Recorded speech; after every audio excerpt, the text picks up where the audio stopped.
Hello there. How's it going? It's sorry, oops. Let me I got to open this. Have another caffeinated beverage to start the night. Um Good evening. I hope everybody's doing well. Just saw that you just saw the comet. That's I'll get back to that in a minute cuz I have questions. Um as far as like the particulars. Hi Turf, good evening. Hello, Mark Young. And good evening, Dark Shades. Thanks for joining on this Saturday evening. Um, Let me see where I am here. Just kind of navigating around some things right now. So yeah, let me see. Okay, cool. Cool. Oh, and hello, Widely Sight. Thanks for joining.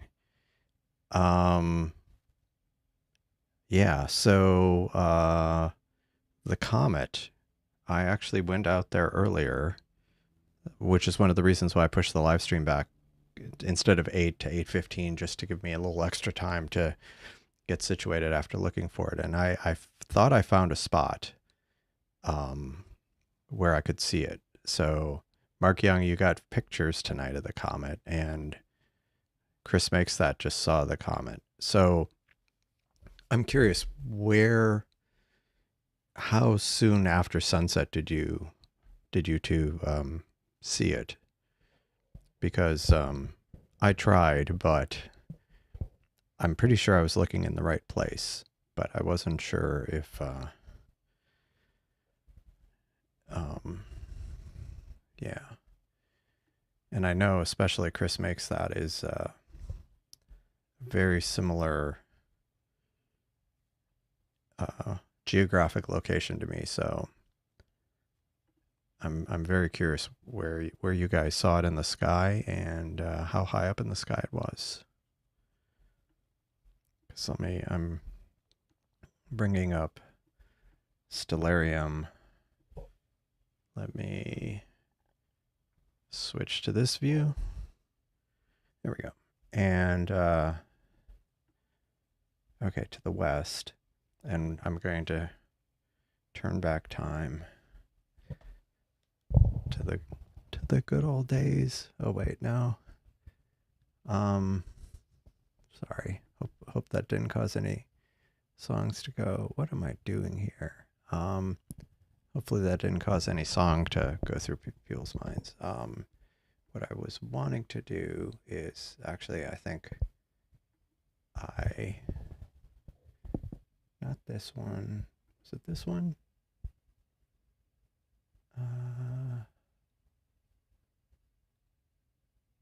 This one. Sorry.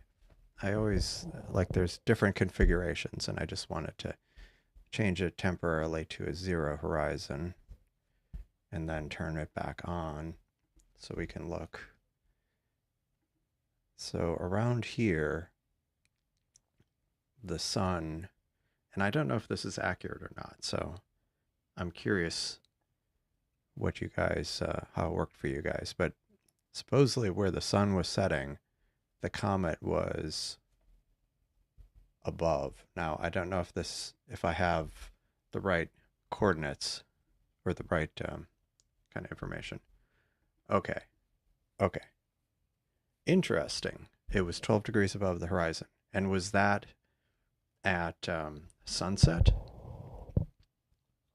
I mean, how far after sunset was that? Because I had kind of guessed that it would be about um, similar altitude to Venus. So that's what I was using as a reference. Wow, 20 minutes after sunset? Actually, that makes sense. So if I go 20 minutes after sunset, that's about the time I was looking for it. Yeah, so it was around this time I was looking for it. and I could see down below 5 degrees to the horizon. And like I say, I was using kind of Venus as a reference, and then looking down. I wasn't using the Seestar. I was using and so I'm curious how you got to it with scenery mode. I mean, tomorrow it might be a lot brighter and easier to find, but I'm just for future reference because I wasn't using the Seestar. I was just kind of sweeping um, the sky slowly with a pair of binoculars, hoping that I could kind of fish it out. Because I mean, it's been a few years since I kind of fished a comet out of the twilight, but I've done it in the past, and so I was trying to do it again. Um, but I'm just curious, and also Chris makes that. I'm curious. Did you see it visually, or did you? And at what time? Like, what are the specifics? Since you are relatively close to me, I'm geographically. I'm curious. Like, how far after sunset was it? Did you see it visually? Now, mind you, if for if you haven't been kind of following the comet, I mean, it'll probably be a lot more visible in the next two, 3, 4 days. But I mean, for me personally, I was trying to catch it as close to the sun as I could because it's theoretically pretty bright at that point. Let me, I pulled this up here.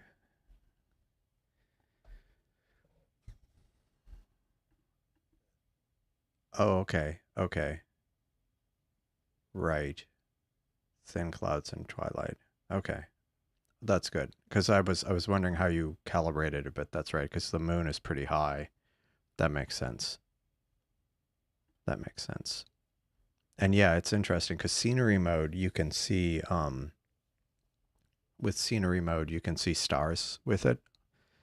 Um Actually we can demonstrate that. I always thought that was kind of interesting. So like I already had started calibrating with my favorite star, at least at this point, Deneb. This is like on a massive drop frame rate, so that's not encouraging. So it's probably, but this one's doing great. So I'm going to stop both of these. But if I go, or I'll just stop this one. And if I switch to scenery mode, I always think it's interesting that you can see the brighter stars pretty easily. Like Deneb is pretty visible, and some of the other stars in the frame are kind of visible. But yet this is like 20 FPS, so kind of interesting. Um, okay, you took video, not pictures. Okay, that's cool. I need to try that. Of course, tomorrow it might be it might be a lot more visible, but I mean, it'll be about 5 degrees higher in the sky. So that, now, one thing I did, yes. Oh, wow. 10 degrees at 8:30 p.m. Central. I mean, for me, anytime after like 7:50 or so, the sky's pretty bright, pretty dark for it, even imaging. So I imagine even at half an hour earlier than that, um, at least here. Actually, further north, it should, yeah, it would be earlier, but yeah, no, that's the comet. The comet is in the catalog in the I'm sure in the Seestar catalog. Um, I don't think the I don't think the comet. I mean the I don't know that you can look it up in the in SSC. Okay, 20 at, sorry, at 7:50 it's 20 degrees on the 11th, 16th. Okay. Yeah, it is in Stellarium. Or at least if you turn on the right thing.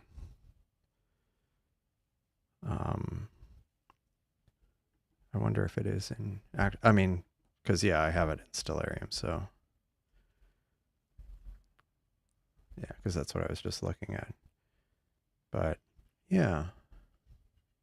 But, yeah, by tomorrow, if we look like at least 45 minutes after, or at least 45 minutes to not quite an hour after sunset here. Today it was 5 degrees above the horizon. Tomorrow it'll be 10. Monday and third, almost 15. Yeah, so I would try to, especially if you don't have consistent conditions, I would definitely keep an eye on that. Um, just because, let's see what happened. This happens to me periodically.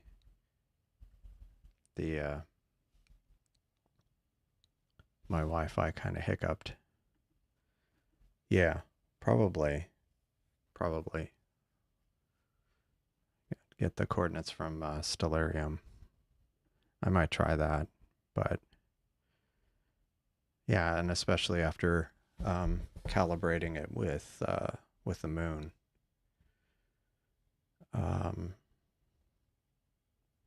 Let's see. What was I gonna do? The network, my wireless network just glitched, so I might switch wireless networks on my laptop. Yeah, because there's two networks that the telescopes are on, and one of them I consistently, like, the signal will be good and then consistently it'll be bad partway through, and I'll have to switch networks anyway, so I might as well switch now before we get going. Assuming it's in the Seestar app, but yeah, it's crazy talk about the Seestar app. I haven't run the Seestar app much recently. Starship in the morning. Is there a launch of Starship? I mean, I wouldn't think we could see it from here. But I don't know. I don't know how. I guess. Yeah, I don't know. I don't know about the trajectory. Because if it's a night, I mean, if it would be a night thing, but I don't know if the trajectory would get it high enough where you could see it across the Gulf of Mexico. Since Texas does kind of curve to the. Okay, 7 a.m. Yeah, the sun's up at that point.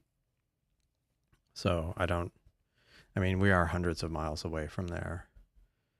If they're launching from, yeah. If, let me see. Oops. Starship. Let me see. So if I kind of zoom out, I mean, like, I don't know how the geometry of that would work. But like, we're here, it would launch from here, and it would be out, like, I don't know how quickly it climbs to altitude, and off the top of my head, I don't know how much the curvature of the Earth would, how far you could actually see for something that's like that high up. So yeah, I'm not sure. Probably, my gut would be probably not, but I couldn't say for sure. Yeah, it's down in Brownsville there at the very tip, but because it's kind of, yeah, I don't know. I mean, I have heard of people seeing the rocket launches from a long distance away once they're at a certain altitude. But so let me see. Did I restart? No, I stopped ALP. So one thing I was going to do is I was going to install the latest version of Seestar ALP on a Raspberry Pi, and then I was going to do kind of a deluxe version of it. And I'm not so sure. I'm kind of shaky on that right now because I was, well, I had a bunch of things going on today, and I was able to test the script a bit, and I figured out why it was erroring. But then I found, I think, another error while it was trying to build something. But we'll take a look at it, and if I can, at the very least, I'm going to try to get it on the Pi and build the kind of the base image, and the kind of deluxe the works image might have to wait for another day. But yeah, so now this is running, and so let me bring this up. It's not on any target. And what I was going to do initially, since both of them are running, is let me just check here.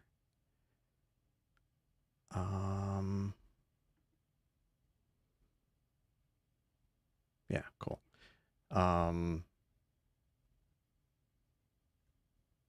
Sorry, I'm looking at some stuff on screen. So yeah, so here we have nothing. So let's fix that. Now, one thing I do think I'll be able to do today. Wait, sorry. I had all these notes for yesterday's stream, but I didn't copy them over to today's. So let me fix that. Basically, what I was going to do is revisit some targets from that I imaged yesterday, maybe some new targets. I also pulled the mosaics, the mosaic panels off the telescope from the Heart Nebula, and I was going to do kind of a rough mosaic, just seeing how it turned out. And so that's ready to go. I just need to get my act together. I was so focused on the comet earlier that I everything else just kind of went out the window. I tried, I failed.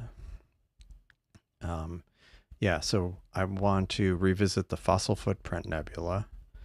I want to do that, more of the Heart Nebula. And I think the tadpoles was mentioned yesterday. I didn't image that, but I think that will be later. So let's see. I have... Oh, and then there was the NGC 7822 question mark nebula, which I don't think I imaged. Let's see where that is right now. Because sometimes what will happen is these targets will come up, and by the time, I mean, somebody will suggest a target, and by that point, I can't see it in my backyard because my backyard's terrible. So let's go and let's look for NGC. Where was it? 7822. Oh, it is visible. How much longer is it visible? Let me look. For like 3 hours, so that might be something. And now where is that relative to the Heart Nebula? Okay, Heart Nebula is much lower, so maybe I go ahead and start a quick little mosaic of the question mark nebula, since I don't think I've imaged that before. I think because I felt like I needed to have a mosaic to do it justice. So let's see, I had notes about the Bernard 369, which is a dark nebula, and we will do Heart Nebula again, and that will probably be a little later. I saved out, let me look at the different things. I had the Heart Nebula, Fossil Footprint Nebula,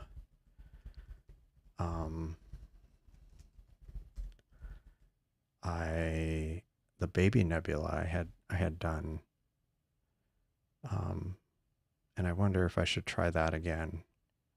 Also, a few days ago, I had done some of the Ghost of Cassiopeia, and I wonder if I should revisit that as well.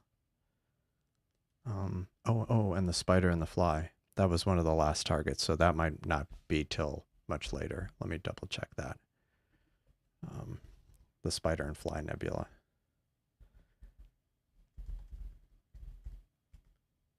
Yeah, that's a later thing. So let me start with the question mark nebula. So let's go over to here, and I'll do this on telescope 1, planning, and we're gonna do, what did I say? I'm gonna be doing the question mark. I'll just type in the number NGC 7822, and let me move my laptop a little bit. Okay, so let's see what this looks like. Okay. Wow, that is if you really wanted to do a big mosaic, you could with this to get the whole question mark. That might be a bit ambitious. So let's start with, I'm going to do, let's just try 2 by 2, 50%. I just want to see what that looks like. And 50% overlap, not 5%, 50. And, okay. Maybe I do, if I do 3, that starts getting more of kind of this outer area. I mean, do I go ahead and just go for it? Just go for it. I mean, I have a feeling this is going to be a target that will require a lot of data, just given its size. This might not be big enough, but maybe another 12 panel one. Let's see if I did this one for, that just seems, that seems a bit much. 12 panels. Each hour would be 5 minutes. So if I did that for 2 hours, it would be, you have 3 hours. Good evening, Cheap Astro. How are you doing? Thanks for joining. I'm just debating if I'm going to do this question mark nebula, and if I do, how much of a, feel like this might be too much of a nebula. Yeah. Yeah, that is my concern. So maybe I don't do that. Maybe I'll put that in the pocket for maybe when I can use both telescopes for it or something. I don't know. Because yeah, this looks kind of faint to get the whole thing, so we'll skip that. And because I'd probably have to do a 12 panel, and if I did 2 telescopes for 2 hours, yeah, I mean, it would be I could get 40 minutes per panel or so, something like that. No, anyway, I could get more data, maybe 20 minutes. So let's start with, where was the fossil footprint? Fossil. That might not have been till later. So I really need to go look at Stellarium to fossil footprint. And not yet visible, so that can wait. I don't think California Nebula is visible. Actually, so these dark ones I should do. I'll try doing these dark ones for a little bit. Shark Nebula. Shark. Although I feel like the dark shark is maybe a little too dark. So maybe I'll try Bernard 369. Oh yeah, that's nice and high. Yeah, yeah. I'll do this one, which I do have a schedule item for that. So let's load that up in here. Function schedule and import, choose file, and nope. Let's see. What in the world? Import, choose file. I hate it when it's not even in like close to the right directory. Okay, cool. What did I say? I want the what is it called? The Barnard 369. And where is that? Where did I save that to? Sorry, I'm just kind of looking for where I may have even saved this the CSV, but don't tell me I didn't. That would be frustrating. I also have the baby nebula that I want to get to at some point. Double cluster, hard. Wait. Let's see, where is it? Oh, maybe it's not a... What was it?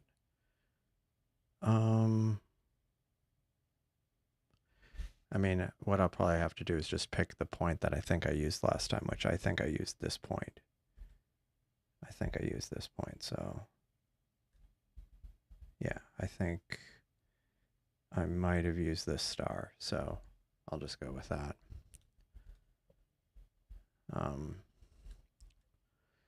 My bad. Okay, so we will go image, because I'm not going to do mosaic. I will do grab the coordinates. It is going to be Barnard 369, and I'll do 45 minutes of this, mostly because I was getting like some field rotation, and I'll do light pollution filter and go and start and live. Hey, how's it going? Yeah, so earlier you said you saw the comet. Chris makes that? Where, like, I'm curious about the specifics.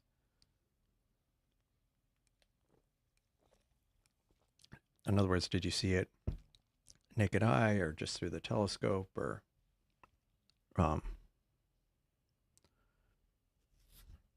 or what? Or I'm just curious.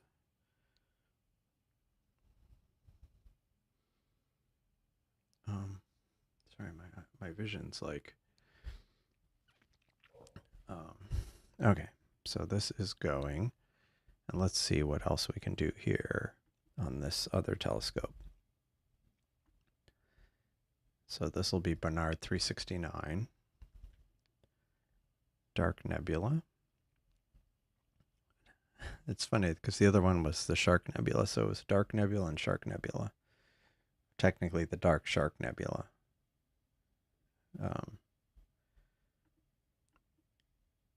Okay, naked eye. Well, that's good. Like, how long after sunset did you see it, or approximately what time? Okay, this is going. So let's see. Okay, checking. Thank you. I'm just curious because I was out there earlier and I didn't see it, but I may not have been looking in the right position, and I was kind of trying to use binoculars to see it. Question mark. I'm skipping. I don't think I'll do the shark.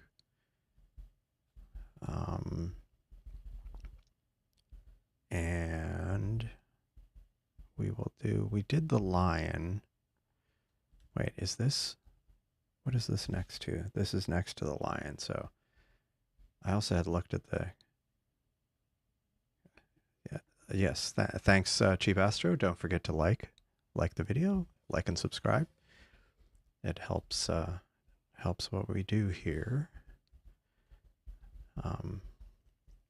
So we've got the Cocoon Nebula. Could I do the Cocoon? Maybe. Yeah, because I'm going to do the Heart Nebula. Although maybe I should also see about the... Actually, let me go look at... let me look at all these targets here. Okay, this is going. Bad reject rate. Or drop frame rate. Hopefully that'll improve. So let us clear this. And we'll start with some targets. I love that. If you want to leave a thumbs down, go ahead and drop it on any flat Earth video. It was funny. I was watching on Friday I was reading The Onion, which is if you're not familiar with it, it's like satirical news, and they'll have like these fake articles or fake headlines, and one of the articles was something like Carnival Cruise offers new cruise to the edge of Earth, and it shows like the water, and it looks like a waterfall dropping off. It's pretty funny. The edge of Earth. Actually, it was well, some of the stuff on The Onion is maybe a little much, so I'm not going to bring it up on the video. Okay, so the list I have. So we're good on this target, and I just want to see at this time. I want to see. You know what? This is ticked me off for the last time. Okay, go to keyboards. I almost never intentionally need the emoji keyboard. So I'm going to go up and let's see.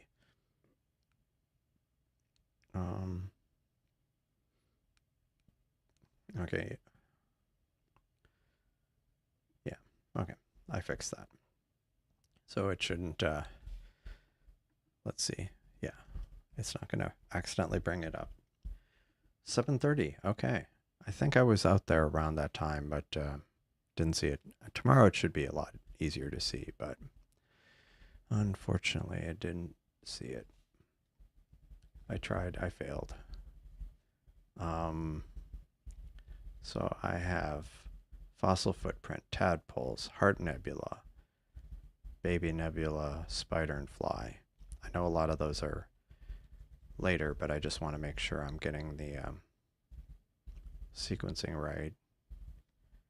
And we already started on Bernard 369, which is a dark nebula. Yeah, that's true.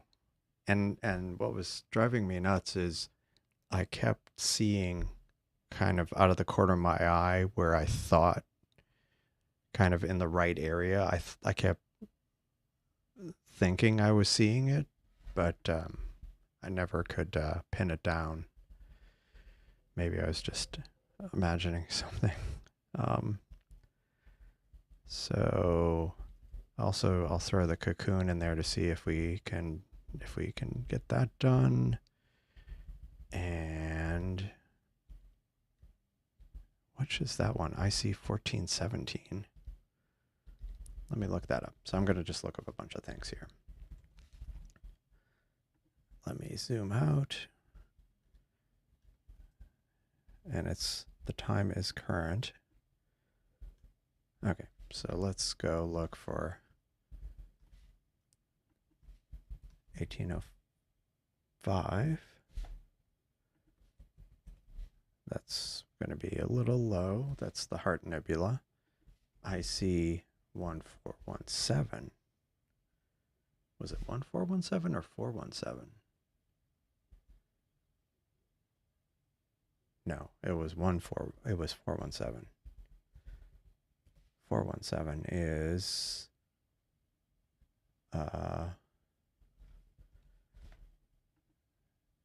Spider Nebula. Oh, okay. So that's the Spider, which I will do later.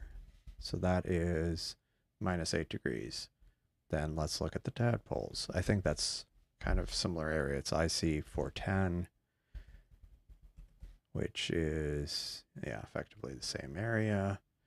And then baby nebula C 1848.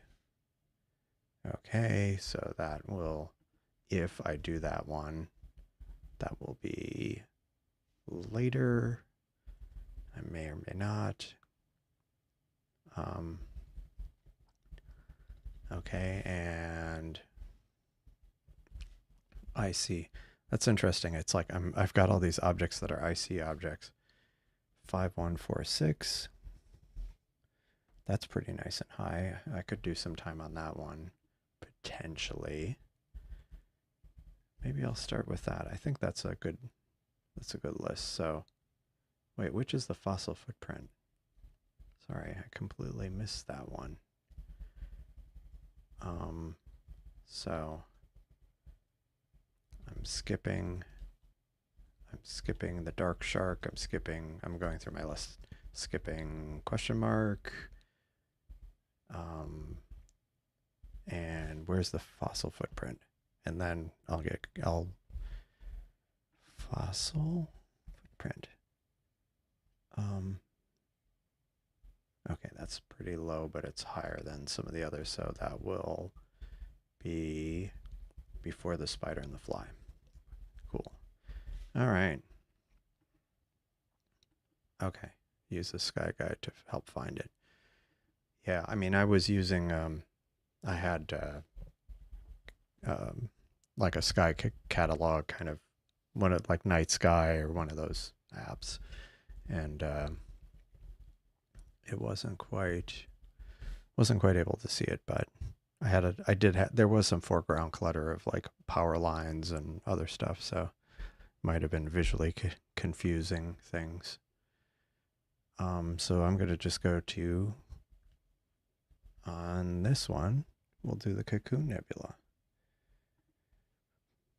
And image, and I'm just going to look it up.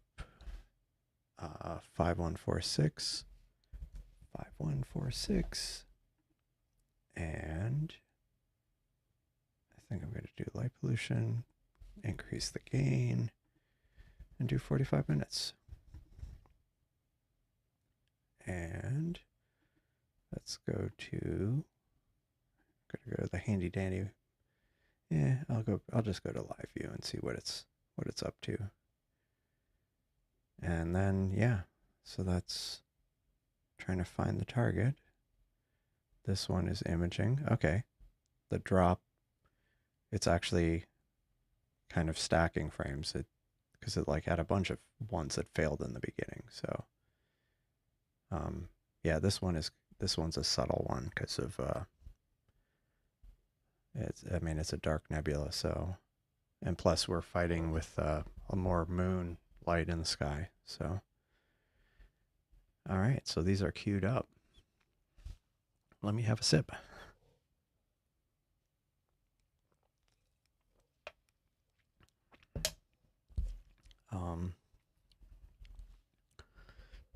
Let us see. All right.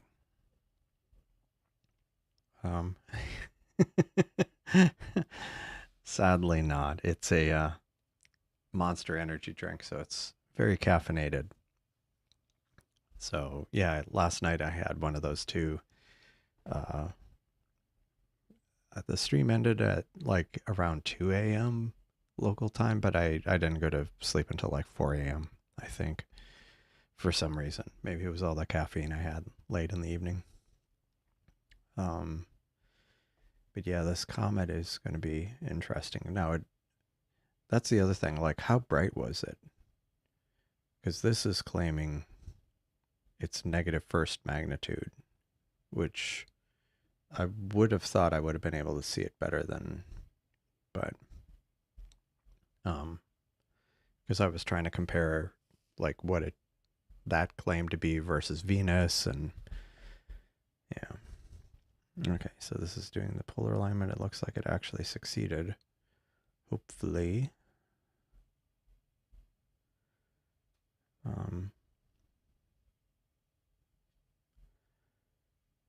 Complete. And so,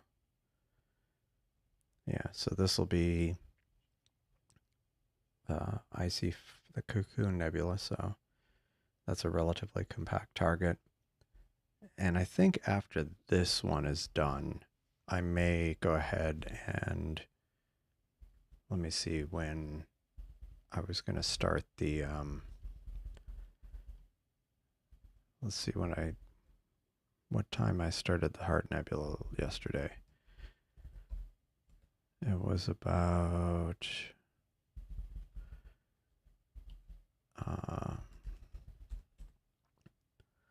let's see. Yeah, about 9:40 local time. So yeah, in 40 minutes after this one's done, I'll move on to the Heart Nebula, and I already have that saved out as a schedule. So I'll just be able to load that up.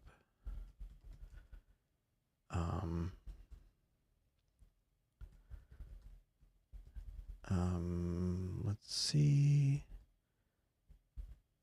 Final .csv. Cool. Okay. I'm really surprised I didn't save. Bernard 369. Let me look at the downloads here and see if maybe I did.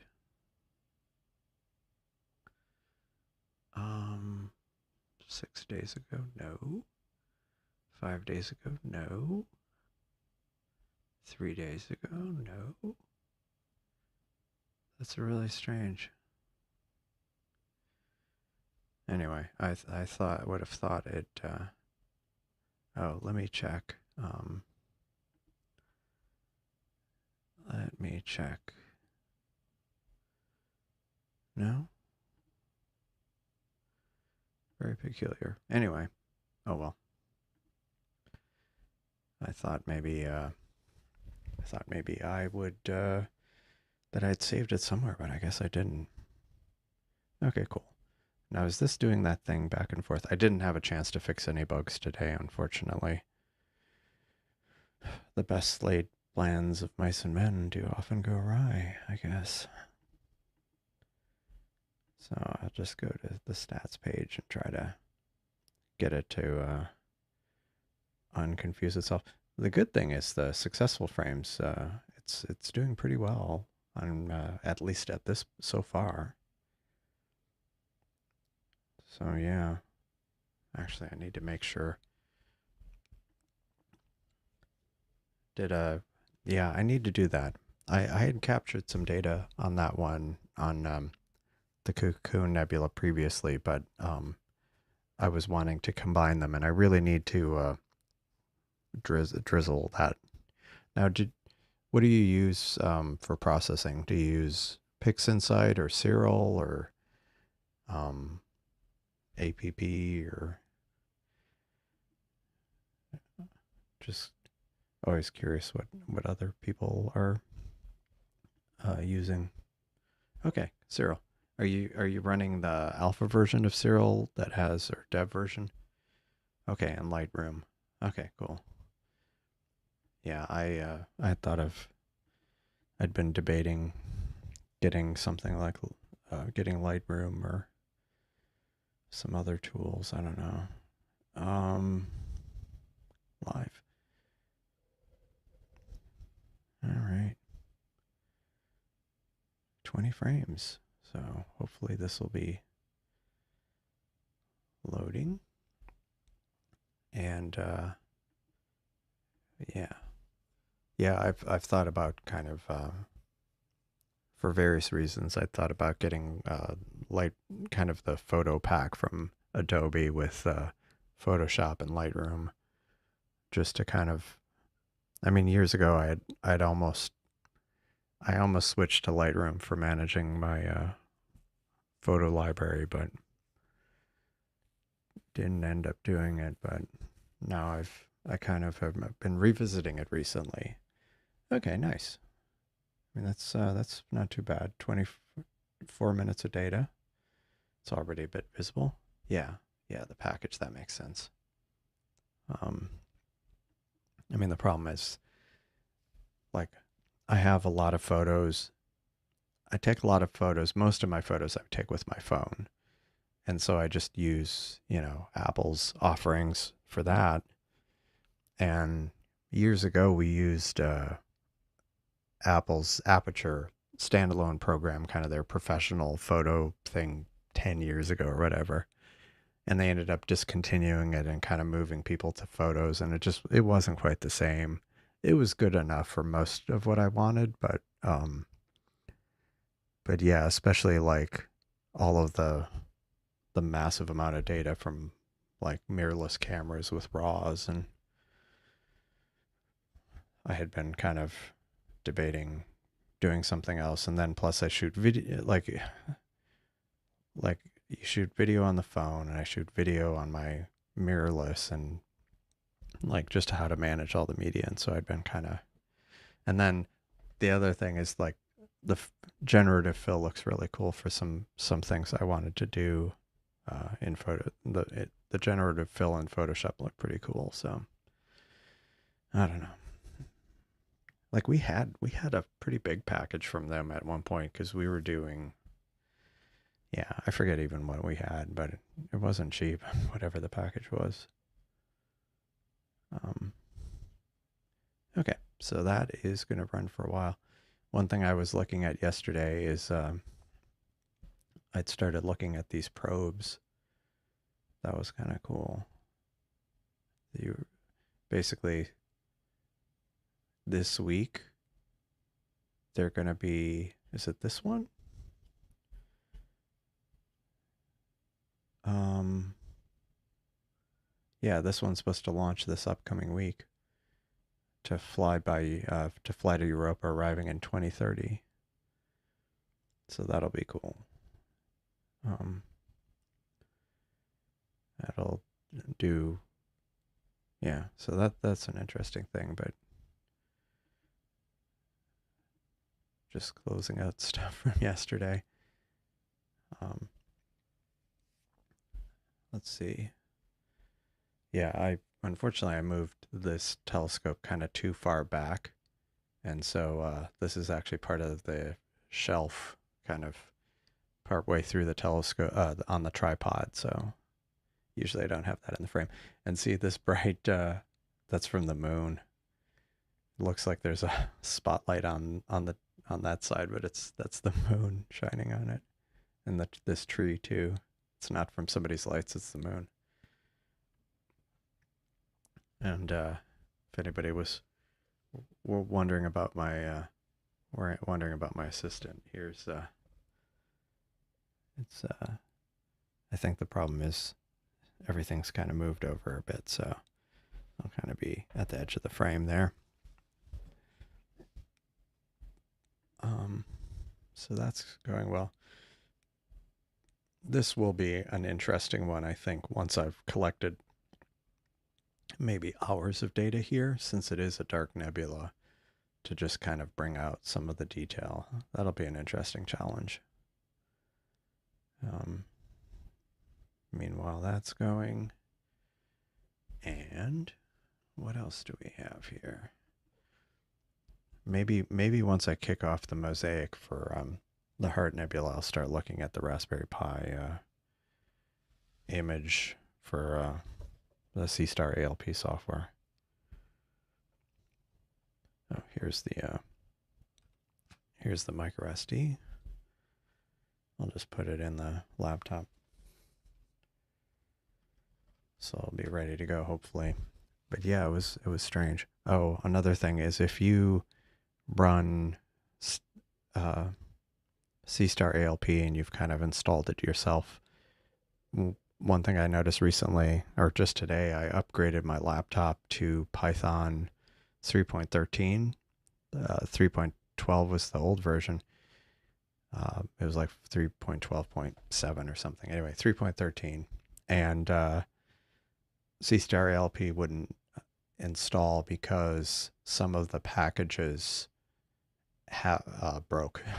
Not stuff we wrote, but some at least one of the packages Falcon broke, and there's a beta version out that fixes it. So I'm kind of waiting for it to shake out, or I'm hoping we'll wait to have that shake out and become a final release before we move over to 3.13. But if you're installing it yourself, just a safety tip. I ran into that today. I'm like trying to get it running, and it's like, why isn't it running? And I thought it was because I had updated the code, but then I noticed it was failing on a module. Always something. Let's see. Yeah, and like I said, a reminder, if you haven't liked the video, please like it. It does help. Helps bring more people to the channel and the live streams, and also more people giving feedback on the Seestar Alp software, which is going through a lot of, it's being very rapidly developed these days, so new features being added all the time. The most recent ones being the planning page and kind of that console page. And I know Wiley Site is working on the ability to edit schedules. Not that I'm trying not to give a spoiler, but I'll demonstrate that once it lands in the code base. But that'll be a nice feature because I'm quite often, maybe it's because I'm on a live stream, I'll go and I'll add something to the schedule, and I'll either forget to check the light pollution filter, or I'll forget to change the gain. And I hadn't started the schedule yet, but I went ahead and submitted it. So it's like sitting there about ready to go. And I'm like, so I end up having to clear it and redo it from scratch because I made some subtle error. But this will allow you to be able to edit, which will be great. I'm really looking forward to that one. Yeah. Yeah. Hi, Cosmic Ray. I am not running on the Raspberry Pi yet tonight. I was just saying, after this first target is done, I'm going to what do you call it? I'm going to start the Heart Nebula on the left telescope, the Mosaic, continuing to get more data from that. And once I do that, which will be in the next few minutes, then I'm going to look at trying to build that image, because I was running into issues this evening, or during the day. I didn't get as much time to work on it as I had hoped before the stream, and I got past the error I had on the stream last night, but then I ran into another error. And it's not intrinsic to the image itself, or it's not intrinsic to Seestar Alp. It was based on how I was trying to, in the process of building the image, there was some kind of error. So why did someone say beer? Well, I think it might have been, I said I had to take a sip, and I had this can, but unfortunately it's a Monster Energy drink. So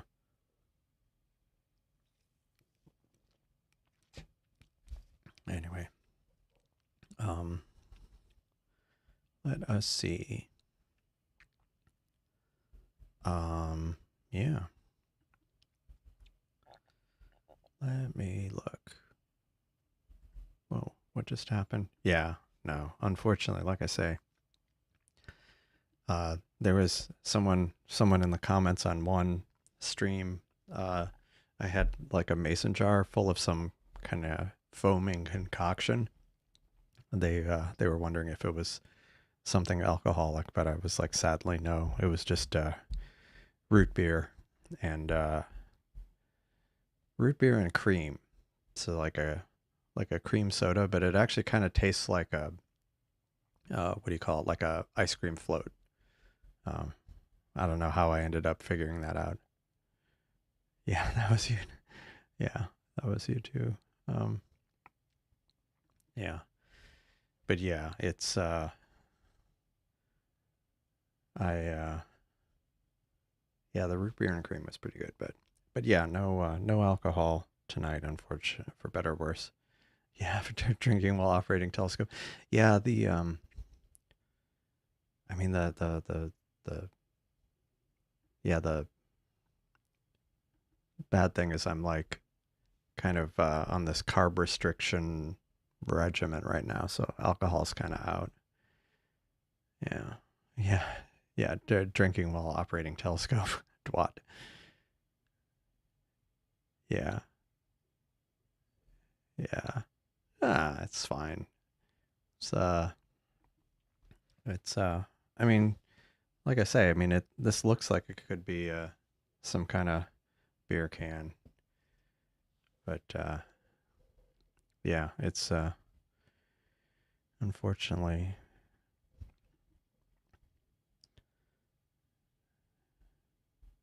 Yeah. Now that you're not wrong. Actually, any coding. Um, although, to be honest, it's like what was yeah, that sounds scary. I mean, what is it? The old thing about what was it? Was it? It was some. Was it some author who said that? Like famous author. I can't remember who it was. Said like, write write drunk and edit sober or something like that. So, writing code while, um, I mean, that wouldn't be a total disaster. I think shipping the code would be a bad idea. Um, but writing it is probably harmless. Unless you like accidentally, you know, I mean, so long as you have everything committed before you start editing it, so you don't accidentally blow everything away. Yeah, that should be right. Yeah. Yeah. No, I mean, that's true. Um, maybe one day. Maybe I'll do like a New Year's live stream or something and just see. I mean, the thing is, my tolerance is low these days, I think. Or it might be elevated because of genetics, but it's low because of lack of lack of recent exercise of that liver exercise. Um, but yeah, that would be pretty funny. Although it could end up being kind of boring because I'm yeah, I'm not necessarily one of the people who ends up like acting really kind of out there. I'm more likely to just seem more relaxed. Yeah, I generally don't. Yeah, we can watch you sleep. That would be funny, like I'm on this stool here, and there's been a couple times where I've almost fallen over because I was trying to reach for something. Like that could be really interesting, like, or not interesting, but it could be entertaining if I'm like trying to reach for something and I just like, yeah, and then I'm like imaging the side of a house for like half an hour because I can't. I'm like, why is this nebula so faint? Then it's like, oh, oops, or it's like pointing at a neighbor's TV or something, and I'm like, I can't make out that that's a really bright nebula. Yeah, you can. They'd be imaging exactly. I just who knows what kind of crazy stuff would happen, which makes it all the worth kind of seeing what would happen. Um, you know, that could be fun or funny. But yeah, maybe a New Year's thing. Maybe I'll do that. Or if it's clear on my birthday, maybe because my birthday's in December, I could do a birthday live stream and like was it when I turned 40? I think I I don't know why it occurred to me, but I decided I was not going to be fully sober the whole day. Anyway, I shouldn't go into this because I try to keep it family friendly here, so semi family friendly, but it was I think I ended up drinking at least I think I drank a bottle of vodka and something else that day. Um, but I was pacing myself. Yeah, yeah. I mean, it is bright, but sometimes I find that with the solar, I mean, with the light pollution filter on, it's not too bad. I mean, like both of the scopes have light pollution filters on it. It's granted both targets are kind of away from the moon, and I think everything I'm going to image tonight is going to be the opposite side of the sky. So it's passable, I think. Tequila. Yeah, nice. Yeah, yeah, exactly. I mean, I mean, one thing I do want to try. I mean, I have the built-in Seestar filter, but the narrowband, excuse me,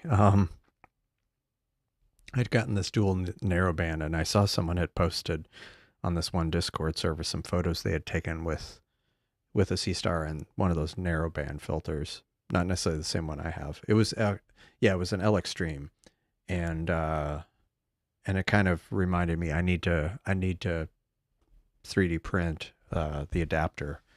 Well, I need to ask my daughter to 3D print the adapter, and then try that out because I'm kind of, and that would be an interesting test, doing kind of like an A/B test between the two telescopes, one with the Seestar built-in filter and one with the uh, with this. It's actually the SV Bony filter that's kind of like some of the Optolong filters, I think, but a bit cheaper. And I got it like during not a prime, like the July Prime Day sale, I think. So it was even cheaper. So yeah, I want to do that test. I think that might be kind of cool. Well, you're in Colorado, right? So I mean, I do. Yeah, I know a bunch of people who live in Colorado. I knew a guy. He retired there, and some of us were like, "It's not a bad place to retire." I mean, the weather's nice. I mean, the weather can. Yeah, it's pretty mild. Summers, mountains. Um, anyway, but yeah, that was the funny thing on the what do you call it? The eclipse in 2017. Uh, we were we ended up in Wyoming, and we drove through Colorado to get there, and I guess a lot of people came up from Colorado to Wyoming because Wyoming was on the center line and it was pretty close. And we, I forget where we saw it, where maybe it was on their website or I'd stopped somewhere and they had like these brochures about the eclipse in Wyoming, and it had like uh, a, a safety, or not a safety, it was a helpful advice saying that marijuana is not legal in Wyoming and to keep it at home before you come to see the eclipse. Um, I guess because they knew that if a bunch of people from Colorado came up, there would be some, I'm sure. Um, but yeah, it was, yeah, I'm not, but it was interesting. It was funny because seeing them acknowledge that based on the number of people from Colorado coming up, that it's like, let's just give you a little bit of helpful, friendly advice. It's like, keep it at home. um, anyway, yeah. So this one, It's getting closer to the end. It's funny because it was like dropping a massive number of frames in the very beginning, and then it kind of just stabilized, and now it's only dropped a couple since the beginning. Like it dropped 8 of them at the very beginning, and then now hardly anything. This one's doing pretty well too. Or if you don't want to see then these numbers, you can always go fail rate 5.65%. Just like if you're monitoring it, and if you have multiple telescopes and go to that screen, when you're in Federation mode, it'll show you both. Well, I mean, I can go look at that. If I go to commands and I pick Federation, pick Federation, which again, it's only helpful if you have multiple telescopes, but it's still kind of cool. I can just see at a glance how I'm doing on the failure rate. I'm gonna go back to live view. But yeah, being able to edit will be definitely nice. Very, very nice. Yeah, there's just so much to be done. Yeah. Yeah. The right target, this is the what is it? It's what's the name of it? Cocoon Nebula. That's this one. So fairly compact but reasonably bright target, even in the terribly bright terrible my Bortle terrible Bortle 9. And yeah, I think I had gotten some data on this on another night. I think if I kind of process this, clean it up, drizzle it, I think it'll look reasonable. And actually, now I'm kind of curious. Like, let me look up Cocoon.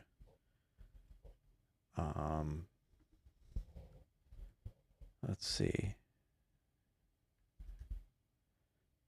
Why is it slow?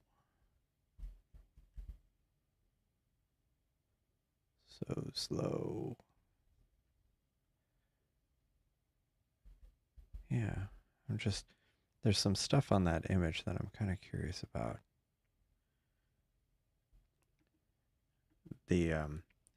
I did not, but there were tons of people. I've seen tons of photos of,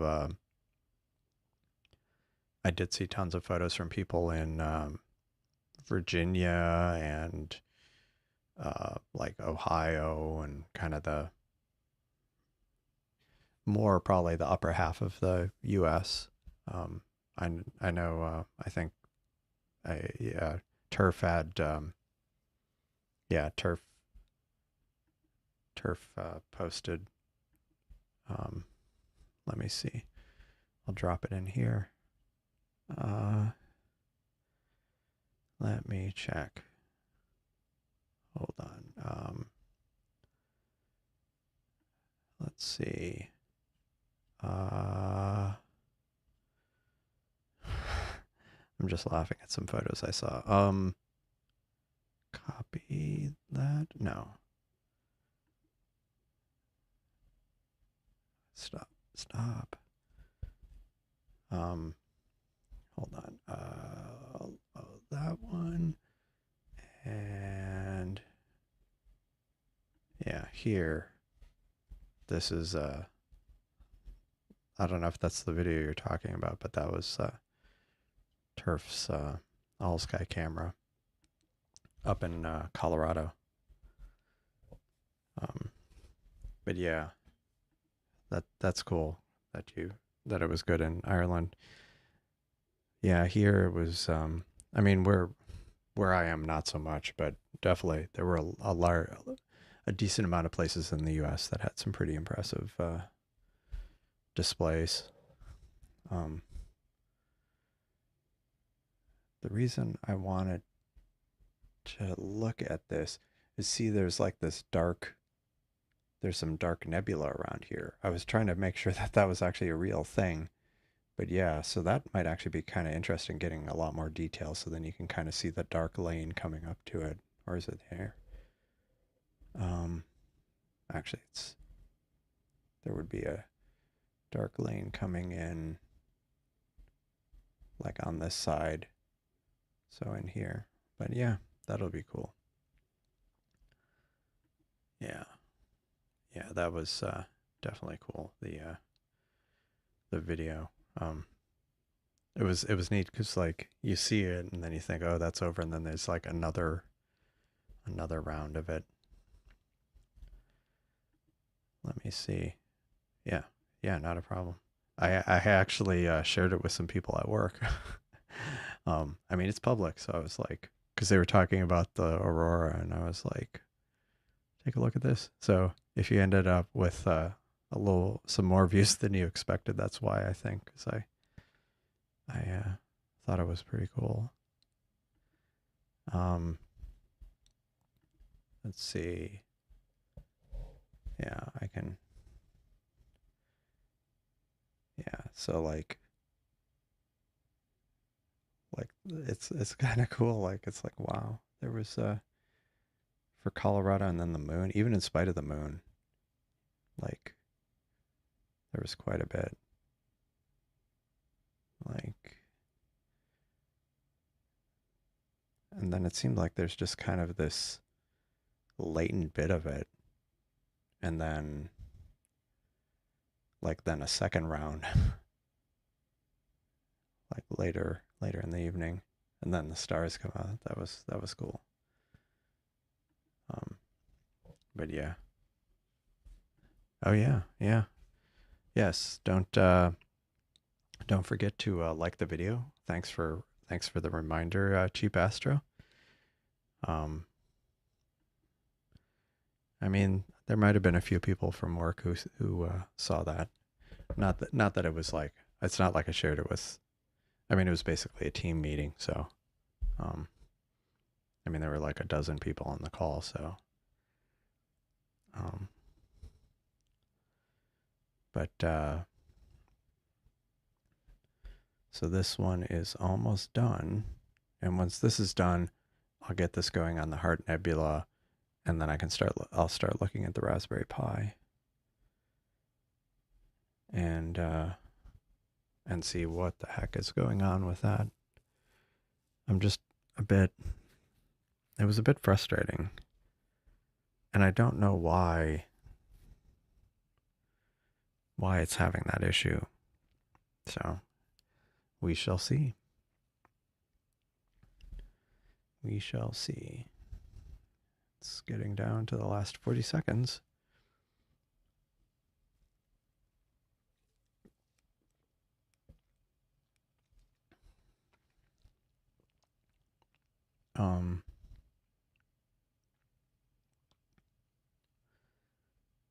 Let's see.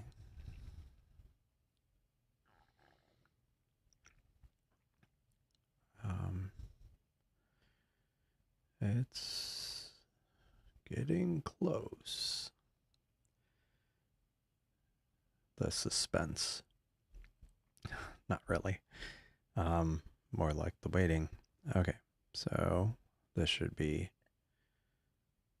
or not. I thought I set it for 45 minutes. Hello. Did I not set it for 45 minutes? Did I do something like an hour? I mean, if so, I'll just go ahead and look at the Raspberry Pi anyway. Yeah, it should be stopped.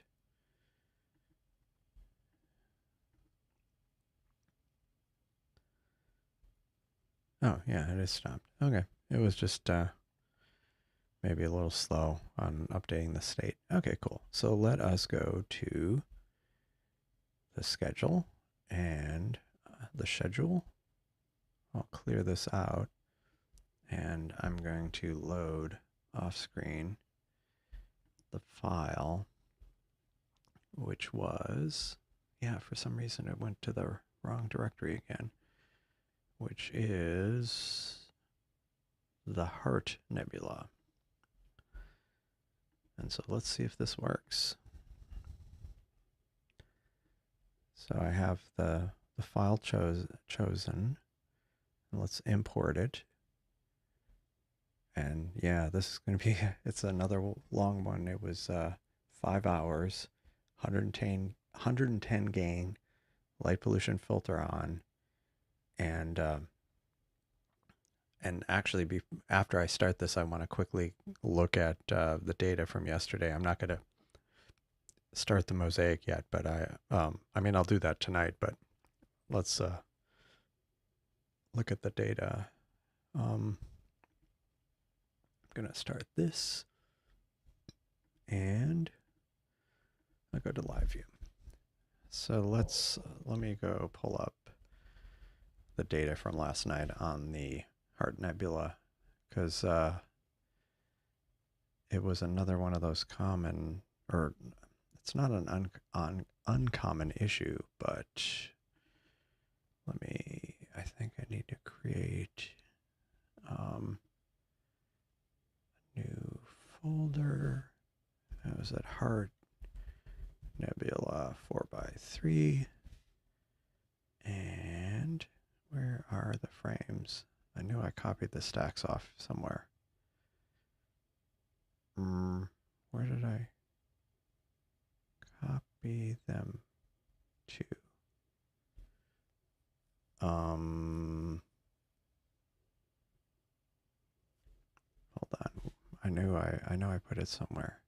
Oh, silly. Got it. Okay. So let's look at this.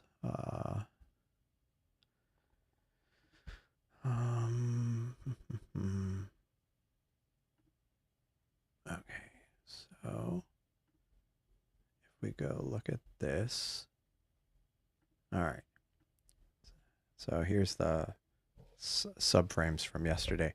Now, remember I did a 12, or if you don't remember, I did a 4x3, so there should be 12 panels, but there were only 10.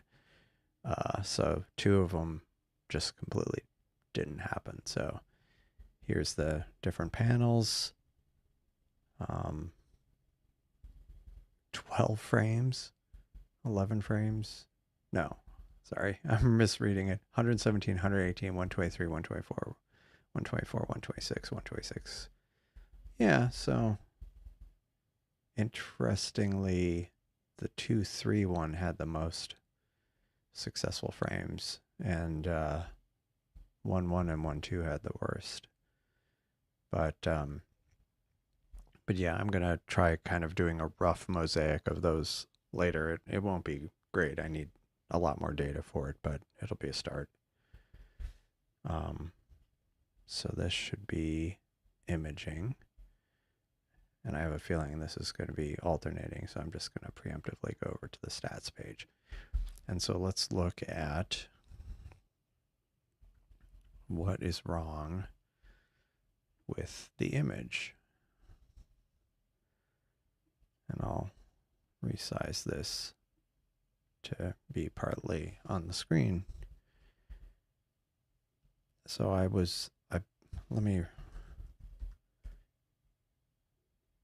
going to try building this again. And it actually, yeah, so it didn't error. Like, it didn't have the same problem that I had yesterday, where it just wasn't even unpacking things. And it had to do with a way, like, I take the setup script from the repository, which is what you can use to set up the Pi yourself. And I concatenate it with another script. And the way I had written the other script, it was running it was running just vanilla shell, not bash. And the problem was the setup script had been updated to use some bash functionality. And so that script was just completely bombing the setup script, which is why there was nothing in the directory. So once I fixed that, yeah. Oh, nice. Yeah, and if you watch Turf's video, make sure you like it because that was nice. Uh, um, Let me make sure I liked it. There's now 3 likes on it. So, but yeah, that is a cool. It's cool how it's interesting because like there was just some kind of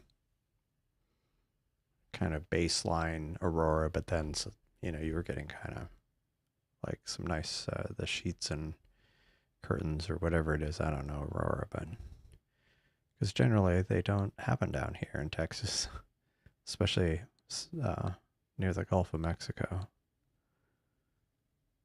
But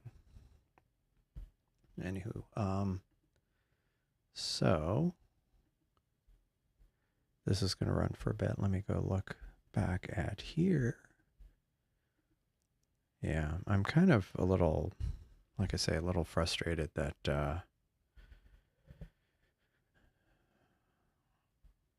this is having issues. But I mean, because I had gotten it to the point where it ran successfully and repeatedly. So I don't know what's going on. I'm gonna have to if this doesn't work tonight. I mean I going along with the whole thing of having a live stream, taking a day off. Um, and yeah, Turf. What camera are you using in your all sky camera? Um, okay, so that's going. And let's go back to this. See where this is. We'll just kind of resize this so it's not quite as big. Okay, a ZWO224. Cool. Cool, cool. Yeah, I was looking at it at the All Skies camera software, at least the one I'm using that is pretty common, and it supports the Raspberry Pi cameras and ZWO cameras, but I guess recently they added something where it said ZWO cameras before um uh TJ software. What's that? Oh, right. It's because like another there is another um so there's this all sky team one, and then there's this one. Actually, yeah, I forget where it was, but um the oh, anyway, on this one at the bottom, I thought I think they added this. It says a ZWASI released before October 2023, and I don't know the ZWO models enough, so I'm curious what models have come out after October 2023 and why isn't it supported? Oh, right, Thomas Shakeen.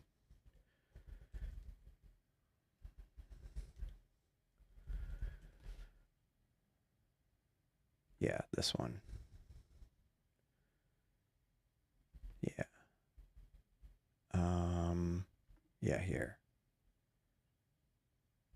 On Oh, wait.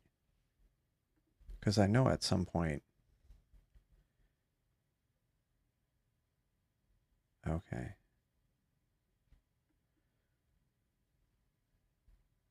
It redirected me to this. So, yeah, I know like some of the original, like he started the project, but I think that ended up kind of rolling over to this organization because I think when I looked at who was the contributors, I think it was he was one of the main contributors.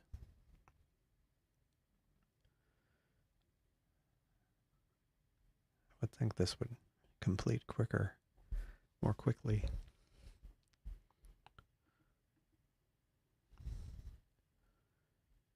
But yeah, it takes a long time. I guess there's a lot of commits for it to chew through.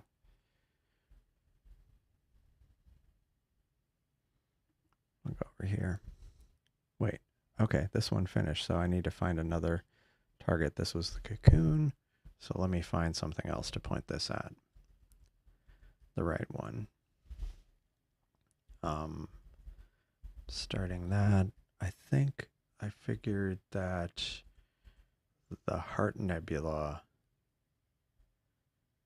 let's see, Baby Nebula. Wait, let me change this view. Okay. Oh, doing wizard. That's, you know, maybe I should try to get some time on the wizard if I can. Ah, okay.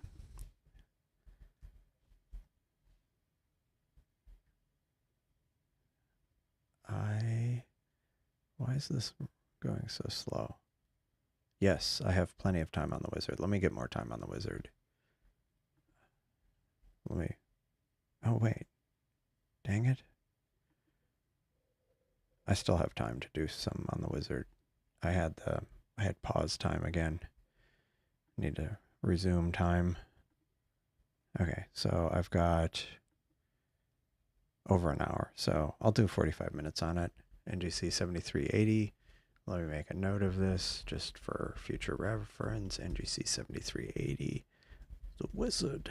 You're a wizard. You're a wizard, Harry. Okay, cool. Go to this. Image. Schedule. Clear out the schedule. Let me see. Since I have the coordinates here, I can just pull it in. Image. Grab it. Wizard, 45 minutes, 110 gain. Light pollution filter, go, start.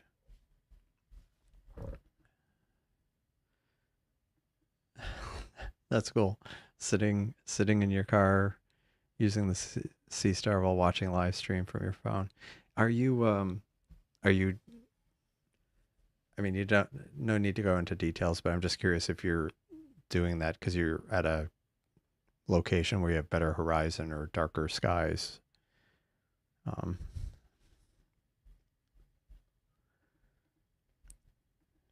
I'm in a few weeks. I might end up going somewhere relatively near Houston, but that has darker skies, and so I'm planning on bringing my Seestar or Seestars along just to, and I'll probably be sitting in the car controlling them.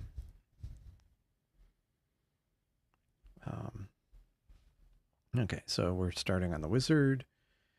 Let's go back to this. Still running the script. It installed the OS.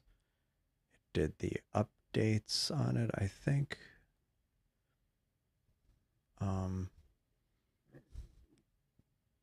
Yeah, it did the updates.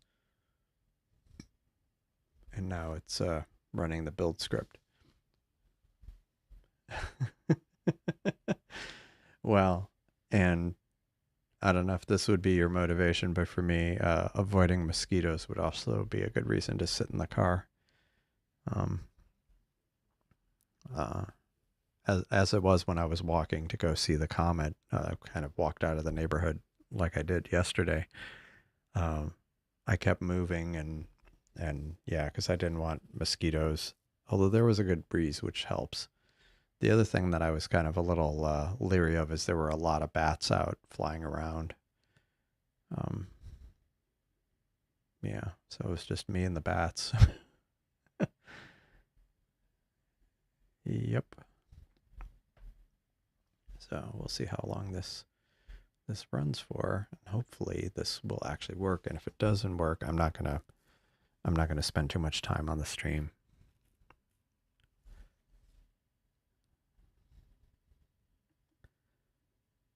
I don't know if you can change the gain in the app offhand, honestly. I'm trying to think. Not sure if any of the exposure stuff is actually doing gain under the hood. But even then, for star, you don't. Do you have exposure? I don't run the app much these days, so I don't even know. And even then, it doesn't give you like, yeah, okay, not in the app. And even if it has controls for things like exposure, it doesn't give you like the numeric value. So it's kind of a rough swag on it, which is kind of frustrating. Okay, starting to get the kind of the cluster in the middle, the star cluster in the middle. Or, yeah. So yeah, this star cluster in the middle.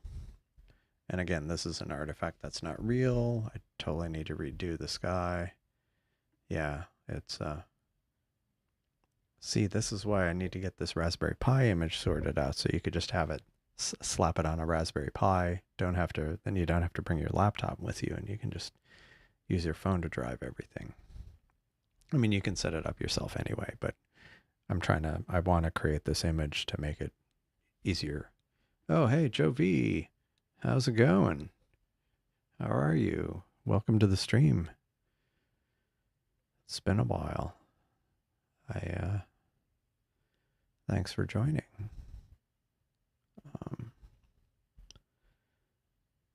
Let's see.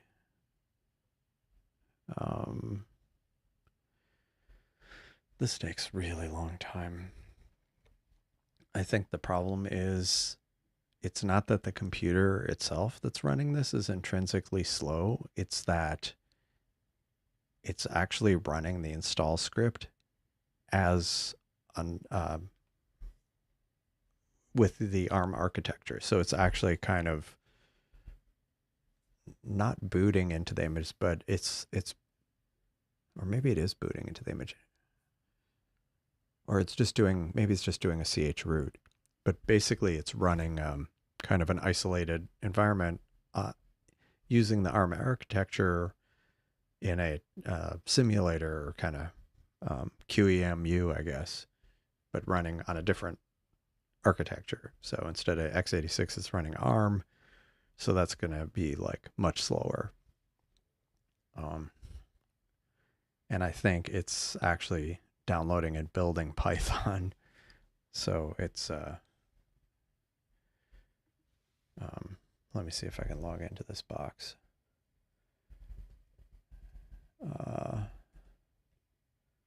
No. Why won't it let me log in?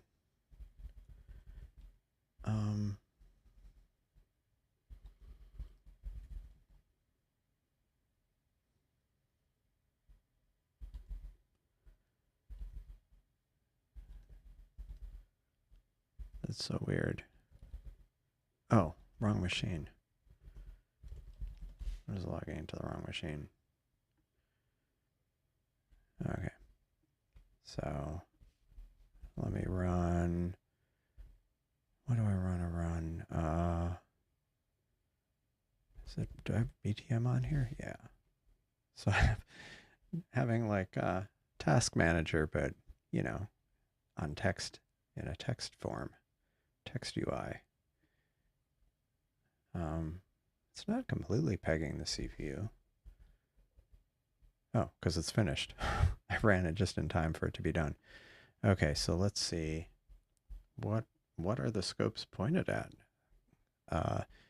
This is actually doing a mosaic. This is the second night of doing a 4x3 mosaic of the Heart Nebula.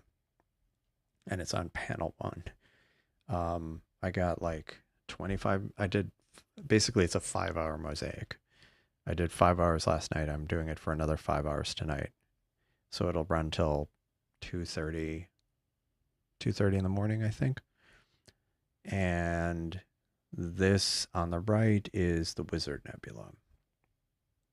So I've gotten some data for both of these, but I'm getting more. Both of them are running at with the light pollution filter on and 110 gain, just because. Yeah, yeah. So, um, yeah. So I'll probably run this as many nights as I possibly can, the Heart Nebula mosaic, just to try to get a lot of data per panel. Um, yeah, yeah. I mean, like it's down here, but I mean, that's the problem. It's like, I, I could put it here. Actually, I probably should. I mean, because like this is really kind of pointless. I mean, it's redundant. It's massively redundant. Actually, I mean, it's honestly, I like helpful suggestions like that. Be, although sometimes I struggle with like the specifics because so this is here, and if I look at oh, the problem is it's not coming down, or is it? Let me see. Front app, and this is Live Star. The context, get view state, get context. So does it, but it doesn't pass in the status. Dang it. Doesn't pass in the status. I'll make a note.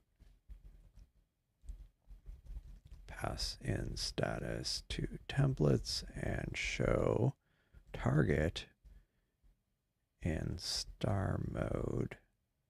Slash target in title when star mode.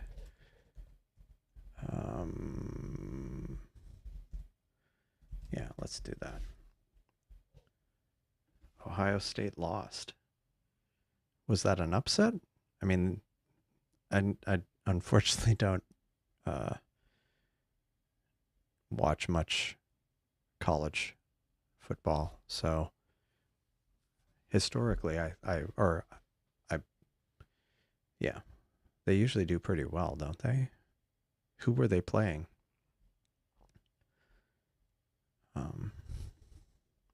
Okay, so let me look at this. So since I have this image, or Oregon, is Oregon a good team?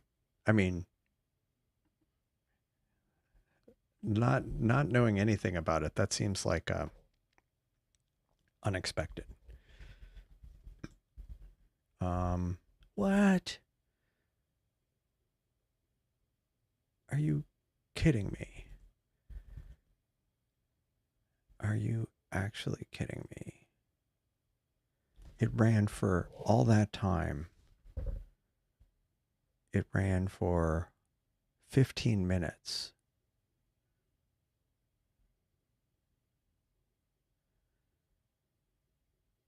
What?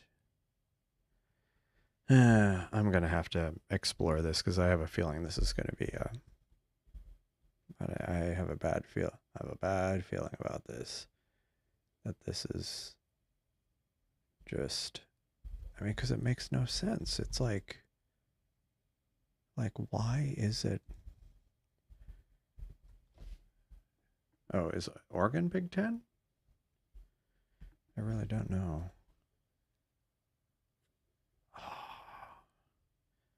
I'm gonna have to do this another night because unfortunately I have a feeling this is going to be, or if I do it, I'm going to do it off screen just because it's kind of flailing around. Stack kept failing on the wizard for some reason. Actually, look at mine. Look at the stats on mine. Chris makes that. Like, I'm mine is not doing well.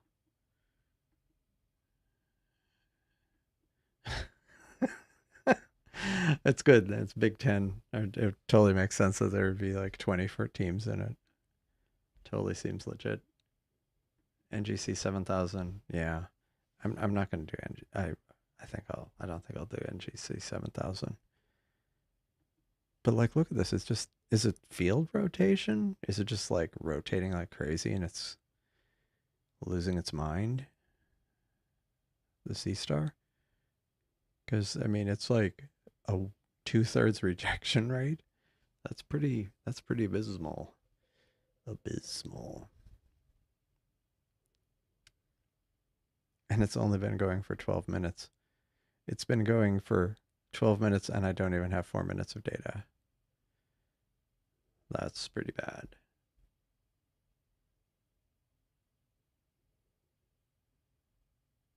Oh yeah, every all under 10. Yeah. Yeah. It's always yeah. Yeah. Yeah, I always wonder about that. How like yeah. It's like how do they do that? This is just going terribly. Anyway, yeah, I'm gonna stop this one. I got some data from it, just not a whole lot. Seeing is way below average. Yeah, I mean here, let me see what it's like here.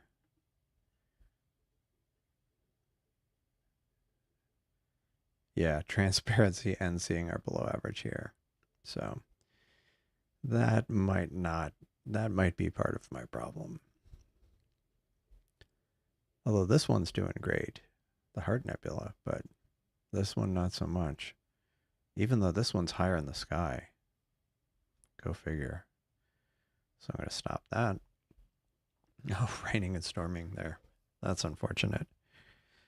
Well, I mean, rain can be good. We haven't had rain for a while, and now there's some areas in the there's there's some we actually have some mild drought in the area because we've had so little rain here, and it's been pretty warm. Like it's going to be like on Monday it's supposed to be high of 94 here, which for mid-October is kind of a little rough. Um, but then a front comes through and it'll be nice on Wednesday and Thursday. But yeah, today it was like up to 90. And then like when I walked to try to find to see the comet, I was feeling a bit almost overheated, but it was kind of warm. And then on Thursday it's like lows in the lower 50s here, so go figure. Um, okay, so this is moving on to the next panel. This is done. Now I need to just find something for that panel. I mean, that telescope. So I tried Wizard and we had fail. Yeah, I mean, Texas, I mean, where I live, since I live really close to the Gulf of Mexico, uh, it doesn't get below freezing very often here. Like, like, yeah, it doesn't get very, uh, and a lot of the trees here are evergreen, but they're not like pine trees. They're oak trees, live oaks. They always have their leaves. There are some kind of deciduous trees planted around the area, but I've noticed it always seems right around Christmas or New Year's they finally drop their leaves and then start growing. Like I swear, like a month later they start budding again, like a month or two later. So it's a very generally short winter here, but we're close to the Gulf, and that tends to like that's usually so warm anyway. It tends to keep our temperatures warm here, and like cold fronts will come through, but you know they kind of get weaker the further south they go, and so they kind of sometimes they'll fizzle out between here and Dallas, and so we don't even get it. Like it'll be snowing in Dallas and it'll still be 70 here because it doesn't make it. But then sometimes it'll come through and then it could actually get cold, but then like 3 days later it's back to 70. So and that's in December. Anyway, but yeah, no freezing. Not yet. Okay, I was still trying to figure out what I'm going to do on this one. And so, do I want to try to do the baby nebula? Let me look at the other targets on the list. So, make sure the time is correct. It is correct, because I'll end up pushing a sequence. I think sometimes that's what I'm doing, where it screws up the time. 1848. It's relatively close to that. Of course, it's right next to the Heart Nebula. Let's see, the fossil footprint is... I could start that one. That should actually be visible. I think the spider is still not quite there. Yeah, that's not there. It's hardly risen. And I believe the tadpoles is in the same area. So either how many did I do did I do a mosaic of the baby nebula?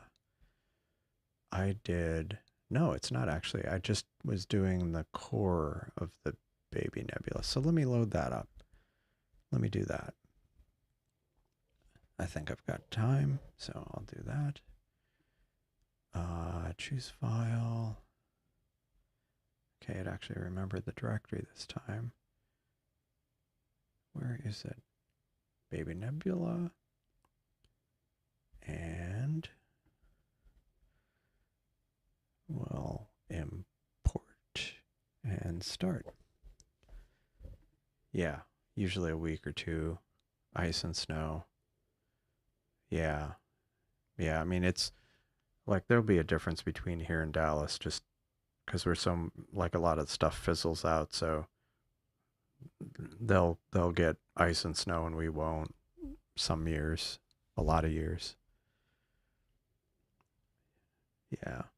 Yeah, strangely, we've had some pretty bad, like historically bad, as long as I've been here, kind of some of the worst winters recently.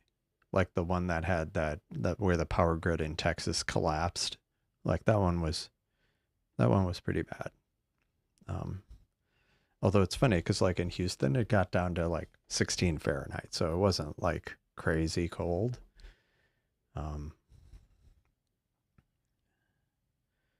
Oh, nice. 511 accepted frames and 3 rejects. Sweet. Yeah, not so much here. It's been hit or miss for me. What targets are you imaging tonight, Wiley Site? Yeah, I've gotten a lot of 281 Pac-Man. Pac-Man. Okay, loading that up. Oh, okay, loading Pac-Man. Nice. That's cool. And 3x2 of the heart. Yeah, I'm doing a 4x3 of the heart, but I'm doing alt azimuth, not equatorial, so I don't get quite the, I need a lot more overlap. And as it was yesterday, I lost two of the 12 panels. Didn't happen for some reason.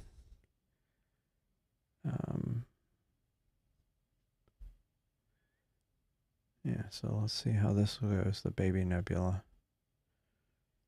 Definitely need to, yeah. Yep.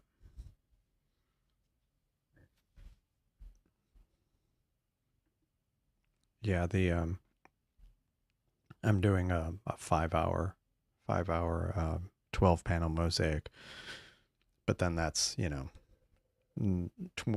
25 minutes per panel, so less than 25 minutes of actual data per panel. So, um, yeah, too many objects up there. I mean, there's a lot of good ones. I mean, the biggest problem I have is where I am, the too many obstructions. Um, oh yeah, nice. On the iris, then the heart, then the soul, then rosette. Rosette? Is that like really late or early in the morning? Because I imaged that a bit in the fall. I kind of faked. I mean, I kind of did manual a manual mosaic because I wasn't, well, ALP hadn't been out, wasn't out yet. Um, wow, foot of snow in Dallas. Yeah, no, that, what year was that? We actually, I remember when we had, I mean, it wasn't a ton of snow, but we had snow um in Galveston, like on the beach. And I remember looking at a webcam, and it was the weirdest thing, like especially for Galveston, seeing like snow on the beach and then kind of it was gone right where the water was, like the waves were, um, where the waves were, yeah. So I can see the Rosette Nebula where I am, just, yeah, like after 4:30 in the morning, it's behind, up behind the building. Hour on Pac-Man, nice. Yeah, 4:30. Yeah, for me it's 4:30. It's not so much a matter of it being high enough in the sky from a seeing point of view. It's high enough in the sky where it isn't blocked by a building.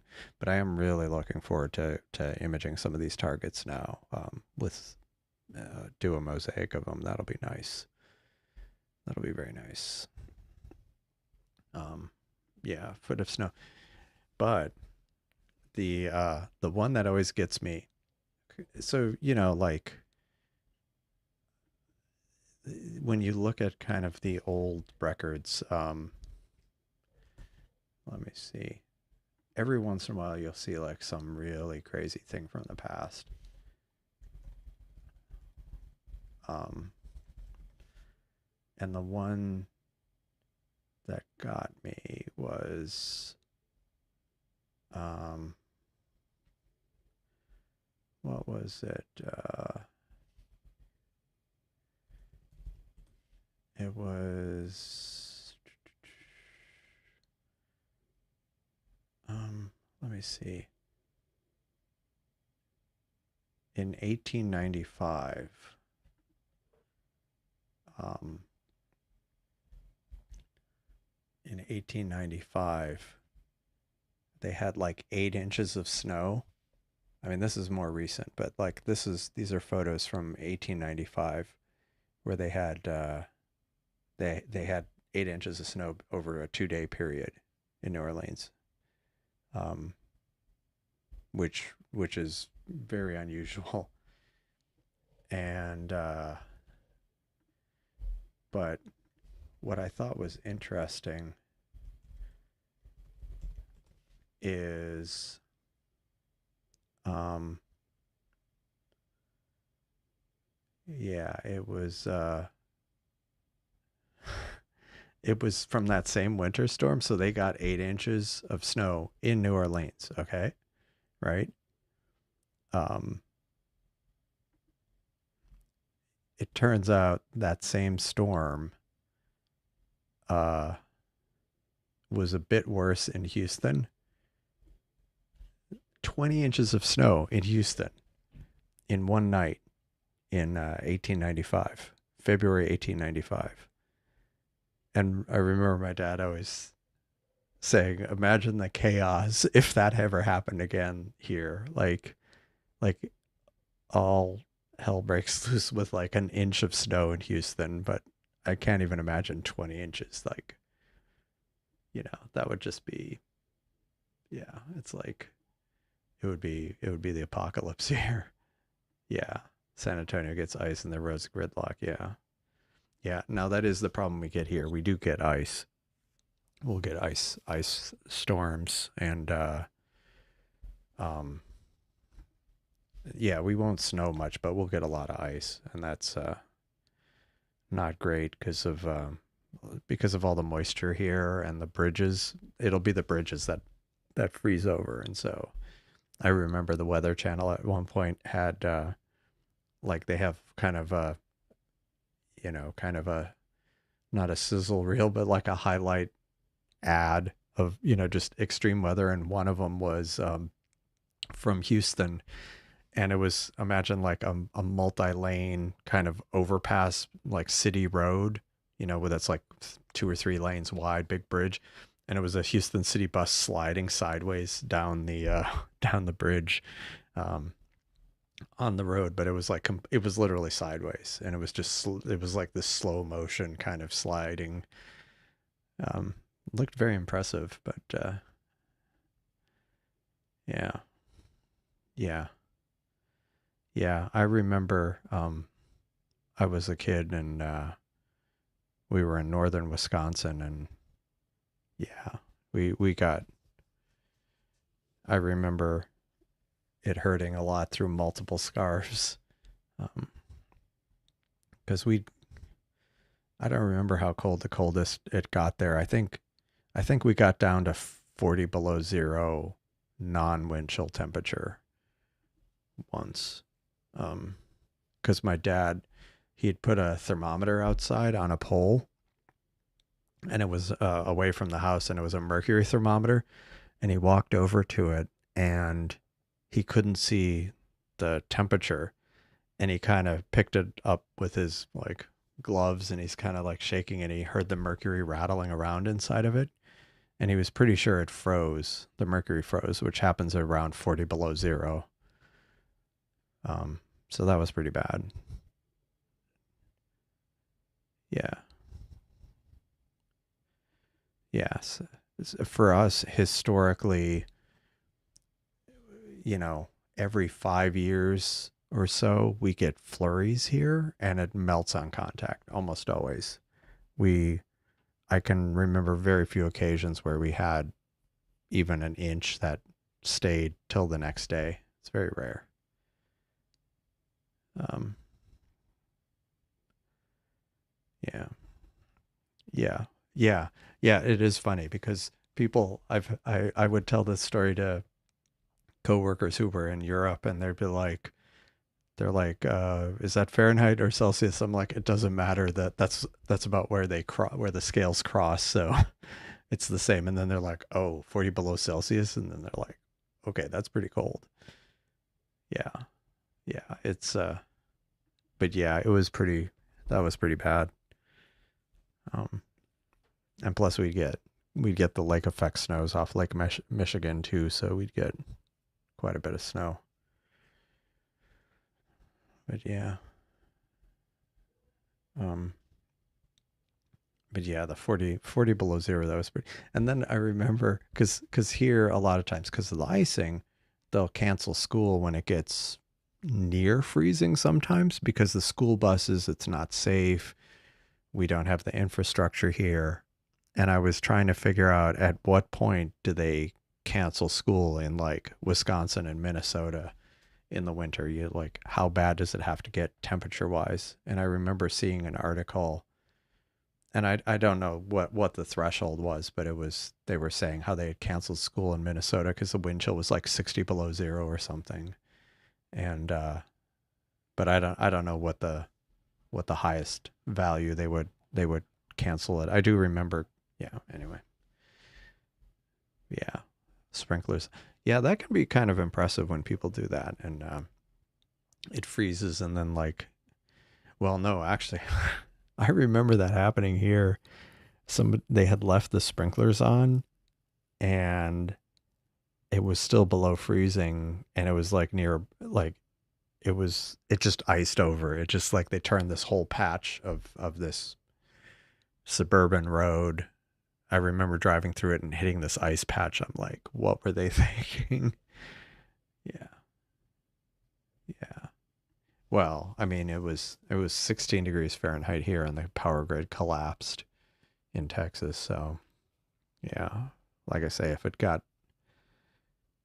and yet I don't remember the power ever going out when I was a kid in Wisconsin, even when it was like that cold. Of course, our heat was like we were kind of in the country, and I think our heat was run off like a giant propane or tank or something. Like they didn't have uh, they didn't have gas lines to the area. Yeah, that was the funny thing. I think we were the of our family in Houston, we were the only ones who didn't lose power. Um, we lost internet for a day. Um, but yeah, yeah, but yeah, we didn't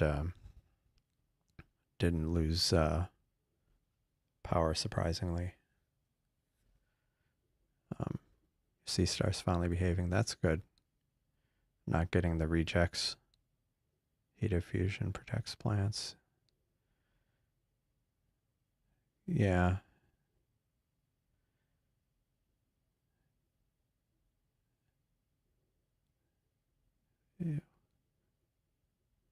Yeah.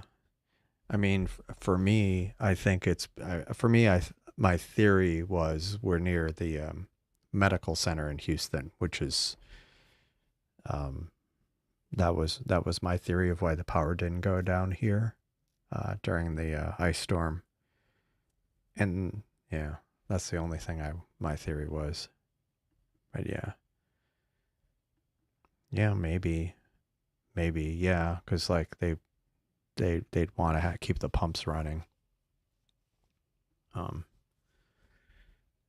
but yeah, of course during the hurricane that didn't we lost power for several days. But although it was weird because um, there was one street in the subdivision that had they only lost power for like a day or two, so that was kind of interesting. But that happened the last really big hurricane we had like 15 years ago. This one's doing well. The Heart Nebula, no dropped frames. This one's not doing terribly. I mean, it's better than that last target, which was the Wizard, which was like 2/3 reject rate. It's pretty abysmal. I'm gonna look off screen at this pie image thing because it's bugging me why it's not cooperating.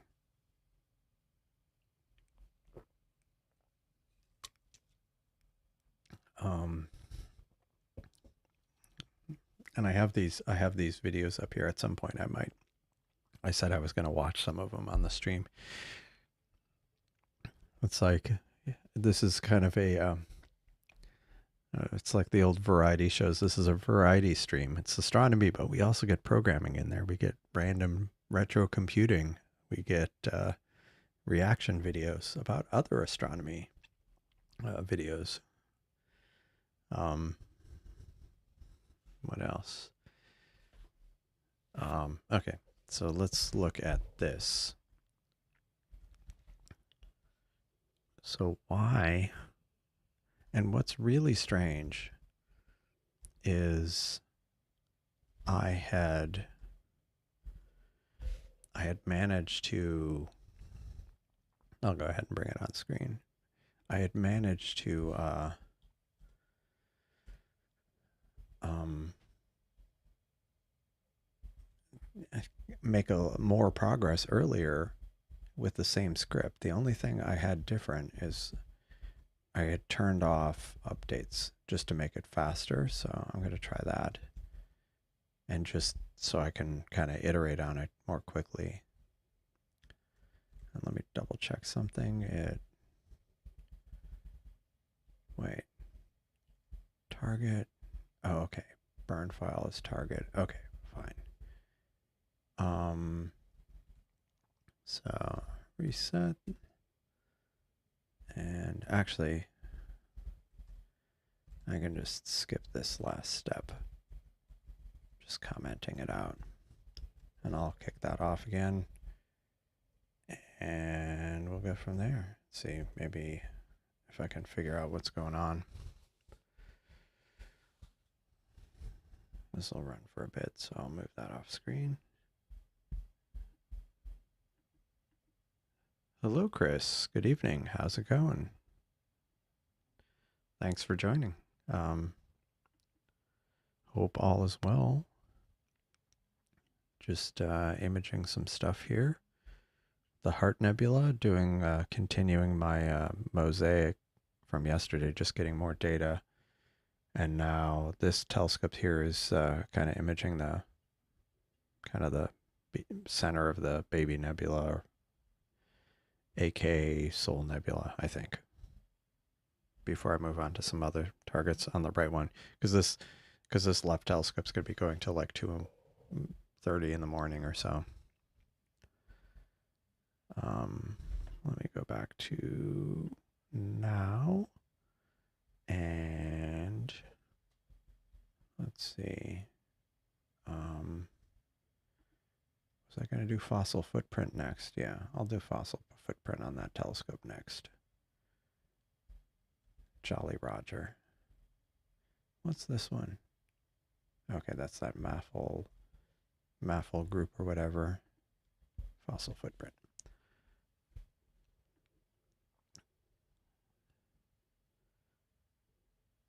Yeah, someone create an app that can help stack and edit phones on a... Yeah, I mean, most of the editing I've seen was just like photo editing, not astrophoto editing. Oh, nice. Waiting for SpaceX launch in 8.5 hours. I will not be up for that. Probably not. The seeing isn't so amazing tonight that I will be doing that, but never know. Stranger things have happened, so it's so frustrating that this Pi image isn't building, or that it had issues.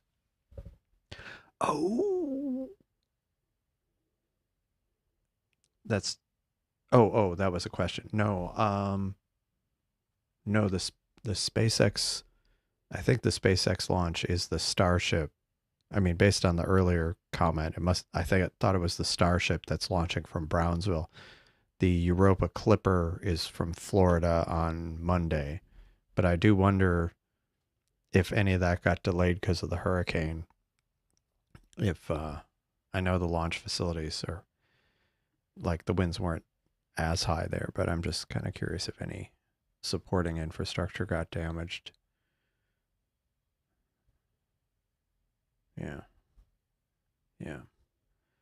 Yeah, I have wondered about that, but supposedly it's on Monday. The Europa Clipper, at least according to Wikipedia, which of course is never wrong.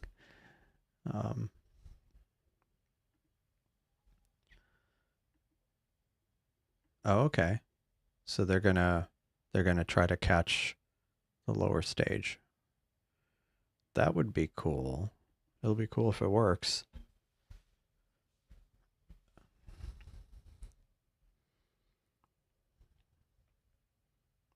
That'll be interesting.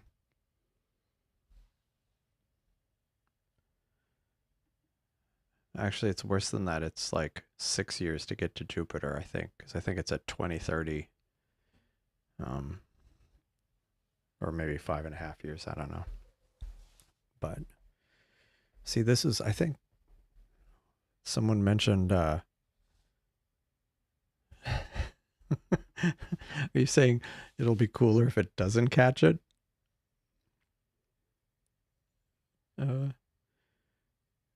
Or okay, good. Awesome. Thanks for the confirmation. I'm really looking forward to that. There was a time that yeah, that's true. Like if it doesn't catch it, that could be interesting. Like I really haven't been following it. I was roughly at one point I was watching this YouTube video where they do like weekly status updates, but a lot of it was just the same, so I kind of stopped watching it. But I remember the first one where they didn't have the, was it the flame deflector or whatever, and it just pulverized the concrete and like just blasted it everywhere. Like like it was a, like to the point where it was like in some adjoining parks and stuff. Like oops. So yeah, if it doesn't get picked, although just for the sake of not having to start over, hopefully like it doesn't like crash into the tower and cause a big boom. Because I'm under the impression is wasn't some of isn't some of that from like government grant money or something to, or it's being funded partly by that to help with what do you call it, the moon efforts and stuff, because that could be a very spectacular looping demonstration of the mission. That's cool. Yeah. Well, the one I thought was kind of funny is where they kind of, yeah, there's been some funny moments when they when something obviously went haywire and it's just like yeah. Yeah. Yeah.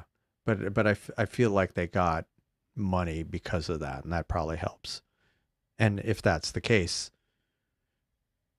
that would be a reason to root for it not getting all destroyed during the test, because like there goes a few hundred million tax dollars blowing up. Yeah, no, it's I mean, I let me deeply sigh. The thing that always, I know it was a different era, but like when I was a kid, one of my earliest memories is either watching one of the last Apollo moon missions, or maybe it was like Soyuz, um, the Apollo Soyuz mission. Um, but whatever it was, I remember kind of that like early memory, and then since then I kind of got into space like afterwards, and as along with astronomy, and I remember reading these things where like, I mean, granted they may have been like super ambitious, but it was like, you know, moon base by the late 70s, and like first trip to Mars in the 80s and stuff like that. And I'm like, wow. And I think about that periodically where, I mean, granted, it was the whole space race thing, but it still kind of bugs me at a certain level that we theoretically had the technology even back then where we could have done it, or done more than we ended up doing. Yeah.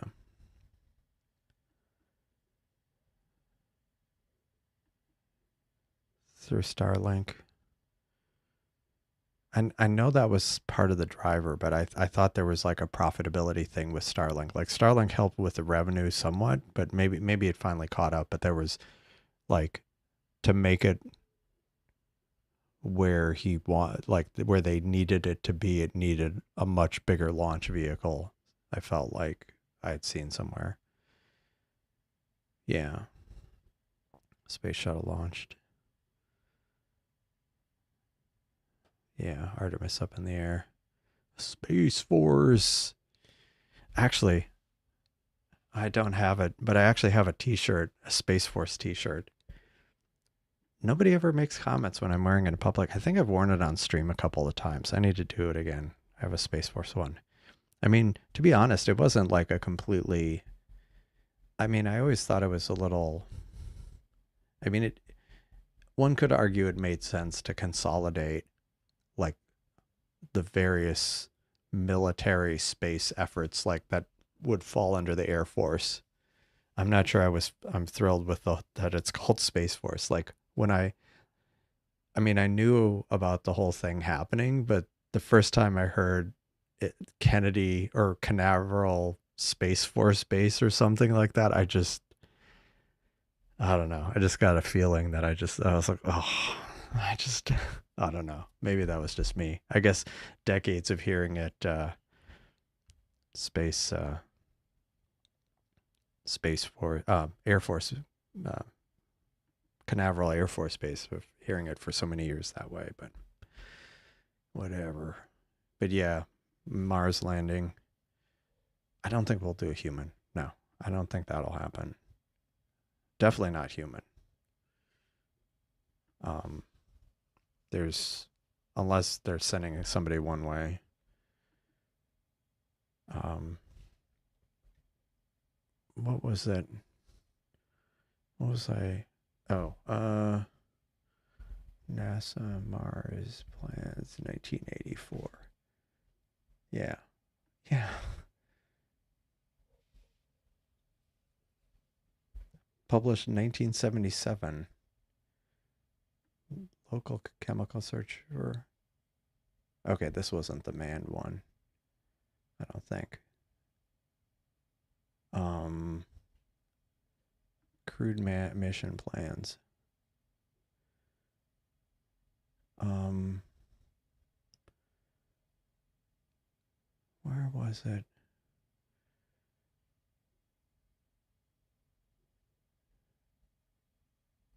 Yeah. And of course, it was Werner von Braun who published a lot of these. But they, I love the name General Atomics. That doesn't sound at all like a problem. Nuclear pulse propulsion. See, I don't know. I mean, I'm sure there would be severe downsides to it, but I was always fascinated by some of those alternate propulsion methods that had, especially for interplanetary travel, that had a lot better specific impulse. Um, so it would, make, instead of a Mars mission being months, it could be like weeks instead. Yeah, space farce. Staying up to watch Armstrong. Nah, see, that was before my time, barely, but it was, unfortunately. SpaceX. I mean, to be fair, it is kind of it is kind of an interesting time, kind of a renaissance of stuff. Yeah.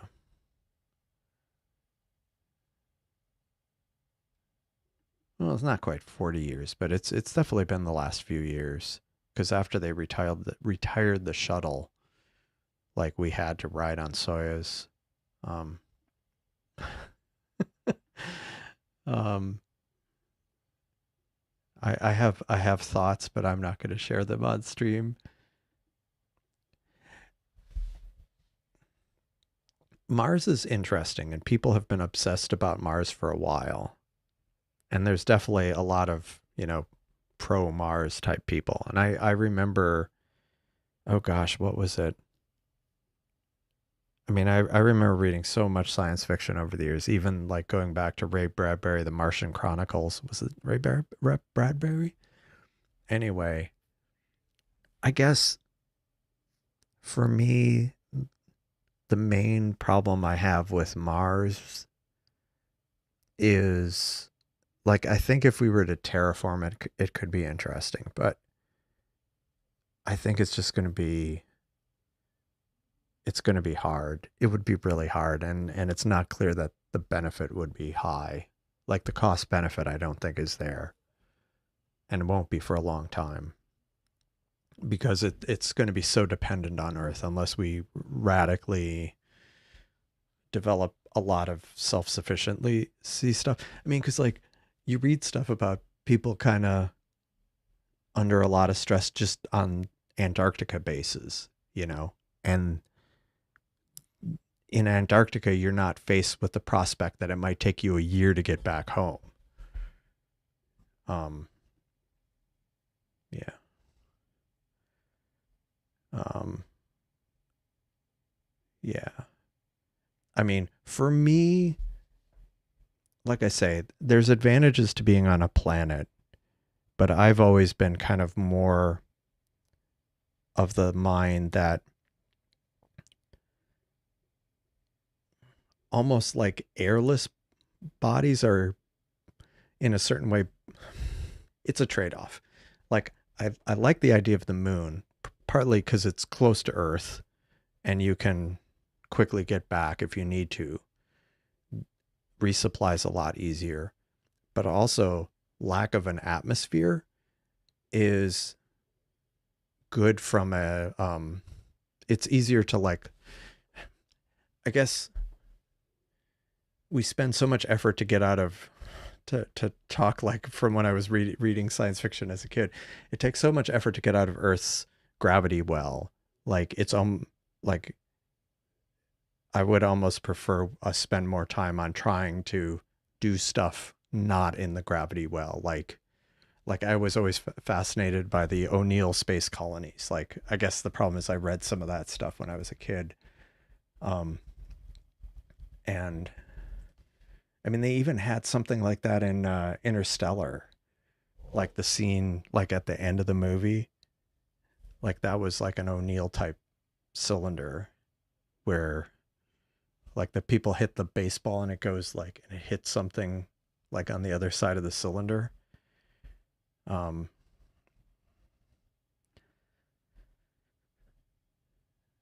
yeah, yeah.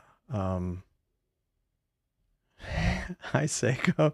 You joined at a very interesting time to the conversation. Yeah, yeah. I mean, like I say, I think I've always been of the opinion, or I've always felt like, I mean, these might not be realistic, but I've always felt like space colonies, like there's pros and cons to it.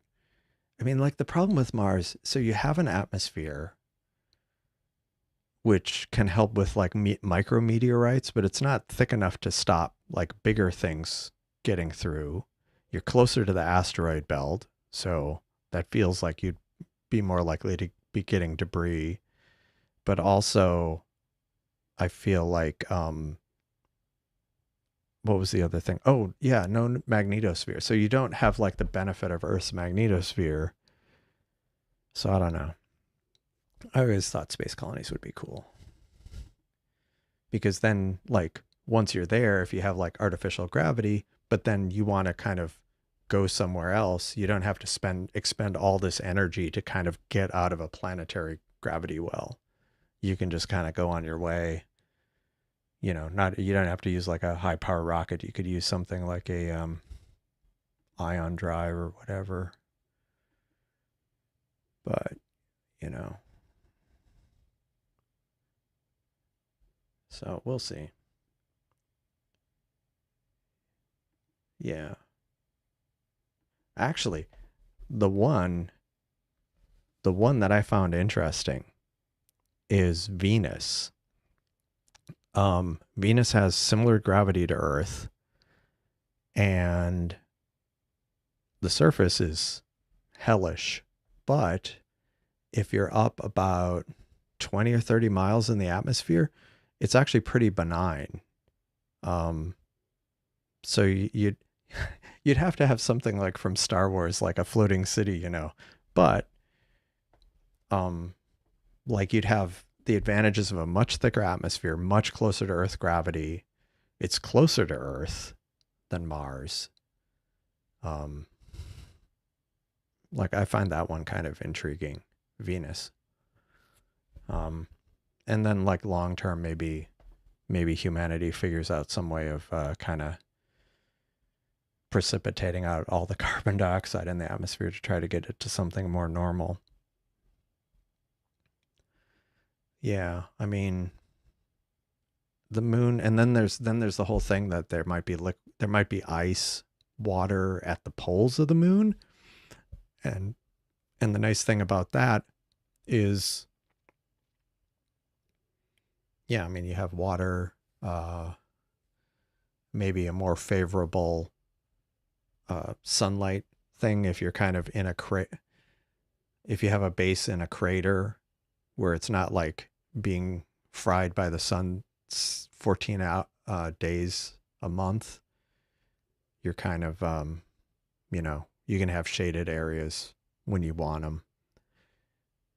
And yeah, I mean, yeah, it is. Yeah. And but see, that's why I was like saying the space stations with artificial gravity, I mean, like rotating kind of with artificial, like centrifugal force to simulate gravity. Um, I think the thing is you have to make them big enough where you don't get kind of inner ear Coriolis effect issues. But I think that now the problem with that is you have problems with um, what do you call it, solar wind and cosmic rays and stuff, which you'll have on the you'll have on Mars too and Venus because of the lack of magnetosphere. So I don't know. I mean, I think ultimately being able to get more people into space and more hardware into space, I think wherever the final destination is, whether it's a space station or Venus or Mars, I think that's that's that's an important thing to that we need to be better about. Yeah, I mean, I when I was a kid, what was it? What was the name of the book I read? It was um, what was it called? Out of the Cradle. Was it Out of the Cradle? Um, uh, was this the book? Yeah. Um, this was the book. I have a copy somewhere around here. This book came out 1985, but it was called Out of the Cradle. Um, being the idea being Earth is the cradle of humanity, and we have to eventually leave the cradle. Um, so yeah, I liked that book. It had like a lot of um, like the people who did it were famous kind of space artists artists back in the day. So I like that book. But anyway, that's well, but see that's the thing. The sulfuric acid if you're at the surface. But uh it is funny. Um Colonization of this was actually this was actually a NASA concept of high altitude Venus operational concept. Havoc. I don't know about that about that acronym, but basically, I guess once you're above, yeah. See, like look at the air pressure by altitude. So it drops down to more benign levels once you're a few dozen kilometers above the surface. And I believe the temperature also drops to like a more benign temperature. Um, Wind speed is 200 miles per hour, which circle the planet every 4 Earth days. But because Venus itself rotates 118 Earth days, actually, if you were kind of in the clouds or above the clouds, you would have a day that would be more normal. I mean, it would still be 4 Earth days, but it would be better than 118. Um, yeah. Yeah. What was it? It said, yeah, at 30 miles above the surface, It's the most Earth-like in the solar system besides Earth. The pressure is 1 atmosphere, and the temperature is between 32 degrees and 122 degrees. So it's like prime habitable temperatures on Earth. I mean, I find that fascinating that like it's the closest to Earth in gravity and the closest to Earth temperatures in the solar system.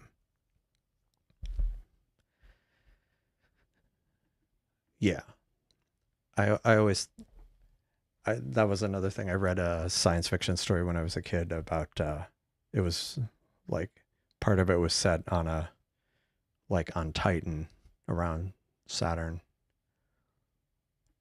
Yeah. I mean, I always thought asteroids would be interesting cuz like if you found one that was like metallic or something sturdy, you could like tunnel into it. Um,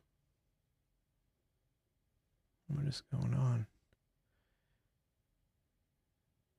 Hold on a second. My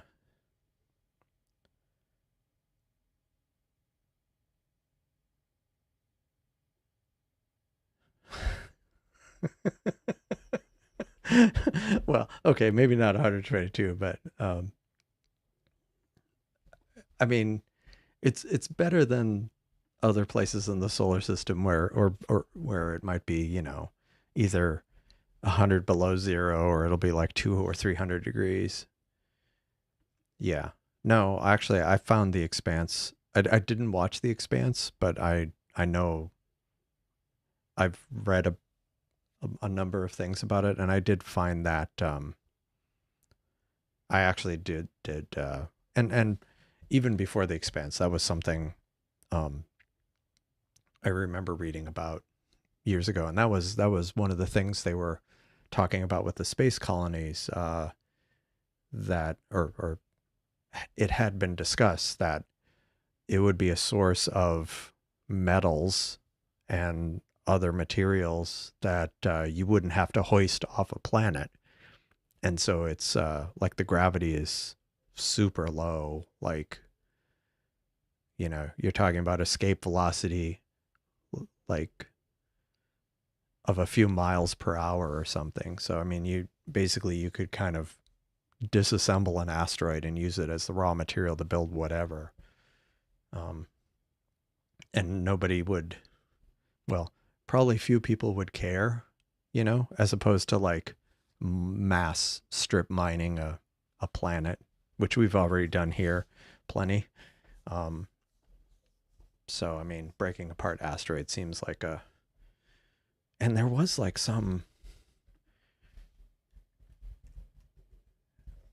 I know there were some NASA asteroid missions that they were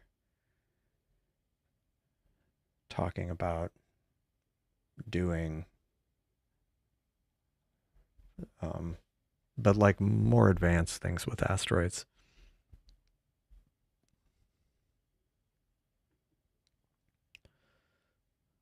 Yeah. Well, but see, that's the thing. Like, yeah, a drone wouldn't work. It wouldn't. I mean, not a helicopter, but I know I've seen proposals even for Mars and Earth of solar powered planes that basically could loiter for long periods of time, if not indefinitely. But I think the thing on Venus, because it has an atmosphere, like a more substantial atmosphere, not Mars, which is like so thin, that balloons are doable. Um, yeah, I could see that. Yeah, 122. Well, I mean, because like when you get into the heat index, um, I remember once I was out taking photos out in the town, and I was feeling a bit lightheaded, and so I went back to my car and drank a ton of water, and went home and was telling my mom later that day, and she was like, it was like I was out in the middle of the day and she's like, the heat index was like 130 when you were out there. I was like, oh, that's why I started feeling lightheaded. Um, that would explain it. Um, yeah, that's okay. So this finished. This was the baby nebula. So now I can move on to the fossil footprint. I'm pretty sure. So I actually have that as a schedule, so I can just load it up. But yeah, I do feel like we need to do. I would like to see more probes to actually even like the asteroid belt. That would be nice. More try to figure out what they're actually like up close more. I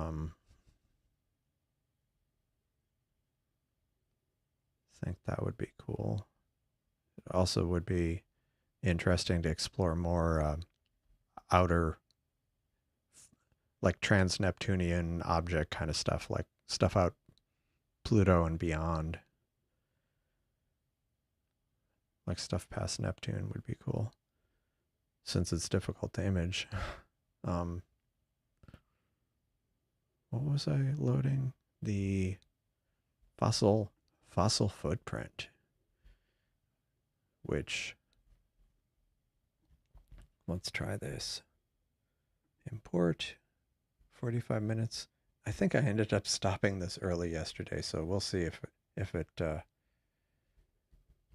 I end up stopping it early or not. Okay. But yeah, I do think meanwhile, do not specify a stop work temperature.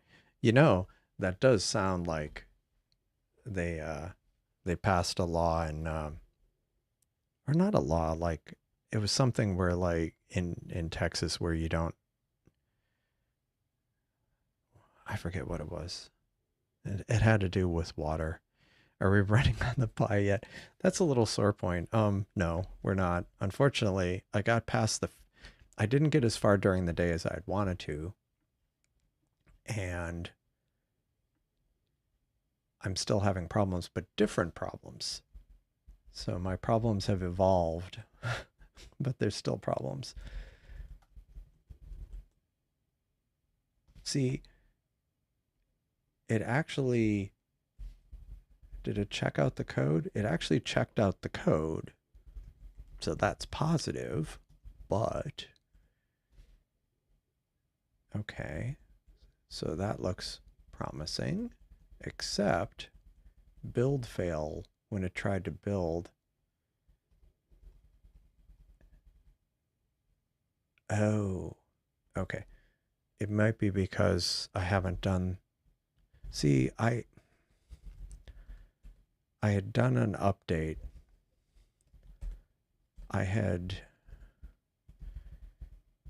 this line here runs the update on the image to like update to the latest patches.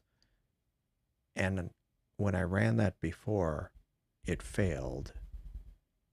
So I disabled it and it seemed to work, but then the version is too old, so it's incompatible. So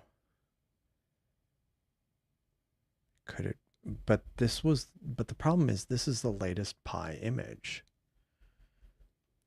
Because I went and looked and that was the latest image. So let me try building this again. See if it comes up with a different outcome this time. Okay, fossil footprint. Is it doing this kind of bouncing back and forth? Yeah. Yeah.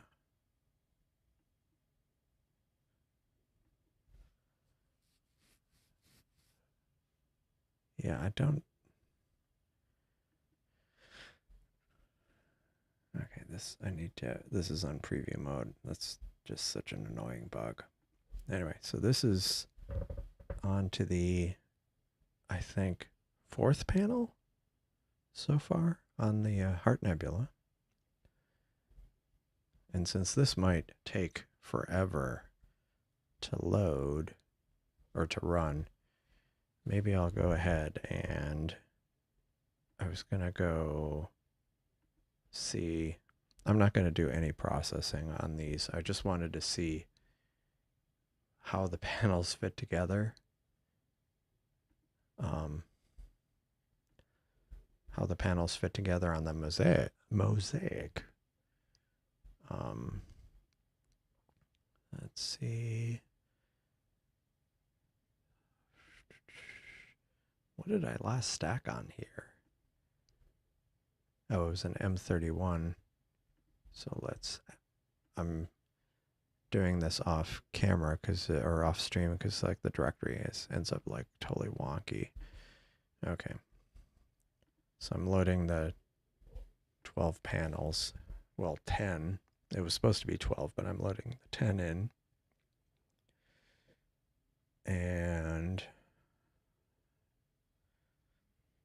I think I just hit go.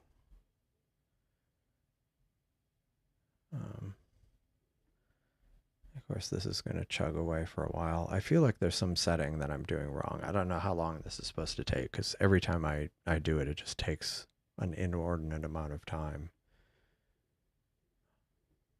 Although but it's like it becomes slower and slower. But maybe that's just a me problem. Or there's something about the stats. That's interesting. You can see the temperature fluctuated. Gain 110. So who knows how long this will take. So I'll move this off screen so I can monitor it over here. It's on the it's on the third panel, I guess. Go back here and live view. See how this is doing. Let's see.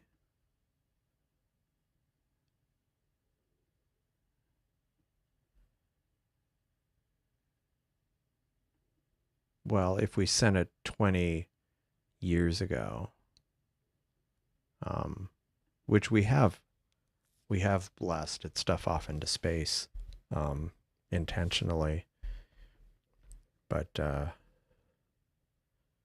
yeah, I mean it ends up yeah, that would be kind of surprising if somebody responds. But it would answer a question.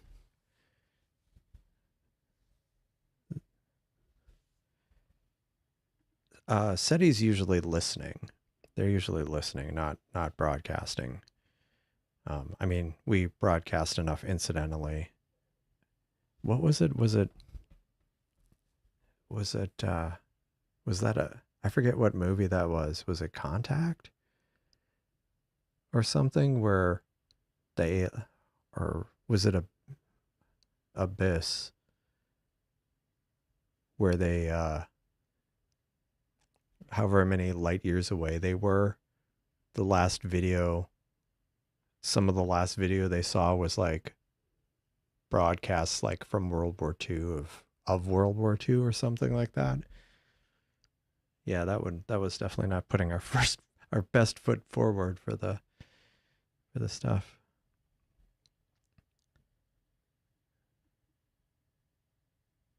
$30 to for mosaics. Oh, take to up to 8 hours. Wow. Okay, it was Contact. Yeah, I couldn't remember. The movies jumbled together, and I saw that one years ago. But yeah, that was kind of, like I say, that wouldn't be humanity's best foot forward if they saw like, if the most recent thing the aliens saw were like the Nazis in World War II. That would be not good.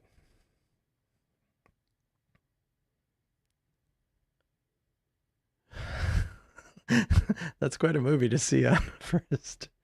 Yeah. Oh yeah, of the 36 Olympic Games. Yeah. Yeah, that was again, that wouldn't necessarily be ideal. Um yep. And there was that scene in Contact where they're at the VLA and I'm wearing my VLA shirt here from the last well, I didn't get it when I got there, but I ended up getting it after I had gone there. They actually had an open house today. I didn't go because I'm here. I mean, I wasn't necessarily going to go, but they said I'm on their email newsletter. That's why I know. Um, uh, let's see how this is doing. It's always very promising where when you try to alt tab to a program on Mac OS and it doesn't even go because it's like so like spinning internally that it won't even switch to the foreground.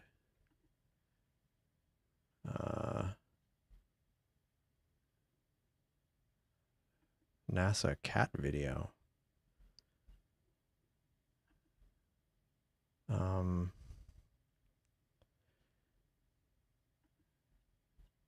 Let's see.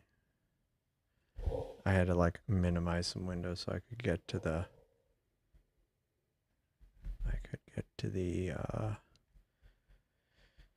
thing that I wanted to. Okay, it's up to image 7 out of 10. So it'll be interesting to see what the gaps look like visually and how the panels align, because I'm doing this exact same mosaic tonight. I mean the same parameters, so we shall see how that turns out. And I didn't do any cleanup of any of the panels. So there's going to be like noise and seams and all kinds of other stuff. I just wanted to do a rough alignment to see what it came up with, or what it looks like. So yeah, I didn't do the gradient removal and other stuff. So it might be a little bit subpar. I mean, given that I figured I was probably going to need a few hours per panel and it's only 25 minutes, it's not, I mean, less than 25 minutes. It's not like, this is, I felt like there was no point in spending too much time on it.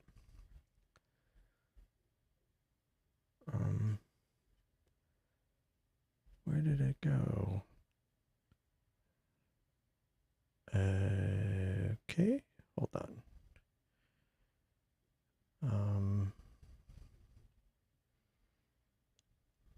Hold on. Somehow I ended up losing track of a window, and I hate that when I do that.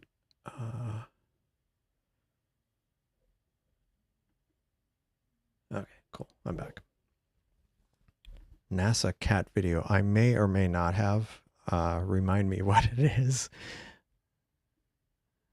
Oh, nice. 8 hours. That's going to be good. So you're going to get, yeah, you're going to get a lot more data per panel than I am. Do I even want to look this up? Cat video. The cat video explained. Oh. Okay. Yes. Oh, wow. 25% rejection. I do vaguely recall this. Yeah, it was a laser communication demo. Ultra high definition video.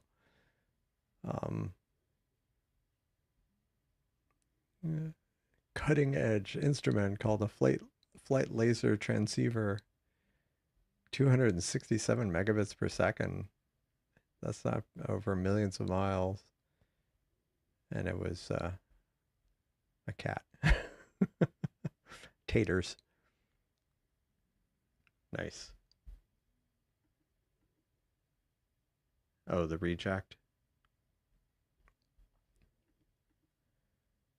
Actually,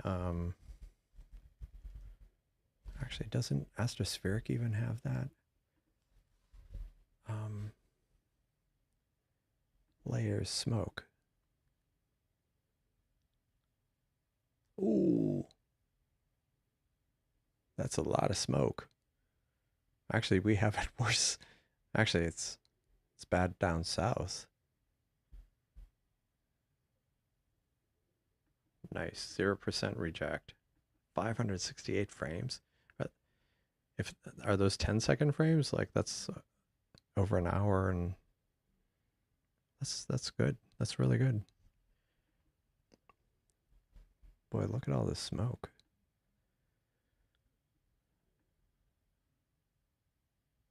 Yeah, okay, cool. 10-second.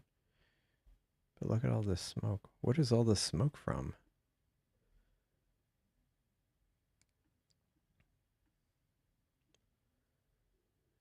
What is all this from?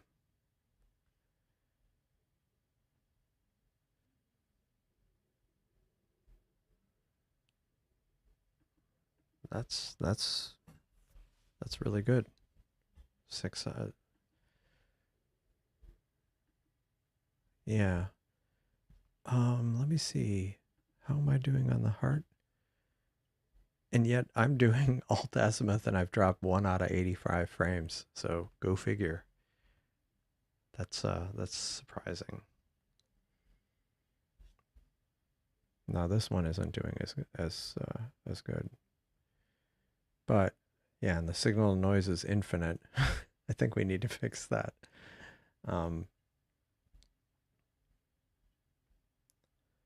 Yeah, I forgot. I had done some imaging of this, and I forgot that it has like this bright bit, but to get the rest of it will require a lot more data.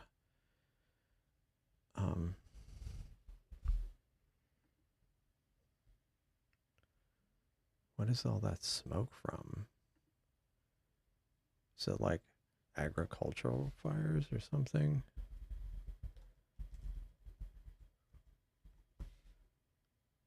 Air quality. Oh, W. Oh, that's earlier. So October. Southern. No, clearly I'm not finding the right. Okay. What was it said? What is it? What did it say? Because I remember seeing the ozone alerts here. Oh, residual smoke from burning activities across the Northwest.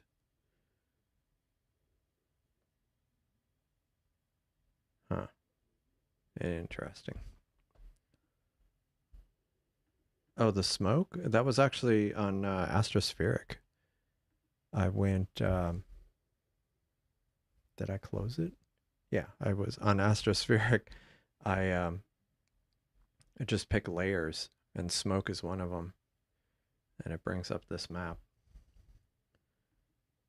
Yeah, yeah, it looks like it's kind of just kind of blowing all the way up there. Little bits of it, yeah. Ohio. Yeah, but heavier kind of through Indiana, Pennsylvania, Pennsylvania some as well. Yeah, yeah. Oh, you looked at this smoke via the planning page. Well, aren't you fancy?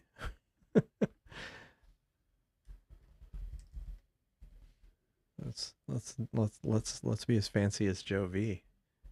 It's me, Puff. Nice. Uh, um. uh,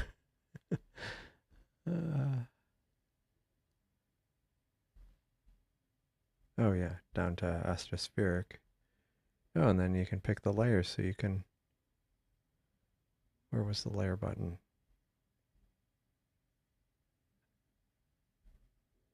Oh, it's right there. Smoke, right? Yeah, smoke. Nice. So it's built into, well, through Astrospheric, but you can look it up here. Oops, wrong one. One of the websites. You'd have to ask Joe V.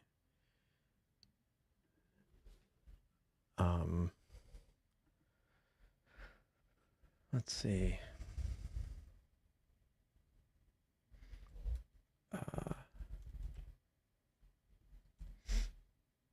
Because there was like that clear weather thing, or clear dark sky. Wasn't it? Wasn't there a URL for that?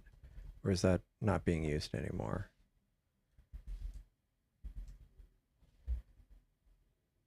That's just a Boolean. Because there used to be a URL, but I don't know that there is. Yeah, okay, that was removed. We should probably make it. Yeah. Let's see.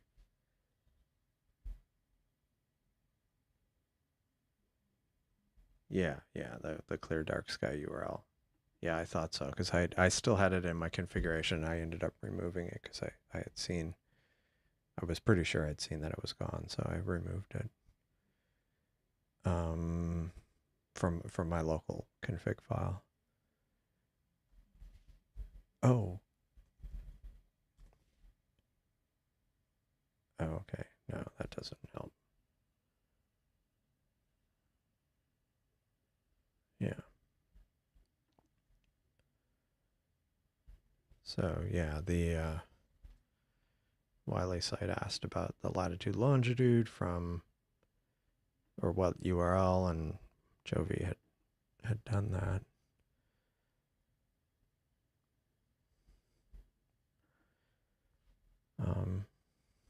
So yeah, I don't know how to do that otherwise. Yeah. Yeah. I mean, and maybe if we end up, yeah, that would be.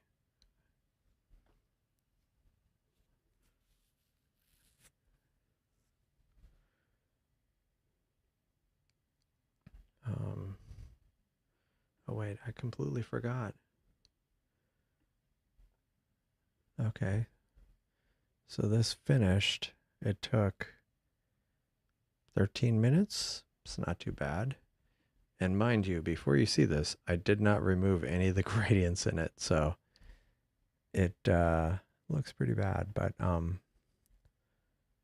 so here's the fish. And I do think this is where Alt Azimuth kills me here. I know the equatorial people who run equatorial mode are feeling pretty smug right now, I'm sure. As they should. Ah.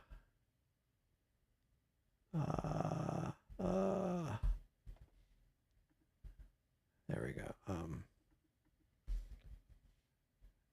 Let's see, and get rid of those. Okay, so let's look.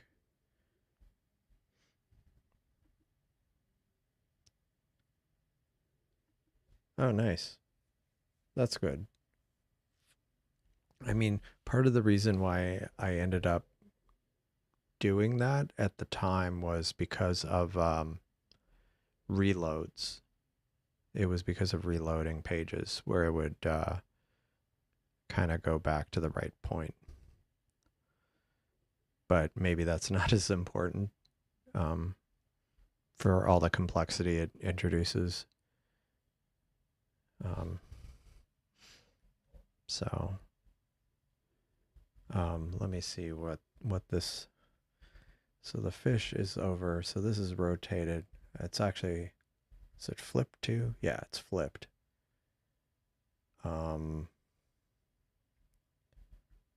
Actually, let me see if I can do this here. Sometimes I can't really. One of the things that annoys me about Stellarium is it doesn't what do you call it? It doesn't let you kind of flip the image. So sometimes I get around it by just kind of rotating. Man, this is pretty hard to follow. I do feel like I'm getting a decent amount of the heart. I do feel like I might have gaps here, but if I just kind of get more detail here and actually process them the next time to do the gradient removal and a little light noise reduction before combining them and then having a lot more data, I think it'll cover a decent amount of area because like from here to here is that. So and it's getting, although it might not, wait, yeah, there's still some, yeah, we'll see. Once I get more data, I can figure out what gaps I might have where I might want to find a coordinate and just get more data there, but at least it's a start.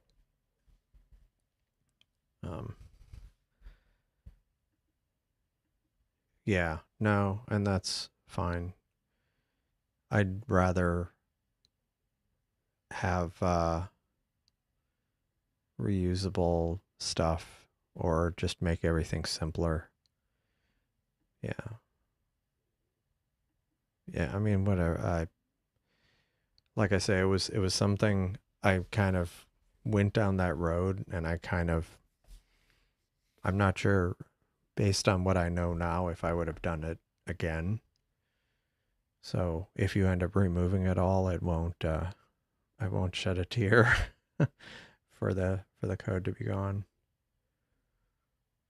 Because it originally didn't have it, and then I, for whatever reason, ended up going that route. But then I was like, meh, probably not worth it. Or I shouldn't say probably not worth it. It wasn't worth it. So the program I was using for mosaicing is ASTAP. So the this one just and it uses a photometric database, and it plate solves the frames so they don't even have to be overlapping at all, and it'll still figure it out because it kind of figures out where, yeah, since it's plate solving each image. And all I did with this one, this was a low effort mosaic. It was basically the stacks off the Seestar with nothing done to them. No noise reduction, no gradient removal, which is why there's these although it is really interesting, like the fact that these panels, it does show that the gradient is much bigger than the panel, like that and actually let me look at that, where that would be, because I have a theory about where that would be. So let me go back to the current time, and the gradient is kind of opposite, so it's like over this direction.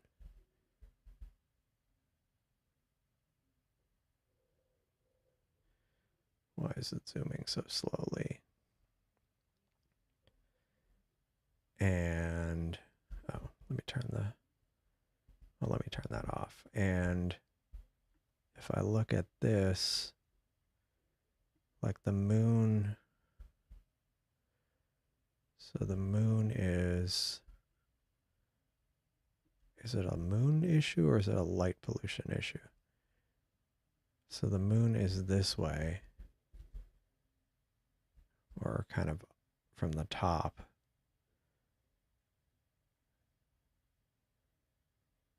Although that's the direction of the fish.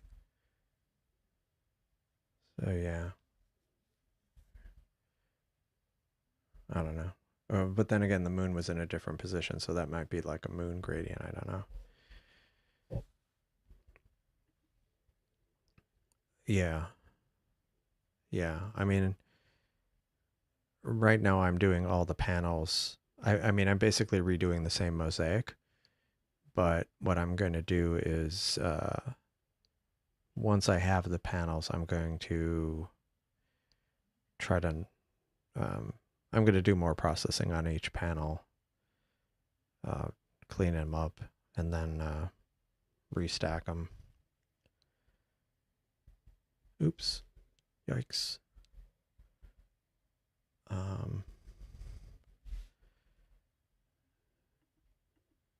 Oh, that's interesting.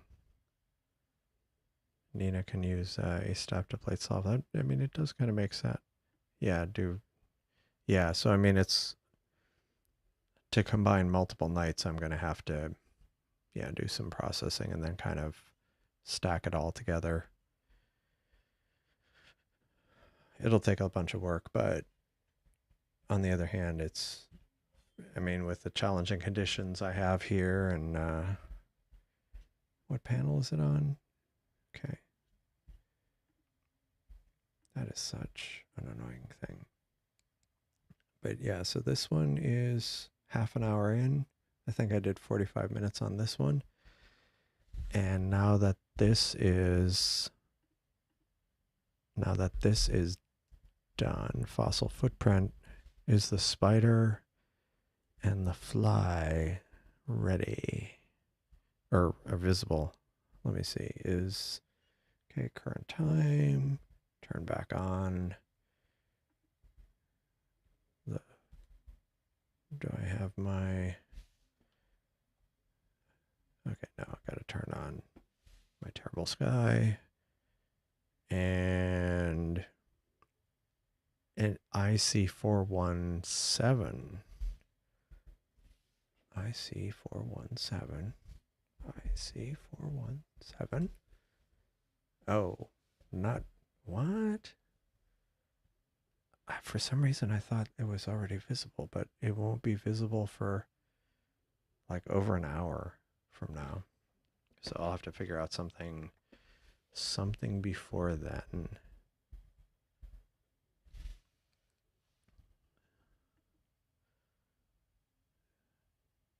No more scope on the roof. Why, did something happen? Or did something almost happen? Good night, Joe V. Thanks for joining the stream. Have a good evening.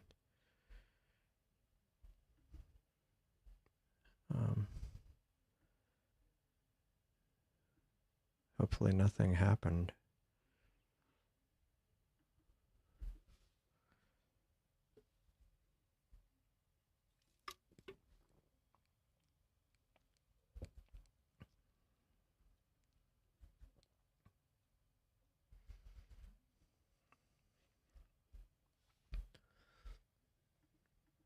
Okay.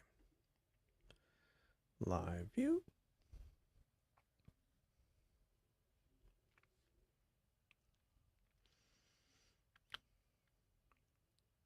So I need to figure something out for this one. So taking requests from if anybody wants, if there's anything somebody wants me to try out here. What was? Oh, I was gonna check on the Raspberry Pi image, and it ended with failure.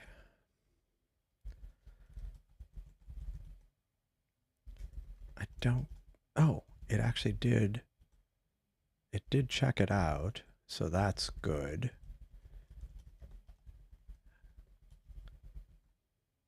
But why? did it fail? Build failed.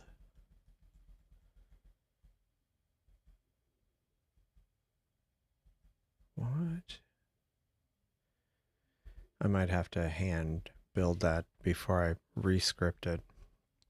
That always is frustrating when you kind of get something automated and then it ends up brittle and breaking, so I need to figure out that. Yeah, I mean, that would be my concern. Um yeah. Yeah, unless you have like a permanent mount on it. Um and can you see the moon? Let me check. My handy dandy. Um and nope. So I get all of the negatives of the moon, but I can't actually even image it because it's behind a house. So it's still like flooding the sky with light, but can't actually even take a photo of it. But yeah, that's cool. I mean, yeah, might as well take advantage of it while it's up.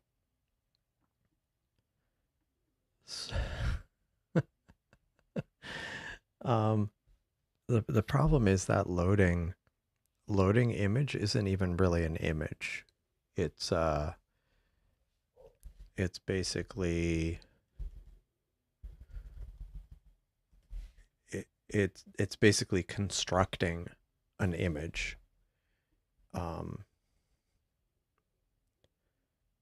It's constructing an image using NumPy, where it basically creates an empty array with 0 bytes.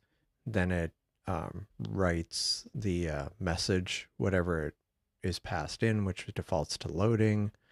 Then it encodes it as a PNG and pushes it out over the wire. So unfortunately, it's not loadable.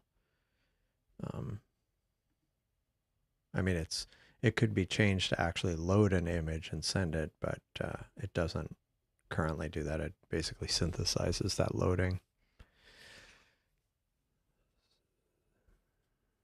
Yeah, sorry.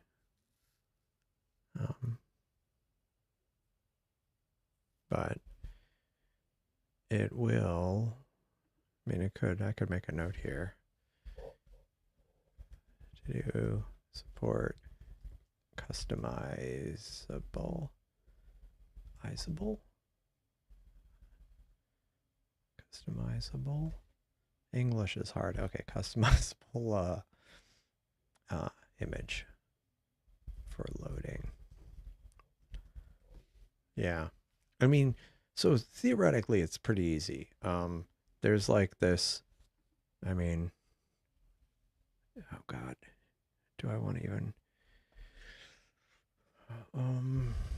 let's see, CV2 dot load,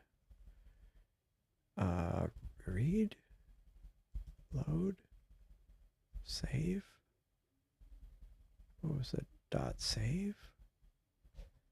Where is it? The save frames?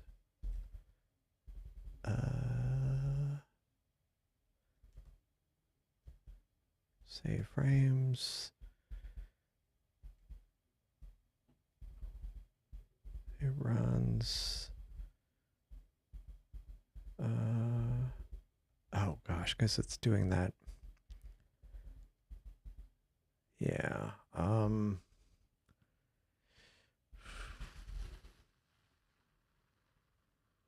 Hold on a second. I had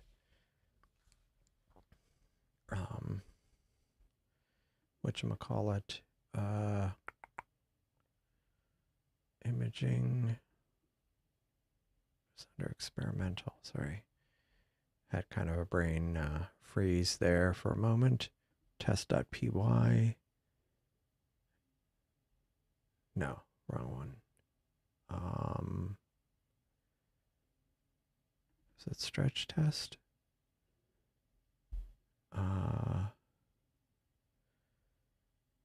Where it's basically, I was doing a test of the stretching code. Oh, what? Oh, I'm reading the raw data there. IM show. Let's see. What is it? Let's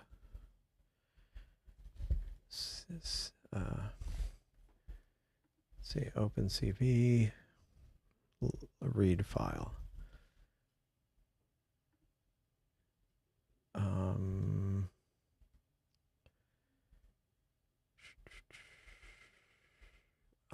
I am read. Yeah. See, did I do that? I am read. Do I have it anywhere in the code?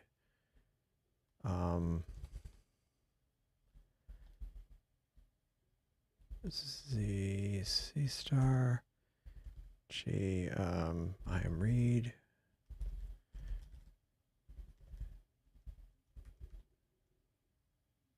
I am read.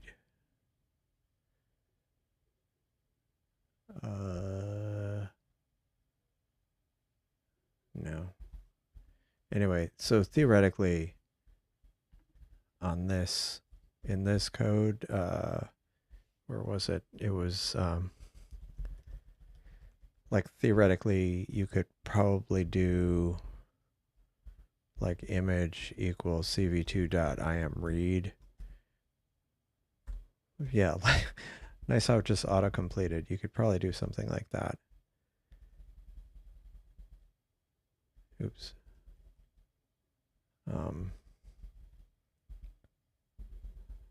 Like basically don't get rid of this stuff and then do an IM read. Read in whatever file you want and then leave the rest alone because that just re-encodes it to a PNG and pushes it out on the stream. Could definitely try that out.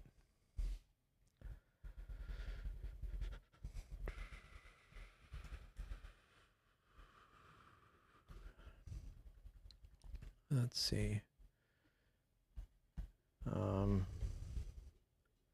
Let's go back to the live view. This is continuing. This is continuing. This will probably be wrapping up in a few minutes.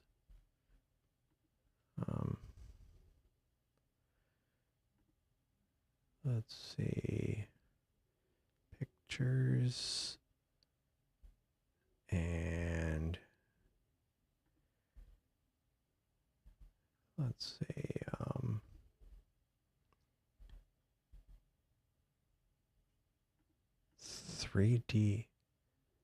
3DA? I haven't heard that one. Comet 3DA. Is that the name? Oh, Biela. Let me look it up. Let me look it up.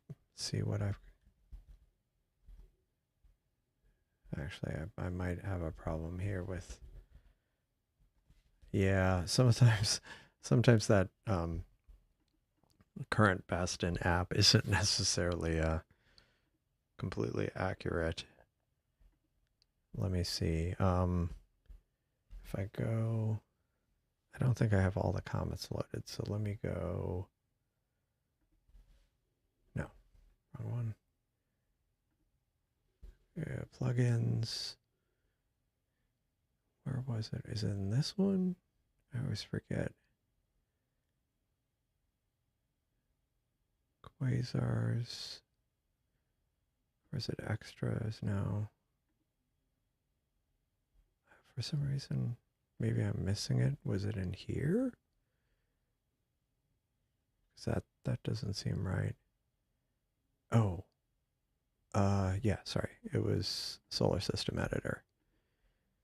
And Solar System and import and comets and I don't even know. Get orbital elements and let's see. Biela. 3DA Biela. Let's see what that one has to say for itself. And actually, do I have 2024 in here? Oops. Whoa. It's because it's still an asteroid. Let me go bring that up again. This one. Get it. I'm going to get, what was another one?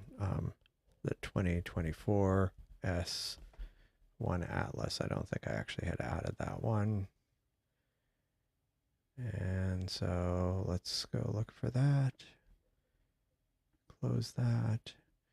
Close this. Go in here.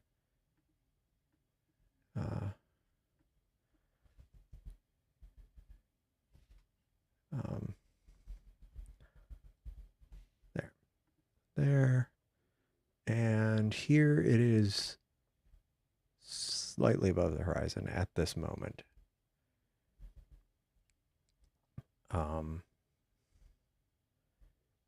It is, yeah, slightly above the horizon.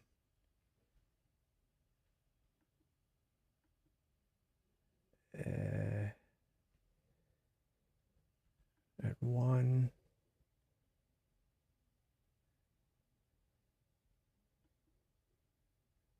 It'll be, yeah, so it actually gets pretty high in the sky before sunrise. At least according to this. Is that what I've got? 6 hours, 38. Yeah, that's what it pulled up, or close to it. So yeah, it ends up getting pretty high in the sky. At least here just before sunrise. And actually I want to see where that 2024 S1 Atlas is.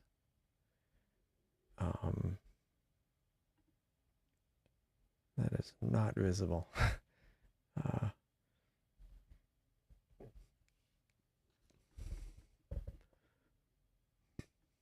It's just barely rising towards sunrise. Yeah, at least right now, but it's still pretty, it's, although I think that one is, the 2024 S1 Atlas is like 2 weeks out that it'll be much brighter. So we shall see what, if Stellarium knows. Oh, that's cool. Look at that. That's cool. It shows the, I guess it didn't register that it actually shows the orbit there. So that's on the, yeah, I don't know if the magnitude estimates are, might not be fully correct, but, yeah, it rounds the sun right on the 28th.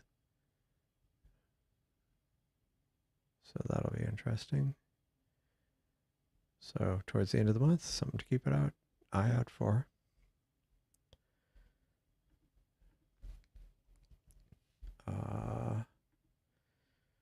Let's put the ground back, go back to today, and try to find out where I am here. Okay, here we are. Okay, so I think this other one is done now. This one's done, so need to find another target. Any suggestions? Knowing that most suggestions don't pan out for me because my backyard sucks.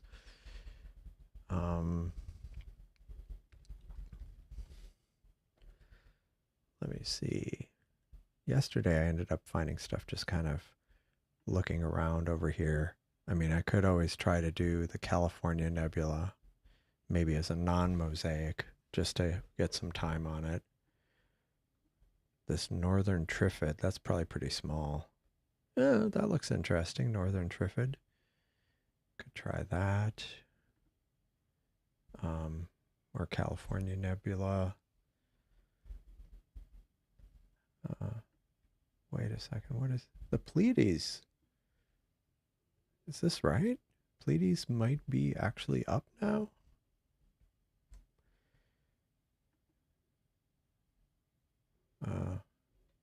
So I could do California Nebula, or I could try to do something with the Pleiades. What do we think? Or some other suggestion here.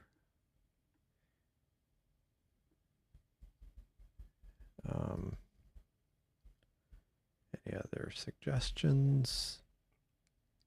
California, Pleiades, Patrick Starfish. Doing the heart right now. Oh, that was another thing I was going to check. When is that it? Okay, Bodes isn't going to be up for a while. When is that going to be up? Actually, yeah, so after 2, Bodes Galaxy is finally up. So, I mean, I'm not going to do it tonight, but something to keep in mind. Although, who knows, maybe since I'll be doing that one, the Heart Nebula Mosaic, I might point it at Bodes towards the end of the night. We shall see. Omicron Percy. Omicron Percy B. Okay. And let's see. Is that the current time? Nope, not the current time. Okay, it is visible. And let's, oh. Wait, what is this? Just kind of like a, is it a reflection nebula, or what is that exactly? CB? Oh, spectroscopic binary. But it's got a, it looks like a Star Trek. But is that like a nebula?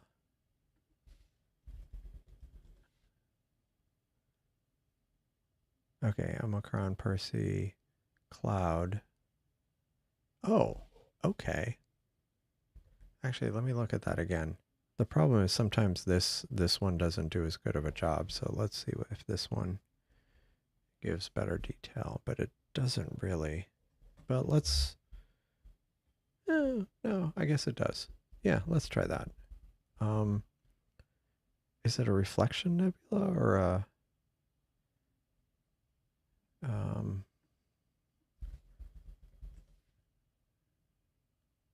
it is,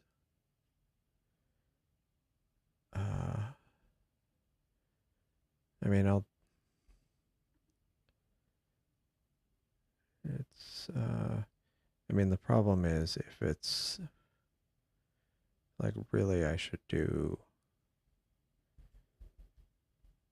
is it emission or reflection nebula?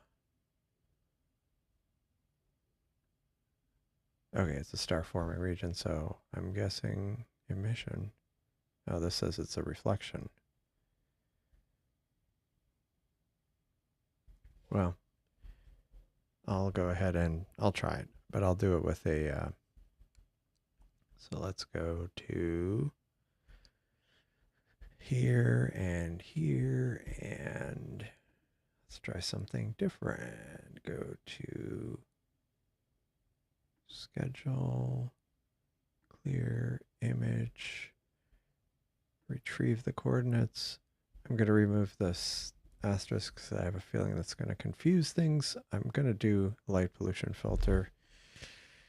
Might not be the best move, but I'll try that. I'll do 30 minutes for now. 110. Go. Start. And we'll see how this goes.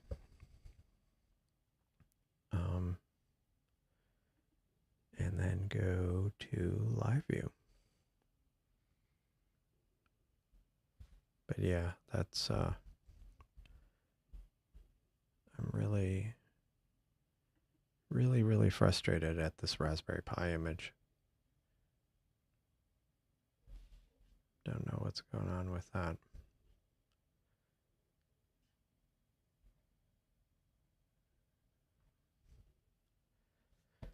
So that is going to be another project. And speaking of another, that's looking okay. Yep. IC348.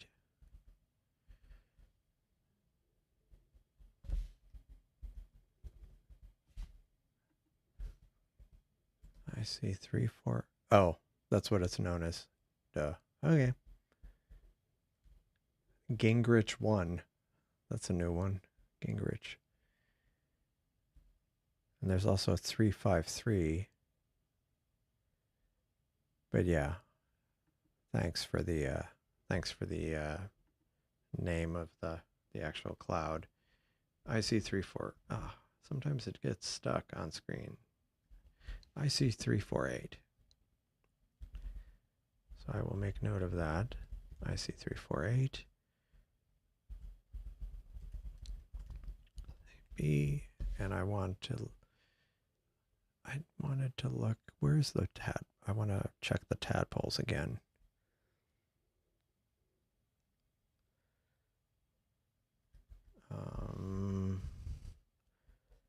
So that's cool. Tadpoles.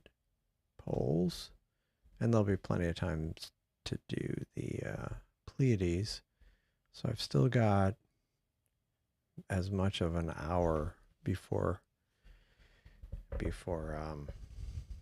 the tadpoles are visible. And where's the spider again? Is that right next door? And the spider is, yeah, right next door. So these will not be visible for probably 45 minutes to an hour. Kuttner's cloud? Kuttner's cloud. What is that? Oh, it's a dark nebula. At least I'm guessing based on the lack of... And look at this Taurus dark cloud. That's interesting. So many dark nebulas that... let's go back to the current time. Yeah, so once this is done, then I'll... still won't be time for the spider or the fly, so I'll have to... What? Oh. I'll have to think of something, or I'll have to try another target. But this is an interesting one, so we'll see how that works. Now, I think it's in that mode where it's oscillating between stack and non-stack, so that is going to get on my nerves if I don't fix that. Eridari is on my nerves.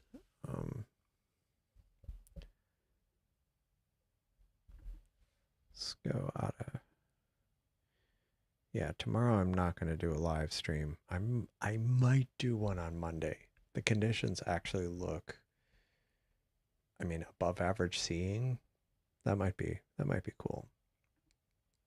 And then and at some point they were showing like possible clouds, but now it looks like it won't be till Thursday. So I might do a stream on Monday and Wednesday.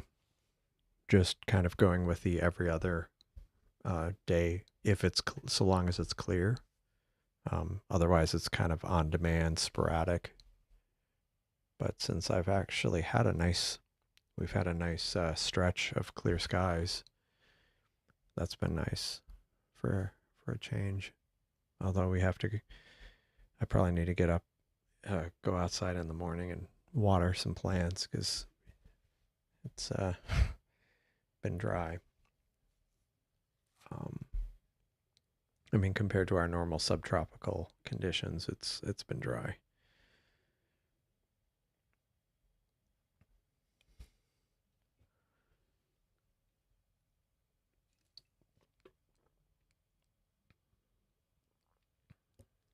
Um, it's thinking. Let's see what's the rate look like. Oh, there we go. So what am I looking at here? There should be.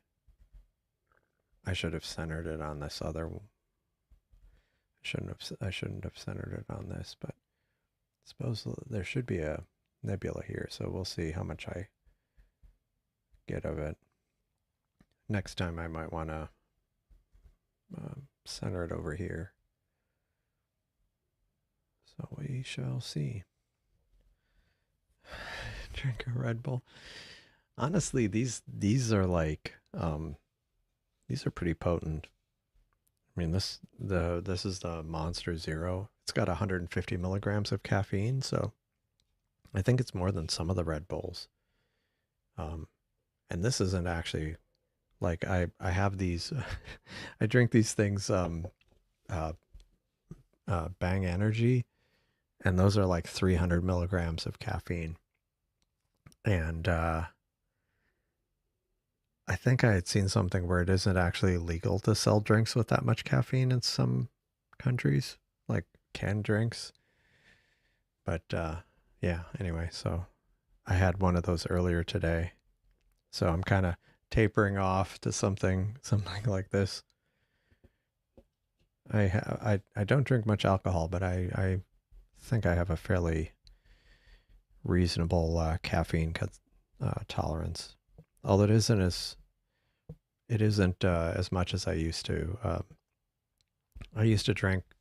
I think I would drink up to 3 pots of coffee a day. I think, um, which you know, given that I was counting my coffee consumption in units of pots instead of cups, that can kind of be could kind of be a problem. Yeah, can't drink a caffeine after 9 p.m. My wife made a tactical error the other day. She had, or a few days ago, she had a Vietnamese iced coffee late in the day, like in the evening, because she had, I don't know if she'd had them or it had been years, and she remembered how I always talked about how I liked drinking Vietnamese iced coffee, but I think she forgot the other part of the story where I wouldn't sleep until like 5 in the morning. um, yeah, yeah, I do that sometimes. I kind of would taper myself off. That's also why I have root beer sometimes in the evening, just to try to have some kind of drink, but like that a soda that's not heavily caffeinated. Yeah, I mean, yeah, I mean, I've kind of gone up and down over the years, but I know certainly not as bad as some people because I think coffee kind of offset a lot of it. But yeah, um, this this chair, I need to, like someone suggested I look for a chair during Prime Day, and I think I did, but I didn't see anything I wanted to get. But yeah. Oh, oh, yeah. I mean, I've kind of gone back and forth. I don't know that I was ever a snob, but I did have like a bean grinder and stuff or whatever that's worth. And I had probably half a dozen different ways of making coffee, from, a normal drip coffee maker to a uh, French press to a Vietnamese iced coffee, kind of like the little hat kind of things that you put on your cup. And there were a few other coffee methods I had. So that was, yeah. I mean, you can definitely get carried away with soda. And yeah, seltzer's not, yeah. Yeah. I think that's about what I had at one point. Um, I joked about all the coffee paraphernalia I had in the kitchen, but yeah, I don't yeah, I have an AeroPress too. The one thing, did I end up getting one of those? I started getting really into cold brew at one point. Um, and I think I do kind of enjoy some cold brew every now and again. Uh, yeah, definitely. I don't have a proper pour over coffee setup though. Like that's probably the biggest gap I have in my coffee gear, but which is kind of surprising, but I don't think I do. And then I have like, yeah.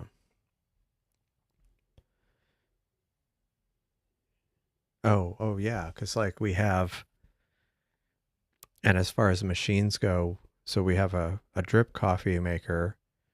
We have we have a Keurig and an espresso coffee machine, or one that takes the pods. We have an espresso machine with frother that we've had for 20 years or something like that. We've had that a long time. My one of my oldest daughter, she uses it now and again. Um, but yeah, yeah. See, I don't pour over is like the biggest gap in my coffee these days. But oh, and I don't know if I still have it. I actually had for a few years. I was making espresso using one of those stovetop kind of uh, espresso things. Uh, I also this is getting a little off. I actually at one point I think I was looking into getting something for Turkish coffee. Um, because I've had it more than once that I had just like I have a Vietnamese coffee kind of thing. I was looking at getting a Turkish coffee one. Yeah, an espresso and a Keurig. Yeah, we have that. Yeah, mocha pod. Isn't that the one, the espresso thing? Oh, okay. Yeah, you said mocha pod. Vacuum coffee. I'm not sure. I don't know.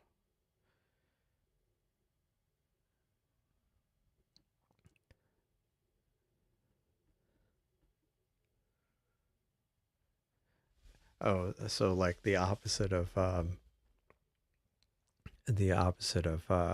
what do you call it? Uh the opposite of gourmet and well prepared. I think I remember. Well, I don't own one, but I remember people using or in the family having percolators for their coffee. Um, one of my family members, one that's not too distant, she used to have a coffee urn at her house, like one of the ones they use in hotels, because she consumed so much coffee. So maybe it's a genetic high caffeine tolerance thing. Oh, that's interesting. Second panel isn't dropping frames. Let me see what my panel is doing. I think all my panels have been doing kind of okay. Um, but I don't know if, well, I don't know what's causing it. Because I was thinking that I've been having better luck recently because I've been increasing the gain a bit, but I don't know if that's just a coincidence because sometimes I still have abysmal like really high failure rates, especially some of the first targets I do in the evening.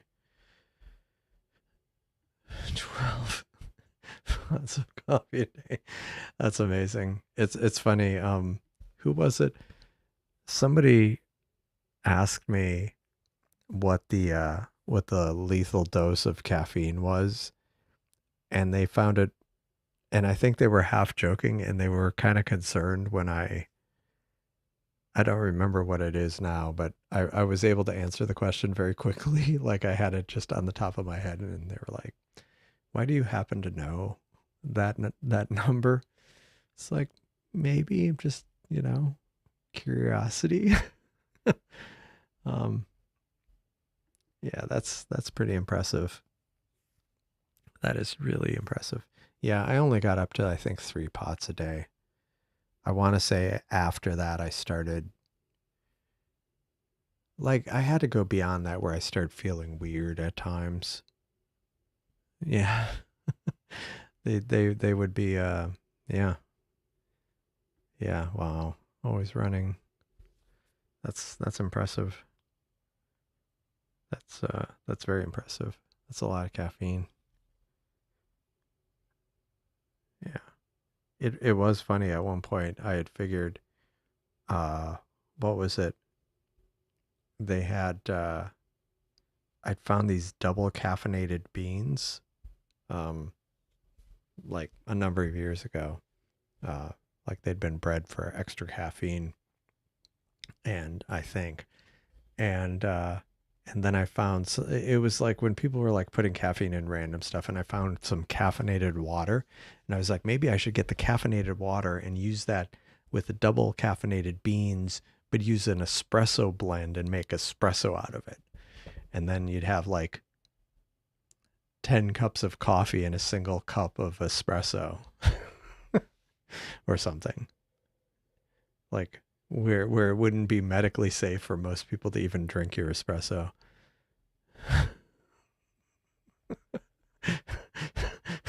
Yeah. Yeah, I can imagine that's I could imagine certain medical professionals being quite alarmed at hearing that much caffeine consumption from a person. Um, but yeah, the biggest problem I think when I was on 3 pots of coffee a day is like if I didn't kind of time it right, I'd end up with like some terrible headaches. And I was over at a family member's, and they had been advised to switch to decaf by their doctor, and I knew that, and I was there, and I was getting like a massive headache, and I was I was like, I need a coffee, and they made me a coffee, and they assured me it had caffeine in it, and like on half an hour, like an hour later, I was like, I think I was literally curled in a ball on the sofa, and I was like, what kind of coffee was that? And they're like, oh, it was decaf. I'm like, what? You told me it was caffeinated. And they said, oh, I didn't think it would like actually matter. And so I could, it was so much of a headache. It's like I could almost not focus, and but I still managed to like stagger off to my car, and I went to the nearest Starbucks and got like their extra, like, if you get the venti drip coffee and then you ask them to throw shots of caffeine in there, I mean, shots of espresso, it ends up being, equivalent to several cups of coffee. And I got one of those and drank it fairly quickly. And eventually my headache kind of went away. And it was after that time I started carrying a bottle of caffeine pills with me just in case I found myself in a position without access to enough coffee, which of course maybe was kind of a sign that maybe I should dial it back a bit. um, yeah, I mean there is something very there's something to that definitely. The especially like the pour over stuff and some of the other stuff too. Yeah, yeah. Okay, vacuum coffee. Let me look. Let me look.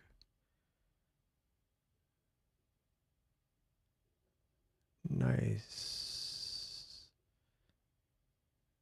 Oh, okay. Interesting. Oh, Japanese. Siphon. Oh, siphon. I'll have to check that out. That looks cool. Yeah, the weighing, grinding. Yeah. Yeah.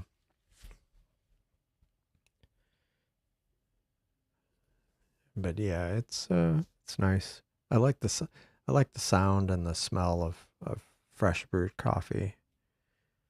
Um, even if I'm not drinking it, I like the smell of it. Okay, so we're up to. We've got still like a couple more hours, so it's must have like about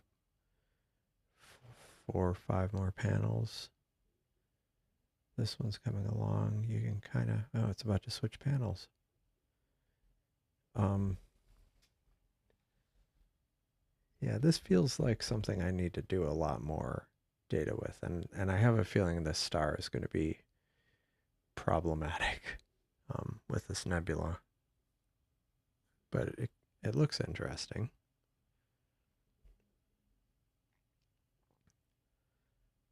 Um,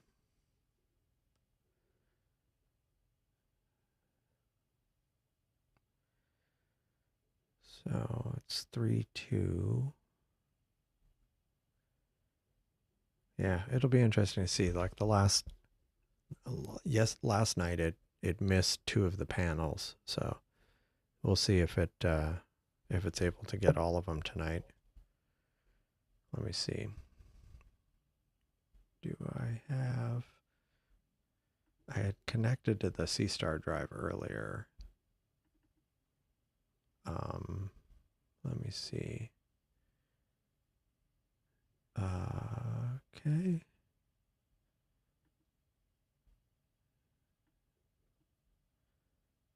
All right. It is. Let's see what we've got here.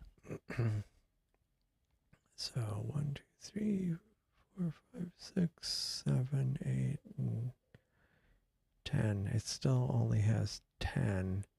So the ones that we're missing are 3-3 and 4-3 are missing. So that'll be interesting. It'll also see where I hadn't even considered when I was looking at that mosaic. If I still have it up here, when I was looking at this mosaic, where those panels would actually fit in this. So that'll be an interesting thing to see what was missing. But 3-3 and 4-3 are missing. And so I'll have to do some redos anyway, so.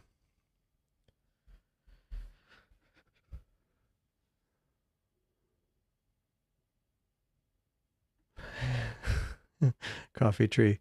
I think you win coffee if you have a coffee tree in your backyard. All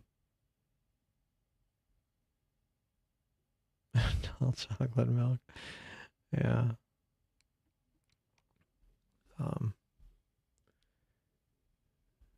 Yeah. So this is.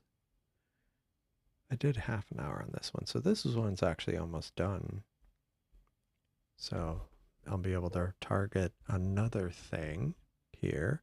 Not that. Not that. I mean, I could try the Pleiades, or I could always do part of the California Nebula. just to get some of it. Although, what is that?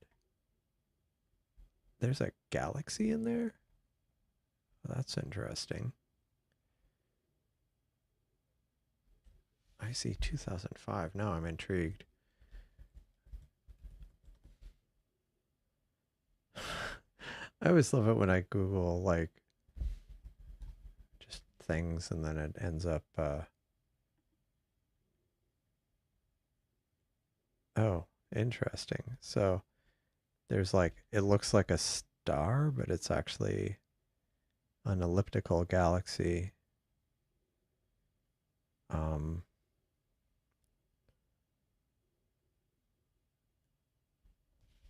It's actually an elliptical galaxy embedded in the, or behind the California Nebula. How big is it? It was, wow. Oh, it's 280 million light years away. That's cool. Intriguing things you see. That could be interesting. Trying to get that. I mean, that would be reachable. It's like if I shot this part of the California Nebula, it would eventually resolve. So I might do that. I see 2005. I see 2005, a galaxy in / behind / beyond California Nebula. That looks like an interesting target. I might do a little bit of time on that one just to get some of it, unless somebody has another, unless there's other suggestions. Embryo Nebula. Oh, that's an interesting looking one.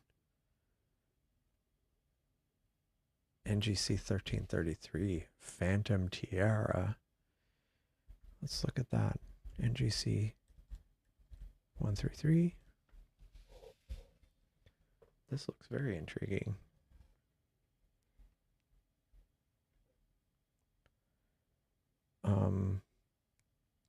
It's a reflection nebula.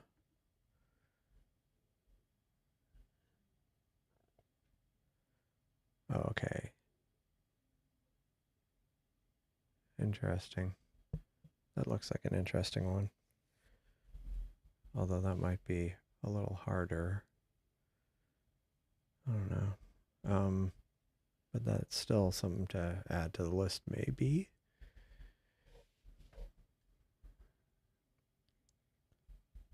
What else? Yeah, I think I want to try to do that galaxy that's embedded in the California, well, not embedded, but that's in the apparent boundary of the California Nebula.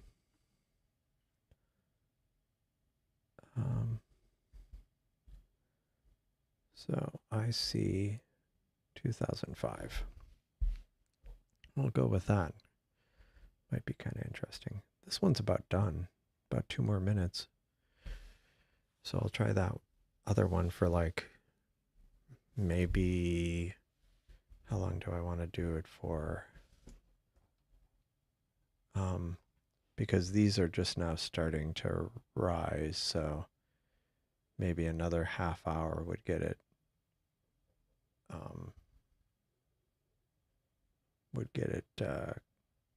Would allow these to rise a bit more and be more visible. So I think I'll try that. Just installed the latest version of Windows version of ALP. Gonna try it out. Cool. Yeah, let us know how it goes. I mean, I'm not much help with the Windows version, but I know there's been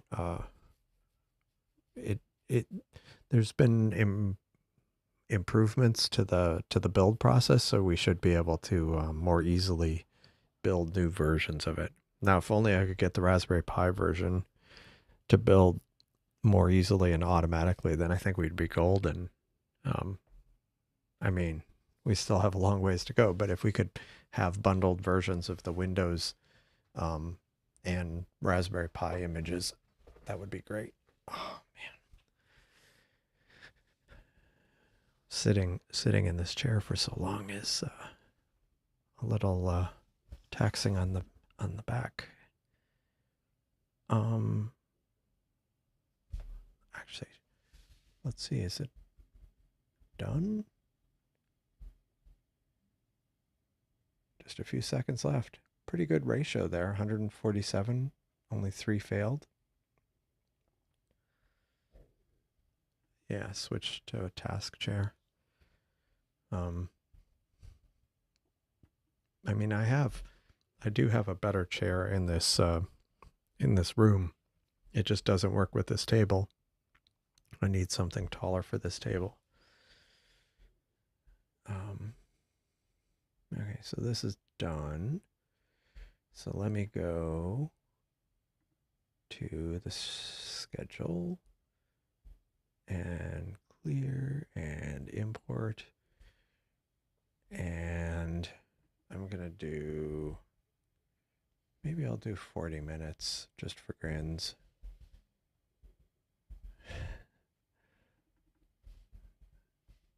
Use light pollution filter.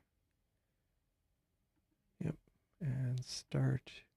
And use the lower this table hacksaw. Yeah, I don't think I want to take a hacksaw to this. I just need to kind of rearrange things in here and go back to using a desk here. Because I think that'll help, especially with these long with these live streams. Like when I do like a video, I wouldn't necessarily be sitting here continuously for very long, but with a live stream, I'm here for the whole time, generally.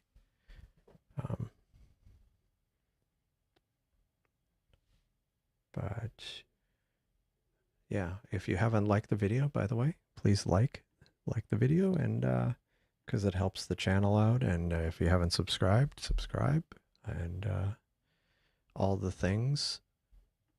3DA, no, it's well, not in my backyard. Let me see. Let's go back to that. I mean, at least where I am, it is. What's the altitude? Actually, it's getting close.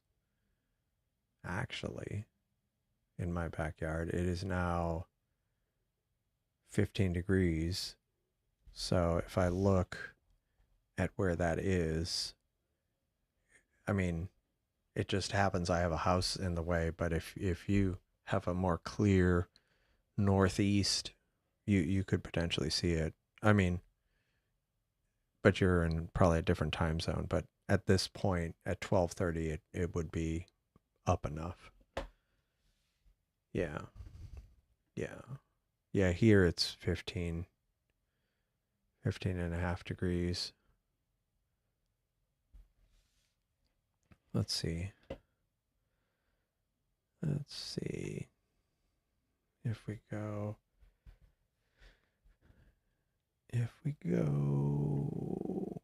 Yeah, see, the problem is the trajectory it's going. It's kind of on the verge, on the cusp of being visible, but then it goes kind of behind that kind of this roof line, and it won't be till, at least for me, till past 1:30 that it'll be actually visible.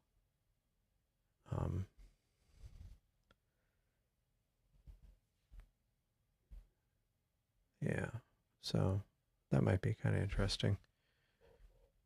Yeah, I mean, the thing is, for me, it won't be till like close to 2, and I'm not sure if I'll be up. I mean, yeah, it looks kind of small. I wonder, although let me look, 3 comet. Oh, I already have it up. in the sky.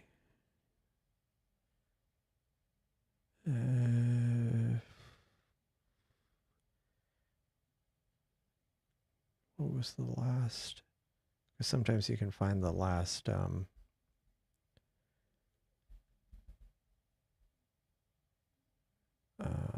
Oh, not this one. Is it this one? No. Nope.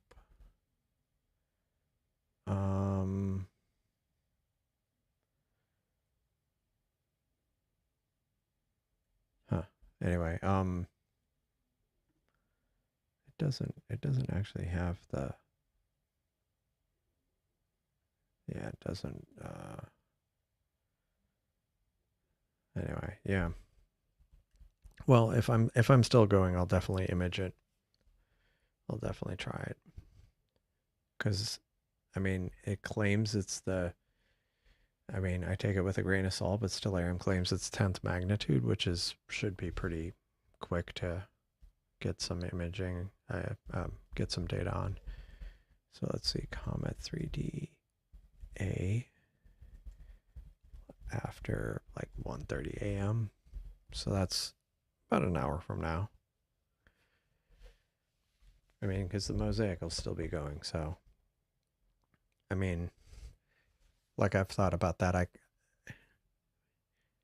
mean, I can always end the stream earlier, but I still am going to be, because I don't like leaving my telescopes outside. I always bring them in, so I'm still going to be up till like 2:30. So I can keep the stream going.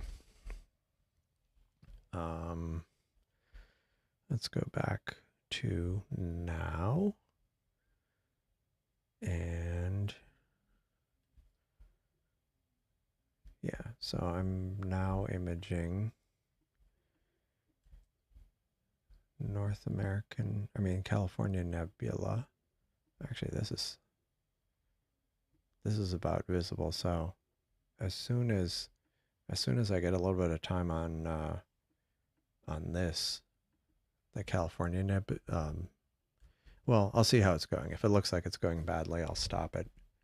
But I want to try to get that comet. I mean, not comet. That galaxy that's in the California nebula. Reject rates, stack rates, good. This one is on 3.2. That one has like 9 more minutes before it goes to the next panel. Not a ton of time per panel, but it's better than nothing. Just need to acquire a lot of data over a lot of days.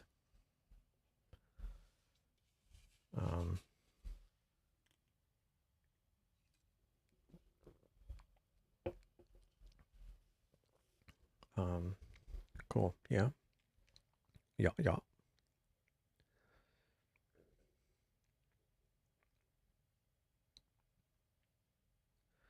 I wonder where. Sometimes I like trying to figure out where the object is of interest. Okay. So here's this star pattern, and these stars are here. So it would be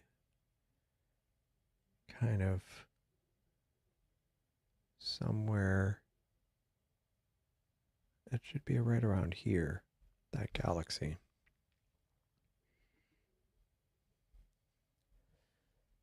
Like maybe right there?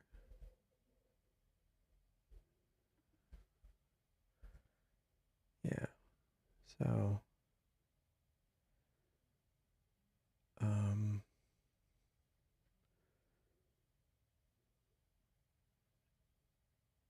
yeah. Like sometimes that you don't know if it's noise or if it's something else, but sometimes you'll see like the hint of a pixel there.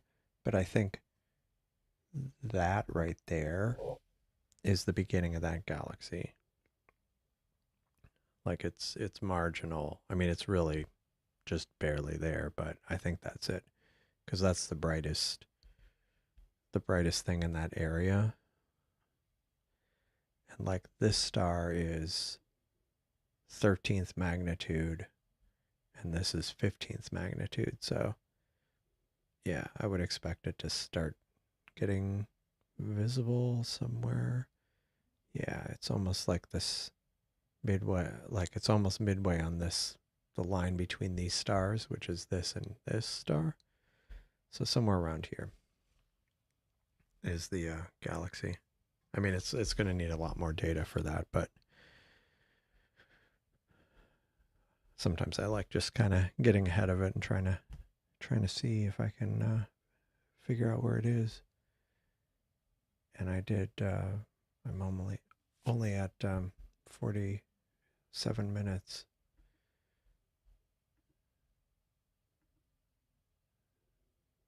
And although I did this for 40 minutes, I guess I forgot I did it for 40 minutes. So, yeah, so 5 times as much data, or 4 times as much data it should be. I mean, it won't be like significant, but it'll be a start. I don't know, those kind of more unusual. I like that kind of the combination of imaging something closer and farther in the same frame. I still want to do a video about it, kind of my quasar quest, where I had I don't know if I think I've mentioned it like a while back, but the most distant quasar I ended up imaging was, I think it was like, did I end up imaging that successfully? I think it was a bit over 11 billion light years away. And I think there was another one I was trying to image. Maybe I successfully imaged it. Basically, I either had imaged or I, I maybe I ended up not being able to image it, but I was targeting something that was like towards when the universe was less than a billion light years old. I mean, more than a billion years, less than a billion years old. So it was pretty far out, but it was. And the problem is, there's probably other quasars that are similarly far, but like the redshift just hasn't been calculated for them yet. Because I ran across a bunch of, like, there were a bunch of objects. Even like you go into what is it, Aladdin, and you start looking around, and you'll find distant galaxies that they're not in the Gaia catalog, or like there's no I couldn't find a catalog where any of them were in.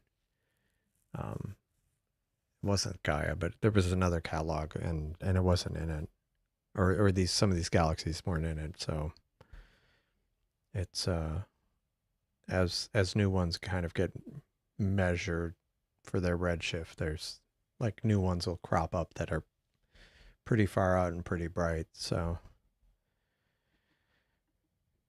how close is the Seestar to the air? Could you pull data from the air? What are you talking about? Seiko?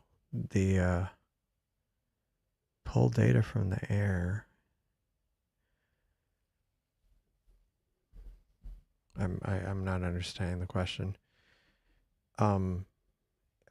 So Turf, where is the view, live view or stack? What are you so you have the new Windows app and you turned on the experimental or you made sure that the experimental live view flag is on? Like, do you see live under settings? Is that the question?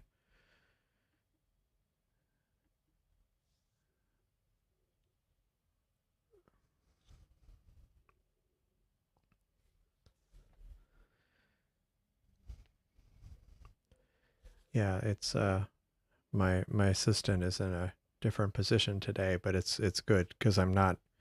I see that it's in the frame, but I'm not knocking it over. Oh, it says 29 images, but no view. I mean, does the URL say like /live/star? Because it should be on that directory. I mean that path. Because if it isn't, it won't show an image. Does it show just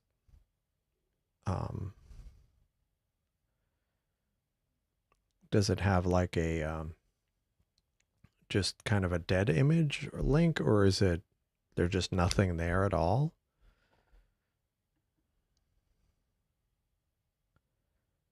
Okay. Good night, Wiley Site. Thanks for joining. Have a good night. Could you use the ALP interface with ASI Air? So you mean using this web interface to control an ASI Air? Because no, not currently. Well, I shouldn't phrase it that way. No. That said, if that's what you mean, I have thought about, I wondered if it was possible to, yeah, okay. Currently, no. I don't know if anybody else had any plans to do so, but I had been, it was actually part of the remote telescope stuff that I had started thinking about. Well, depending on how it's abstracted, and since theoretically we're using kind of a standard interface. Now that said, I mean, the ASI Air is like it's a telescope controller, whereas this is also a telescope controller, so I don't know how this would tie to that. Oh, a control panel. What does the path say, Turf? Um, what is the what is the URL that you're on right now where you're seeing that?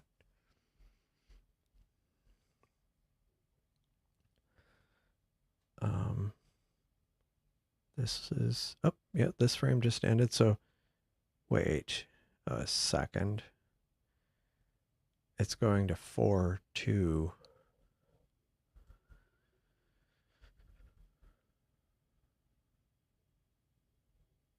Don't tell me it skipped 3-3 again. Dang it. Because 3-3 and 4-3 were missing the panels, so if it ends up skipping those again, that'll be very frustrating and also very strange. Okay, this is running for how much longer? Oh, this is going to be 40 minutes, so this got like a half hour more.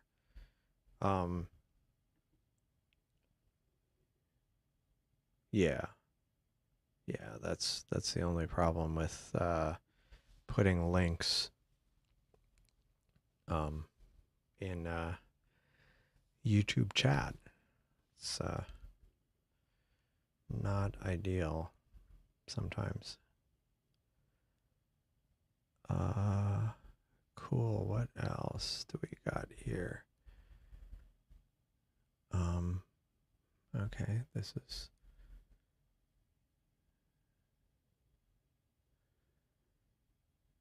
just okay, that and that. But where was the just kind of scrolling through the log, sorry, just trying to figure out why. Oh, why? Okay. Huh. Why it is missing those panels. So we'll see. This is on 4.2. Wait. 4.3? Which panel was missing? 4.2. So it has 4.2 and it doesn't have 4.3. And it also didn't do 3.3. Just completely skipped it. Or it completely failed. This is, you can start seeing more detail in there. Okay, let me go look. Let me look at the logs here.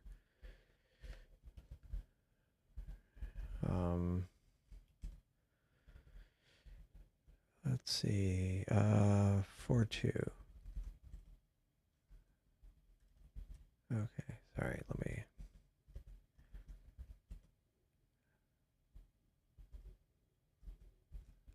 Okay. Okay, so that's 4.2.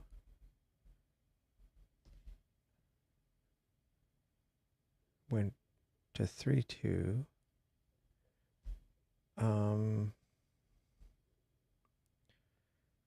Let's see. Going to target. I see 2005, 3.2, 2.2, 1.2, 4.1, 3.1.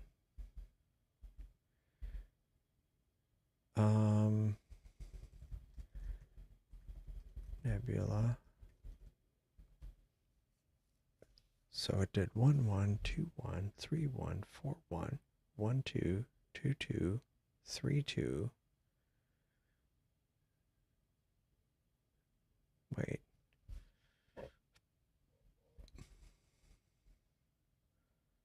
Now it's on 4.2.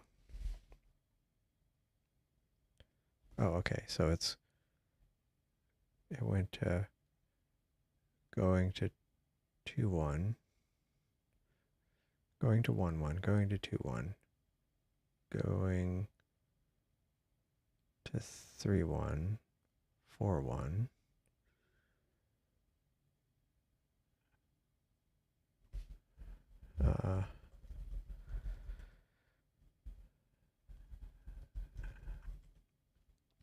Okay, so let's see if some of these other logs have information. No, they all rotated out. Darn it. Because I was testing today, all the old logs are gone. So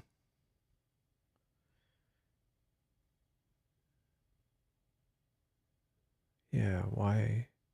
Okay, so never mind. It's got 1, 2,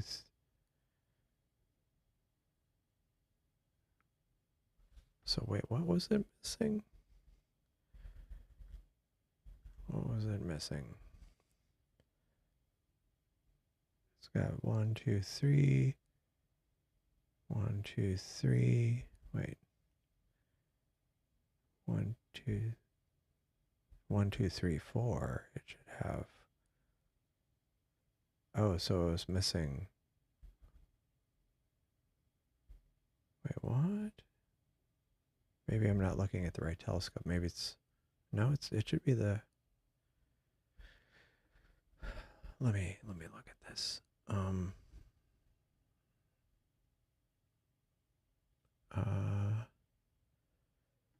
No, that is right. 1, 2, 3.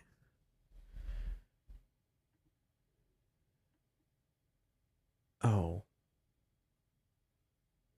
No?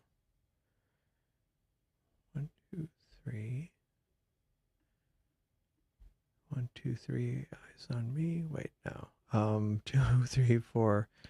Sorry, I'm just trying to figure out these panels. This almost doesn't. Oh wait, 1, 1, 2, 1, 3, 1, 4, 1. Sorry, now I figured it out.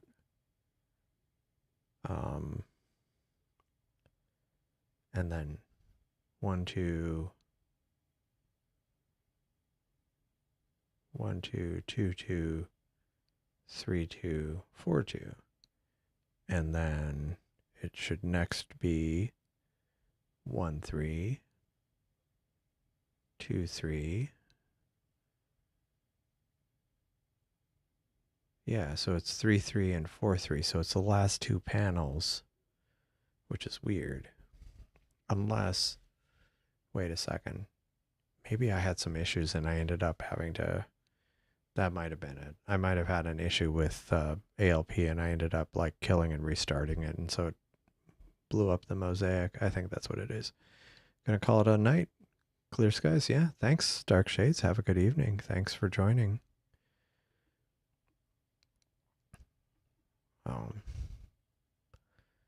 So let me do that.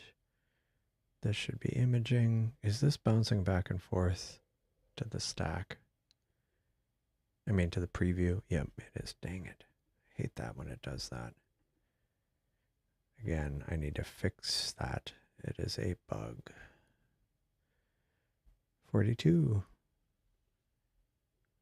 This is. Let me go compare this now.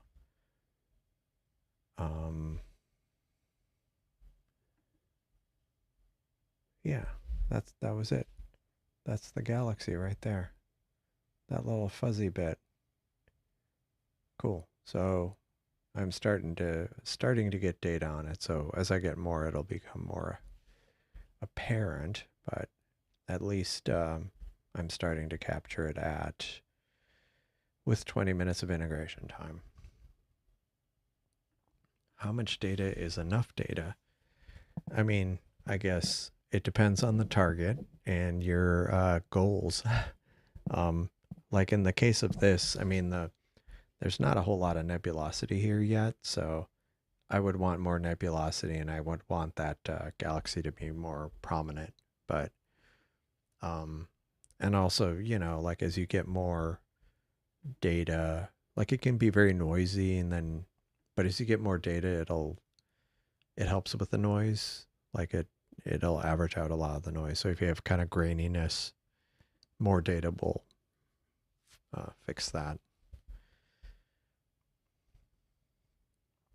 At least that's usually how I look at it. But then sometimes you get diminishing returns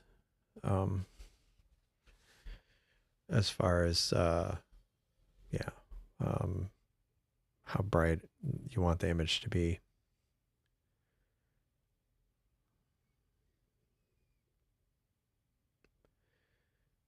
Yep. Okay, cool. So this is panel 4.2 and we have 4.2 and then next will be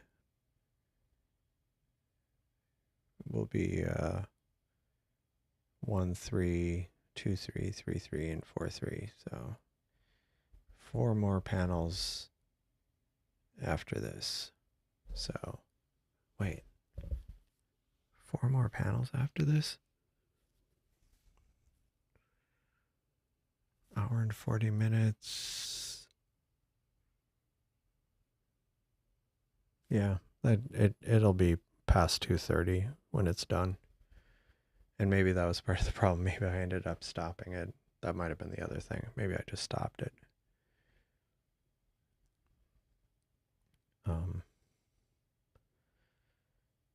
Yeah.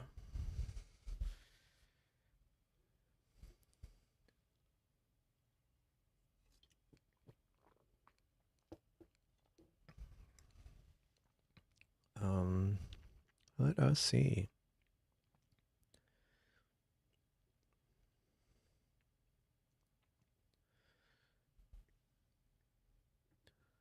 See what this is looking like. Looks more the same. No longer have that bright light because the moon's behind a building but still up.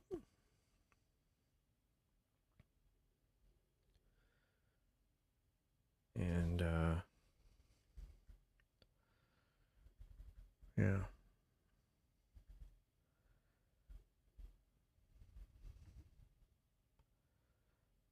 Hold on a second.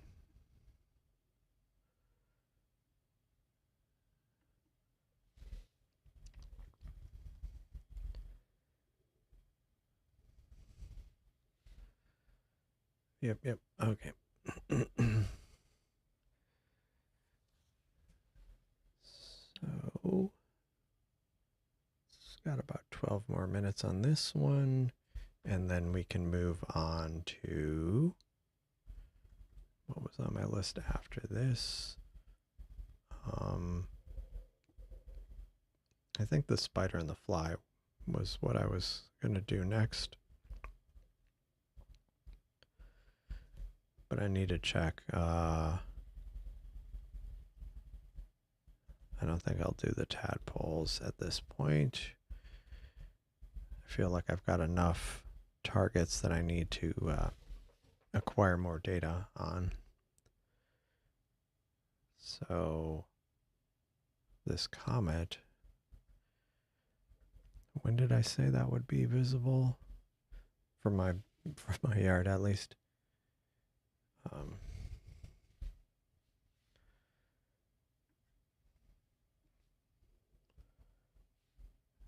There we go. So within an hour, it's definitely up. But how high up is it? Yeah, definitely within an hour. But, I mean, I don't know how hard of about, I mean, how accurate this is. So it's potentially it could be visible in 40 minutes or so, but might be more like an hour. So that's fine, because I was going to do the, I was going to image, oh, and boats will be visible. And actually it might actually be visible right now, but what I'm going to do is, what was it? It was sorry, it was the spider and fly. So this is what I'm going to be imaging next. So that should already be visible. So the spider and fly, and I forgot that maybe I'll end it with Bode's galaxy.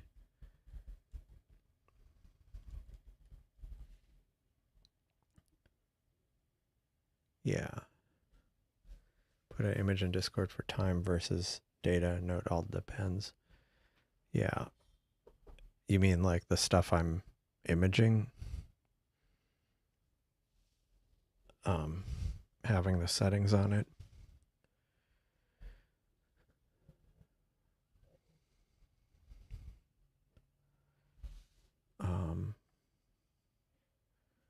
So we are getting there.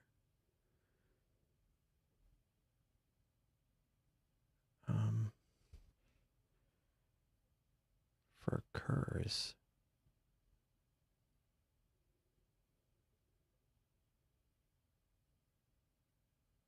Curs? Sorry, my brain's not quite.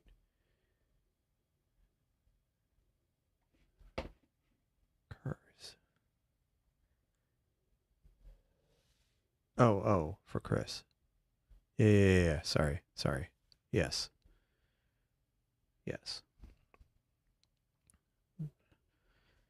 That makes sense.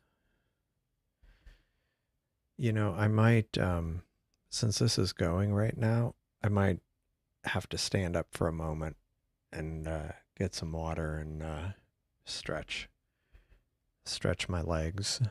So let me see. I want to. Yeah. So I think I'm going to step away from the table for a short moment. So. Oh yeah. Nice.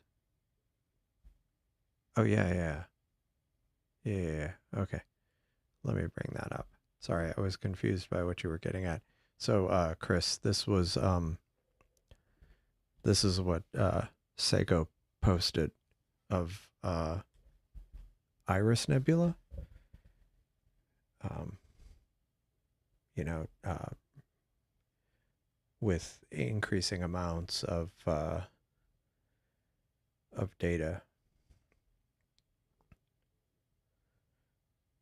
So yeah, you can like you start seeing more detail in some areas, like kind of these dark areas you don't. Okay, yeah, not your image. Okay, credit where credit is not due. So, um, but you can see like if you look at kind of some of yeah, I mean, there's just like different areas you can look at where you can definitely see um, more detail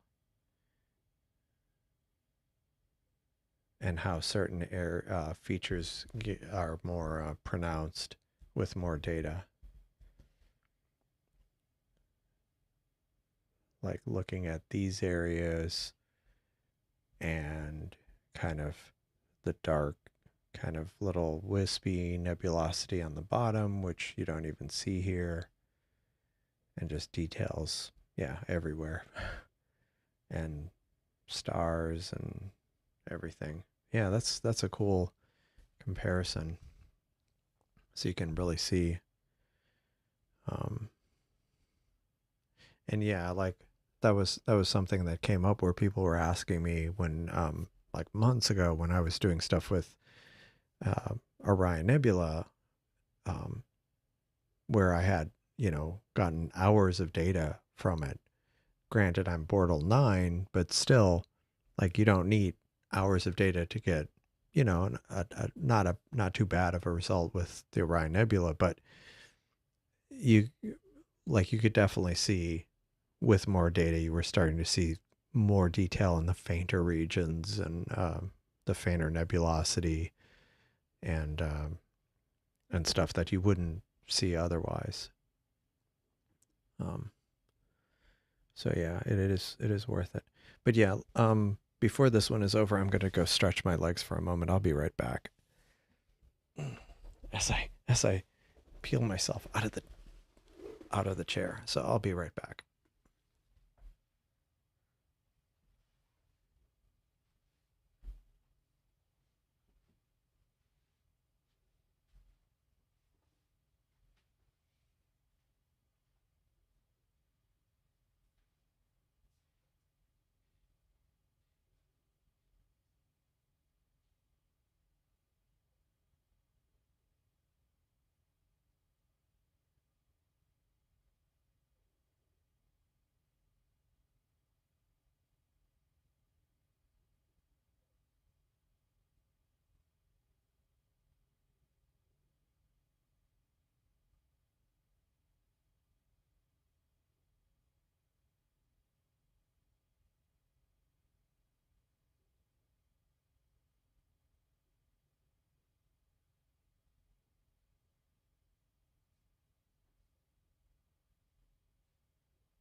And I'm back.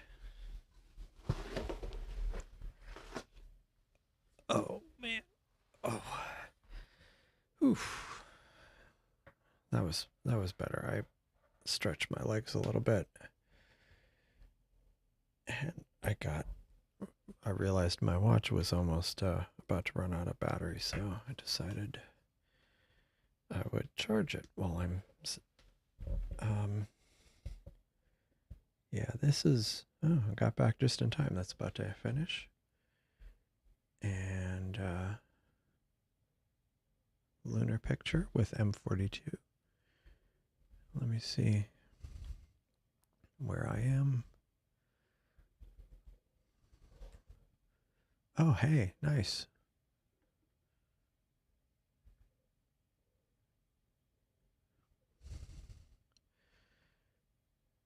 Nice. Looks nice. It's got turned out nicely. And M42. When did you get your Seestar, Chris? Or are you getting M42 now, like early morning?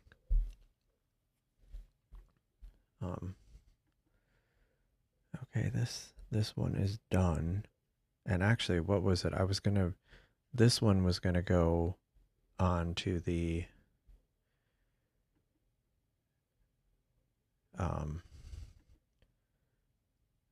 let's see. Oh, 3 weeks ago. Wow. Oh, right. That's right. You told me that.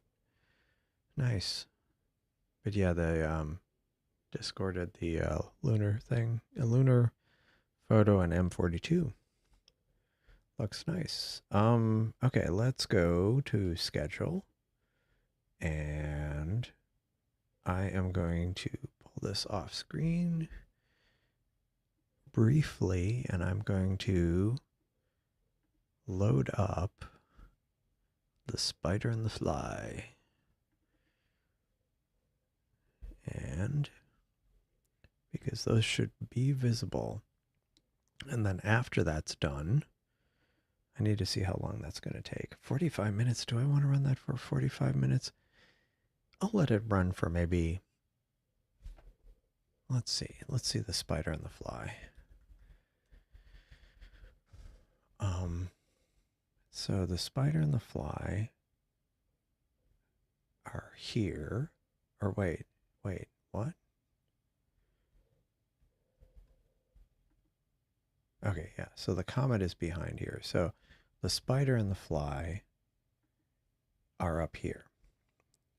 And if I image those, actually, let me go. Sorry, I don't mean to kind of keep whipsawing back and forth. So really, I only have to go. Maybe after about half an hour, I'll stop. I'll stop and try to capture this comet. So let's do that. And so even though it says 45 minutes, I will remind me to stop at half an hour. Now, once Wiley Site adds the edit, I'll be able to I could have just gone in and edited it, but that's actually, it might actually be close to being merged in, so that'll be cool. Okay, so we're now on 1.3, so it's on the last 4 panels, so this is the 4th to last. And this one is going to the spider and fly. Yeah. I mean, honestly, I've seen some pretty reasonable results with that. I mean, not like you get artifacts around the edge of the eyepiece, but if you crop it, it's not too bad. And really, it's like a low commitment, like doing it that way, where you got a cheap old scope and just put your phone up to it.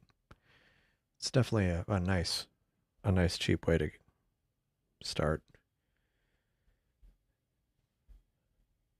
rather than dumping a lot of money into it right off the get-go. That comes with time. um,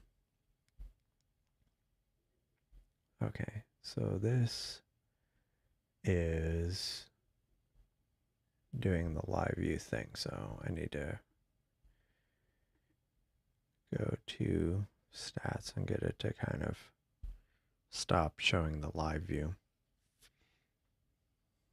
So this, yeah, there's the fish. So that is coming along.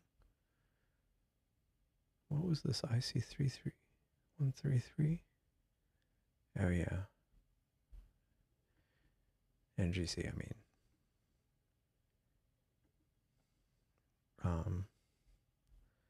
Let's go here.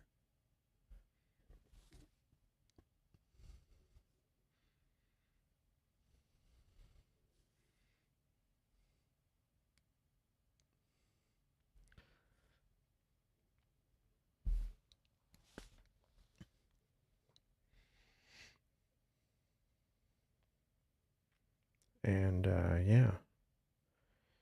So what next?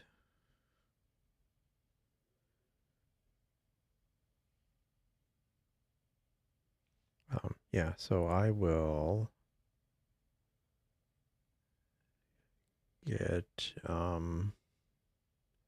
okay, here. So here's the fly, and the spider will be up here. So I got some data from this yesterday, so I think the two together, like I just keep combining it, that'll be nice. And like I say, I'll stop this at half an hour to try to image that comet, get a little bit of time on that. It should be, I mean, it looks, if it's as bright as it claims to be, it shouldn't take too much time to get some data, but I'll enter it for like half an hour just to see, and then I can always stop it if it turns out that's overkill.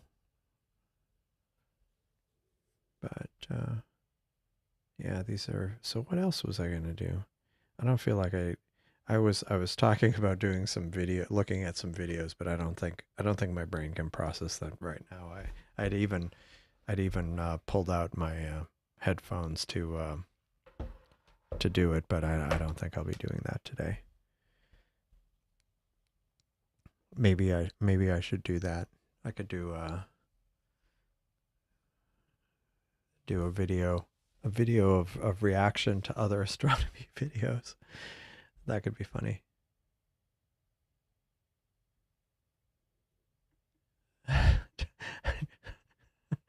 Yeah. When things are late, I find it. I don't have a love command. I don't have a love. Okay, a live command. Okay, yeah. So you have to go into the configuration, the config.toml. So it's under the device directory, and this will go away eventually, but for now, under device, you have to open the config toml and add the experimental true.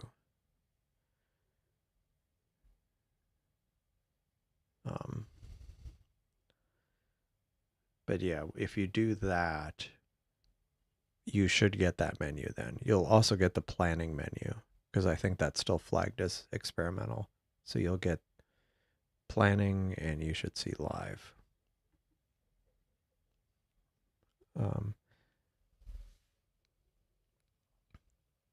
And ironically, if you do that, you'll also get this SSC config, which allows you to edit the configuration, including turning on experimental mode. But you have to right now turn it on. I mean, once some of these are a little bit more baked, they'll be they won't be flagged as experimental anymore. But for now, you'll see a few more menu items once you turn it on.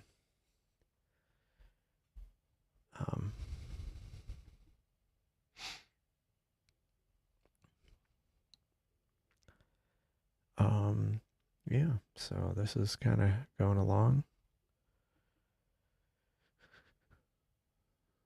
moving along. Actually, darn it.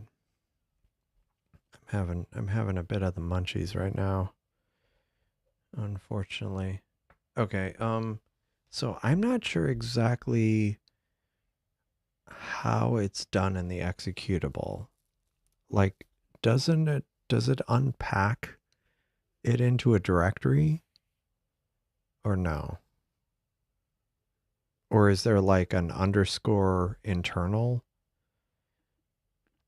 Is there like an underscore internal next to the see, unfortunately I haven't run the Windows executable. Okay. Um okay, so there's an internal sub, so see what it says here,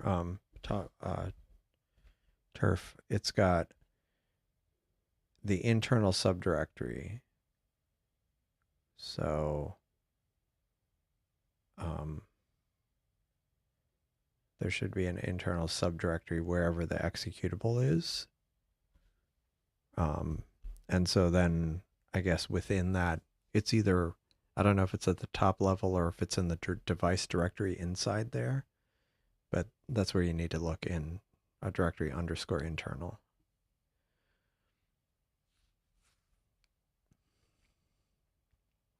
Um,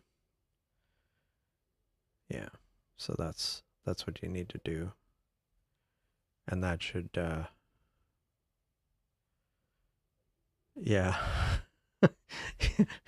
Yeah, it's if there's one if there's one of those screens that I would vote that I would pick to make non-experimental, it would be the SSC config page, just because for that reason that like if even if you do want to turn on experimental, you have to go like edit a file, which if you're using it on a Raspberry Pi, that would be kind of a pain.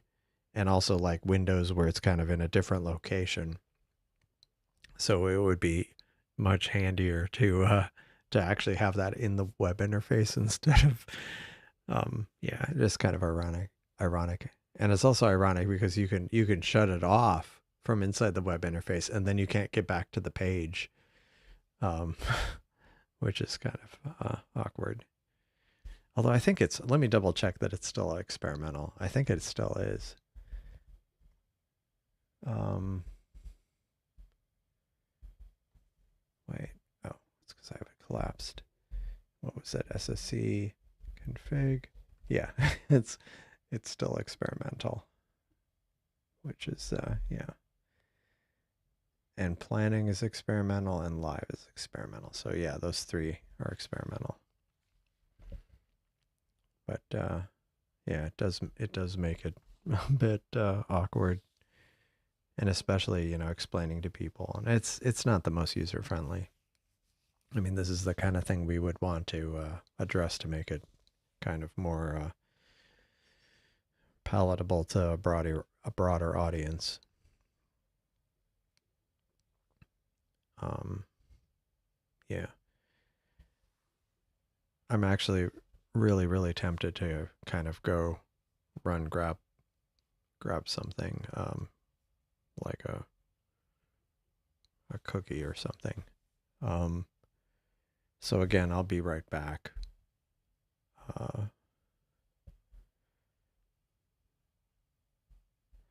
no, I figured I've got about uh, maybe about 20 minutes. It should be visible, I think. Because if I look, like I moved, this is the time.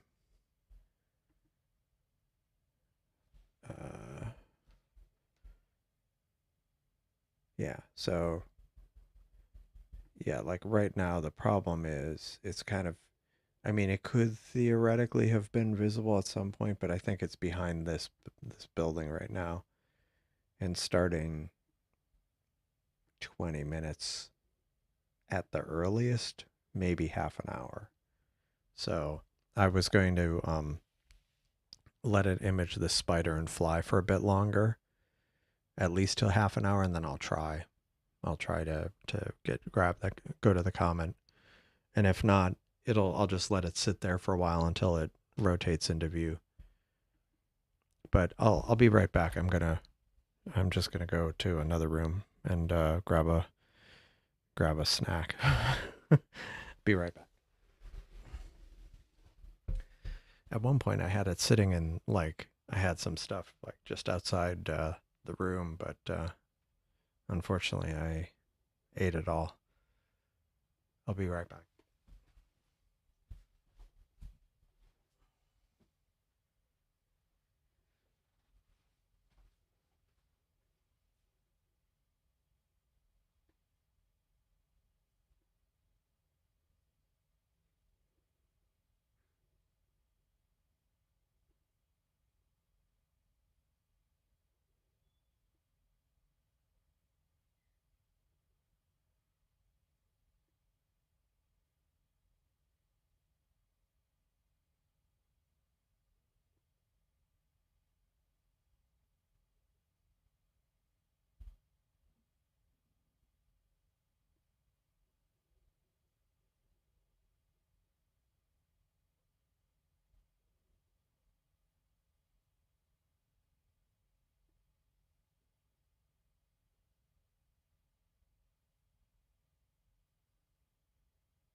And I'm back.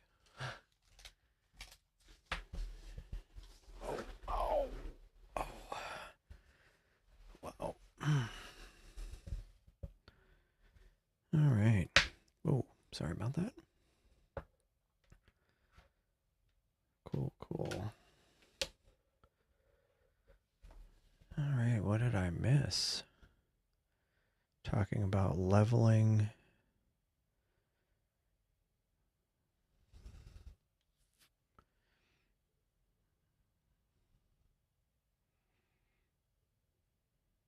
Um,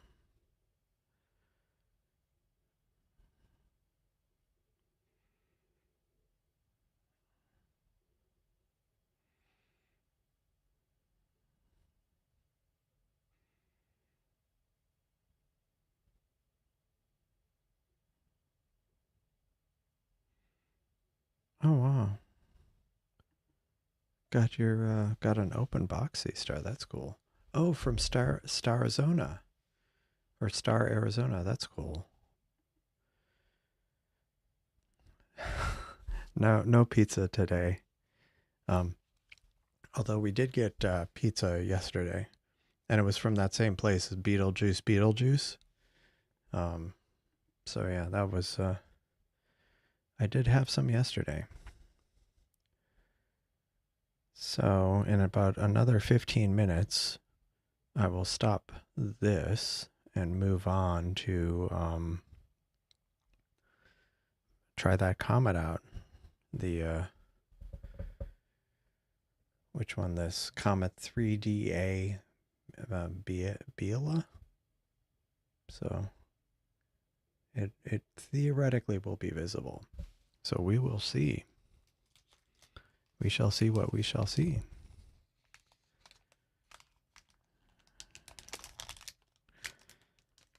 It's funny because on some of these live streams, I mean, it depends on the day of the week. Like, it kind of, the number of viewers will kind of start dropping off towards the end of the night. But then sometimes it'll start picking up again as people from like Europe or elsewhere end up starting to log in.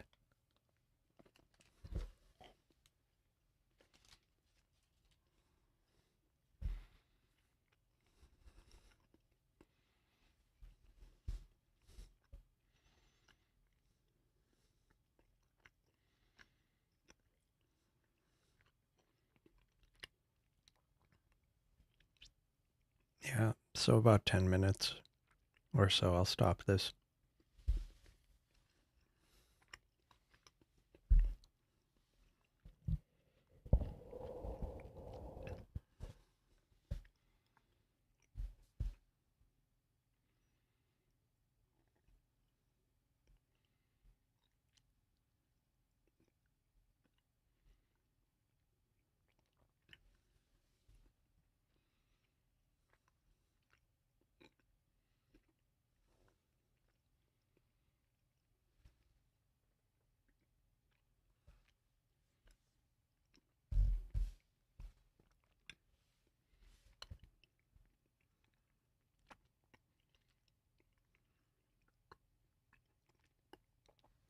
There's the Pleiades. Right there.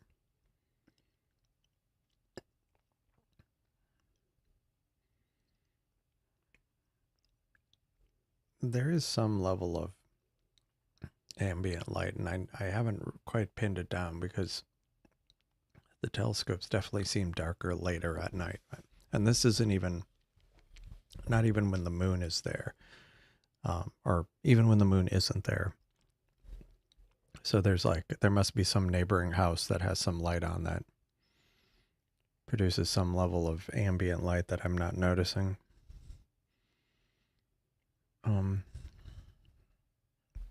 Actually, I wonder. Let me try something real quick. I want to try turning off a light.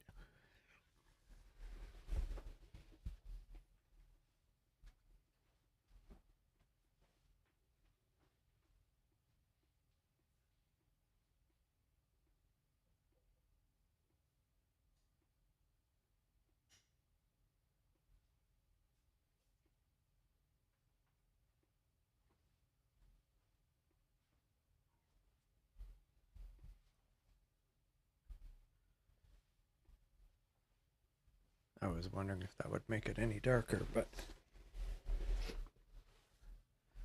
it's not apparent that it did. Or did it? Oh. Did something just change there?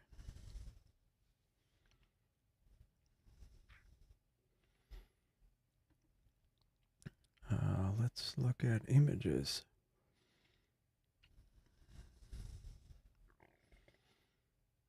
A lot of images. Oh, wait, did I pick? No, that's just from tonight. All the time-lapse images.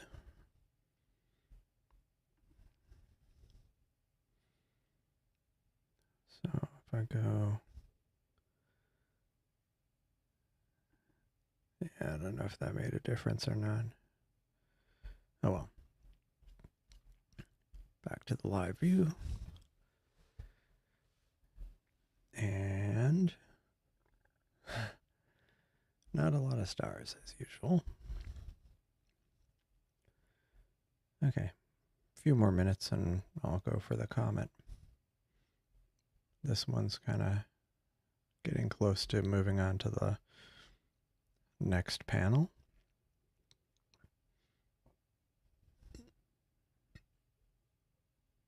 Cool. Getting there. I mean, there's 3 more panels, so this is going to be running for another 75 minutes or so. So I'm not necessarily going to run this stream until this is done with, but I do want to get this to a few more minutes so I can see if I can image the comet, because I think that would be cool.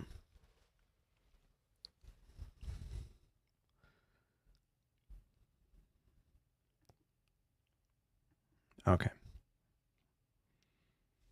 Oh, Seestar A, I like that. You're calling them by their name. So when you say Seestar A, you mean this one?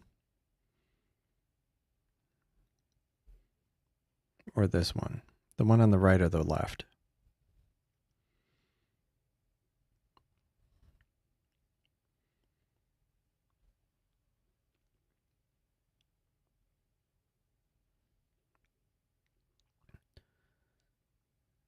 So, okay, the one on the left. Okay. So let's look at that. So if I look at images for tonight and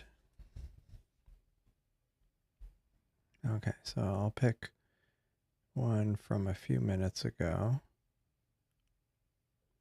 Okay, I see the light here.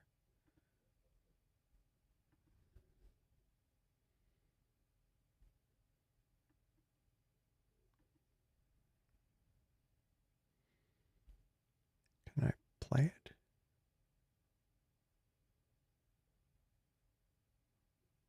Oh, that's a lousy play.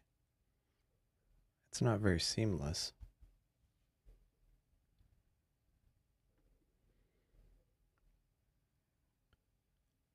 Yeah, that's going to be hard to figure out. I mean, to tell the difference, but actually, let me look at the last one here.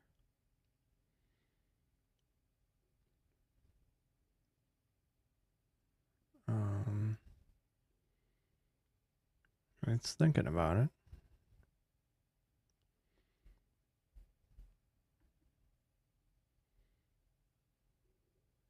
This one is still doing okay.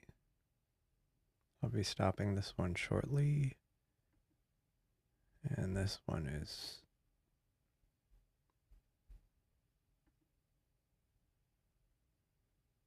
oh, maybe, yeah. Maybe these legs are darker.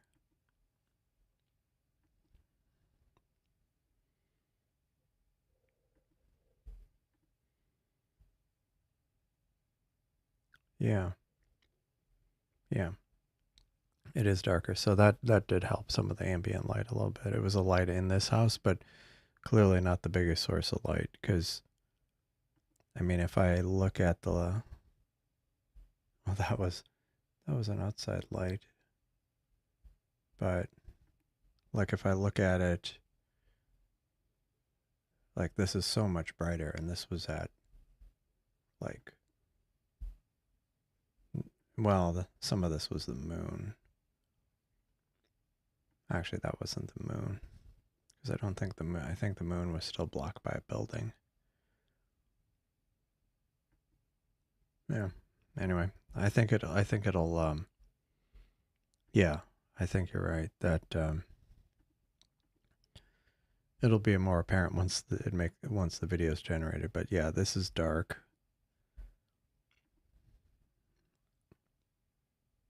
And yeah, this looks lit, whereas before it was dark. I mean, now it's dark.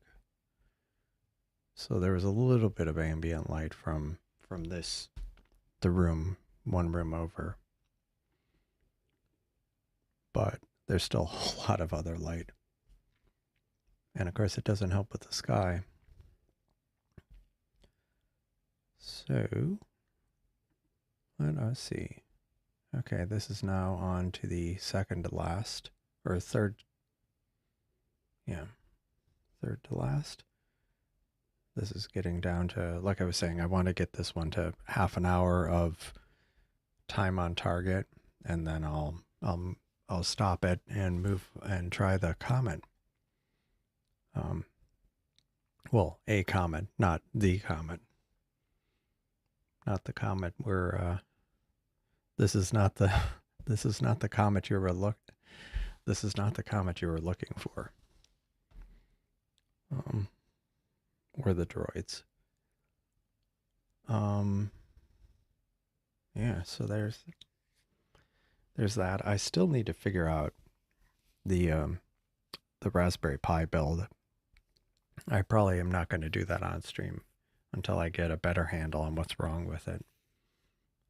Or maybe I'll build the image off stream and then kind of burn it onto the telescope. Okay, good night, Turf. Thanks for joining. Appreciate it. And did you get the live view working?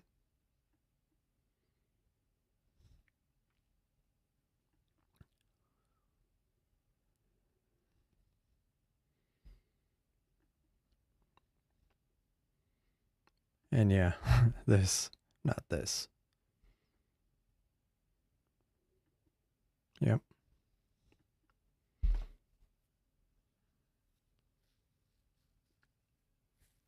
But yeah, I need to get to the bottom of this problem with the Seestar, the building the Raspberry Pi image, because that there's something weird going on with that. So we'll figure that out. Getting closer.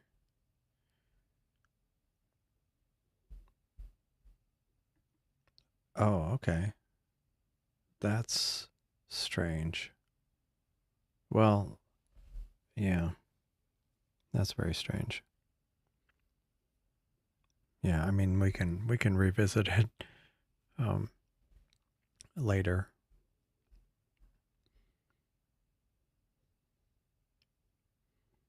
But thanks for joining. Appreciate it. And have a good evening. And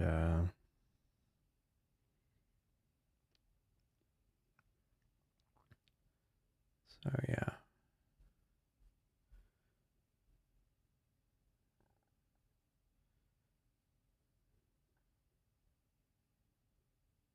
Oh yeah.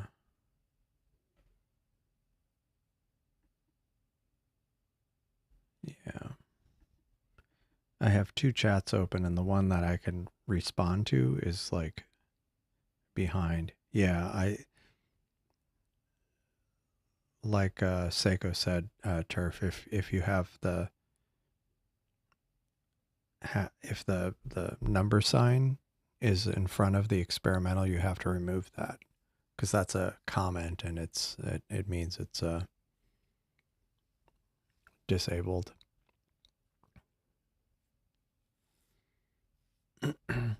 I mean, yeah, we need to I need to talk to people about seeing if we can make the configuration screen not experimental now, because it would be handy for yeah, turning on experimental mode.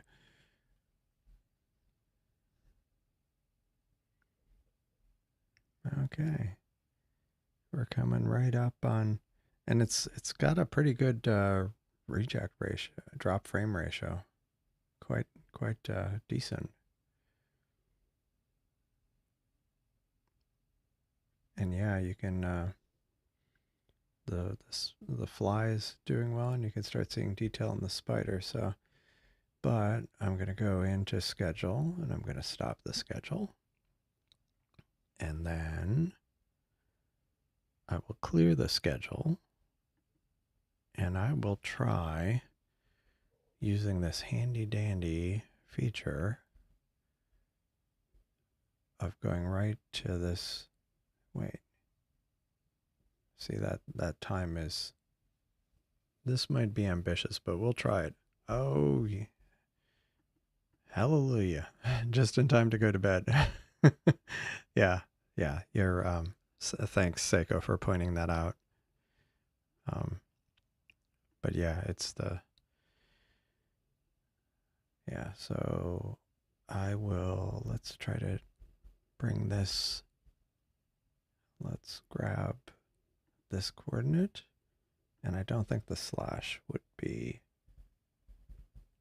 friendly, so I will just go with these names because so it doesn't have like special characters. So let me do, I'll do 15 minutes for grins, and we'll see if this works. I'm not going to do light pollution filter. I'll just try that. Now it might totally fail on this first attempt, but that's okay because the last time I did this, something like this last night, where it wasn't in frame, I just went to live view and kind of watched it until it kind of rose above the house, and then I can just restart the schedule and it'll continue then. So let's see. Live.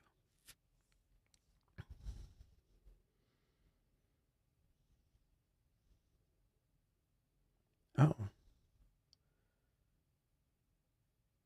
Oh. It allegedly found it, so no, the question is it could still be obstructed. Like that happened the other night. Or last night. I always say the other night when I really mean last night.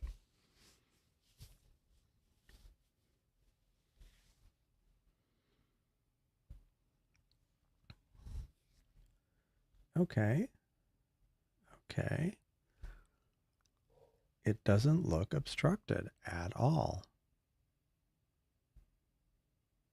So let me zoom in here. So these comets, or these stars, sorry, this star, and this, and this. Oops, sorry. I'm like, I hate it when I do that. Okay. Let me just resize this. So we have this double star here and this star. So it would be somewhere.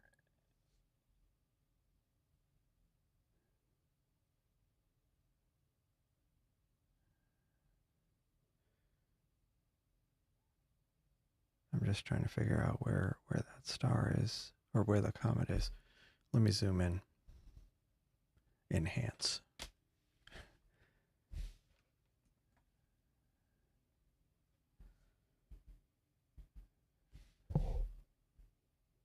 Okay. So, enhance. Man, these artifacts are annoying. But we've got this and this.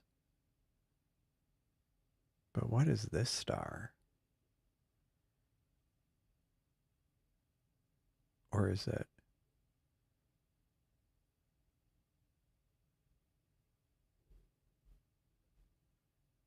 Because I feel like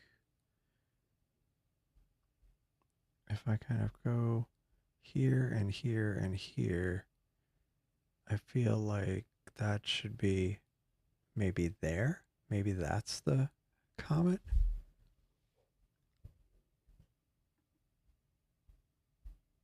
Like not the red artifact, but there's a fuzzy star there. Although I'm not sure what this thing is. Because although sometimes in this particular view they don't have all the stars, so I end up going to the DSS and then you'll see it sometimes. So this star is this one, and this star is this one. I think.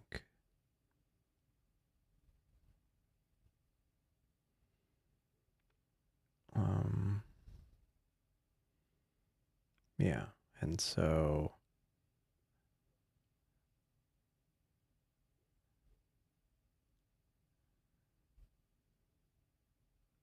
okay, yeah, so the comet would be maybe somewhere in here.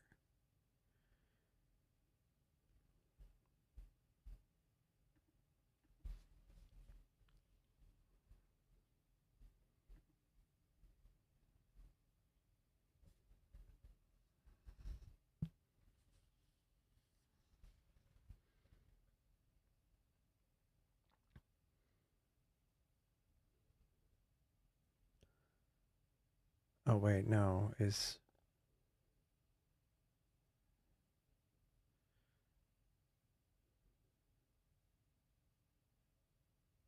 it this one? Is down, so it would be over here, somewhere in here.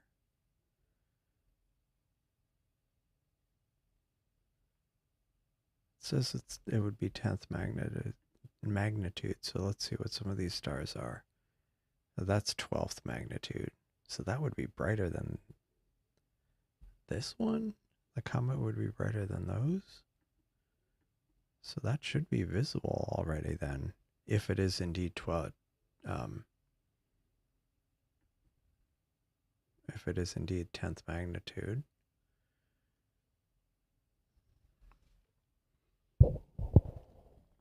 Let me look that up.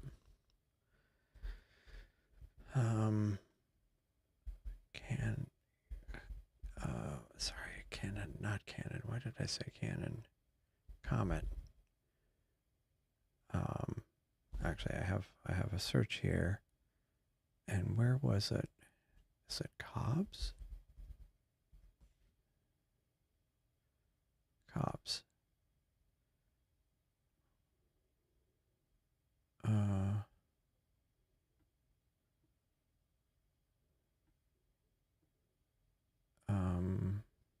Sorry, it says 11th.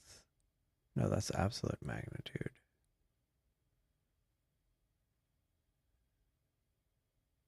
No current elements.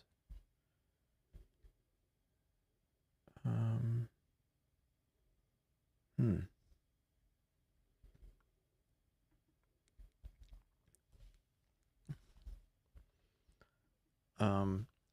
That's a great question. I know there's a technique for doing comet photos, but I haven't personally done it. I think there may have been like, what was it? Cyril Comet. Yeah, working with comets. They have a. I haven't looked at this, but I've seen it. So um, global alignment.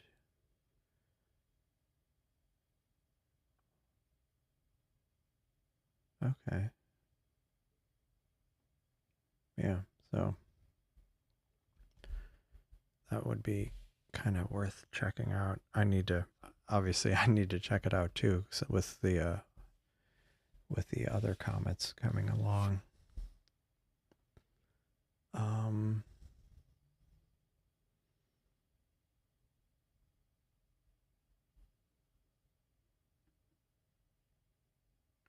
Yeah. Movement like planets.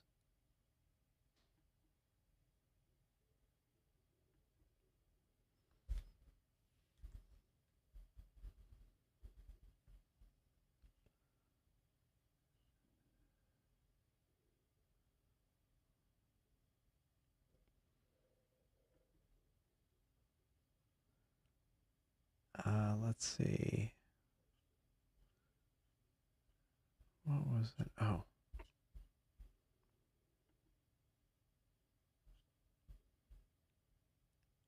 Sorry, I'm looking for something I had run across. Where did I put that? Was it here? Oh, this. Yeah, this was cool. Speaking of interesting things with the to do with a comet, this this was from the 2023 A3. This was done I guess when it was in the uh, morning sky. Animation over a 30-minute period. And so you can kind of see the background stars moving.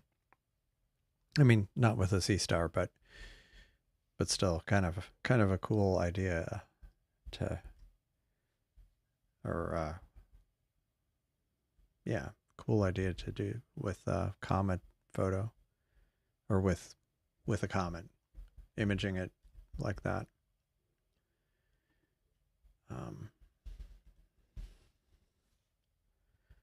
Yeah, and as far as the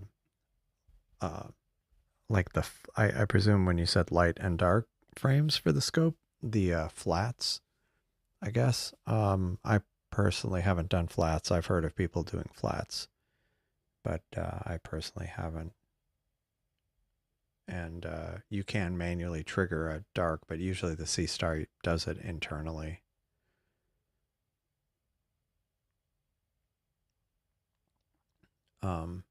Yeah, maybe, probably. It would be worth a shot. Well, and plus, if you have the individual subframes, you can, I guess, combine them. They can. I'm sure they can be. They can be processed to either correct for the comet, and then the stars will be trailed a little bit, depending on how long of an exposure you have. Let me go back to this.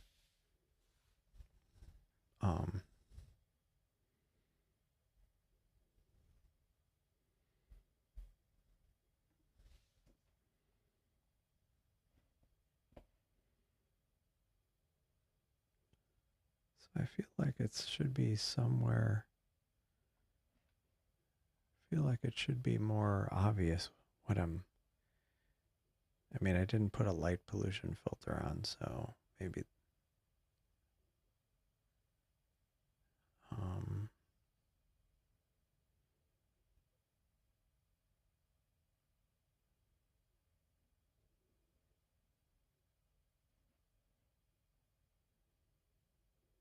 hmm. Yeah, I'm just trying to pick out. I want to have a long enough of an exposure to try to capture enough of this, but I think I only did 15 minutes time on target. I mean, I can always do more, but so it should be, you've got these two stars here, and then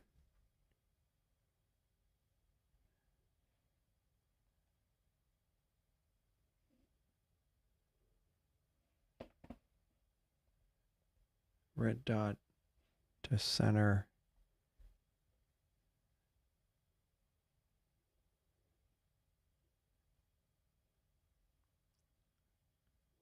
So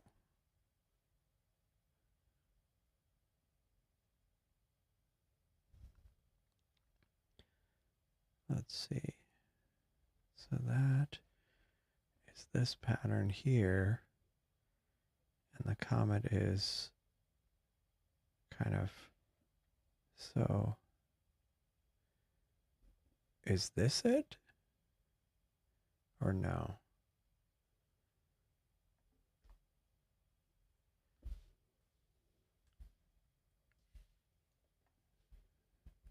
Oops.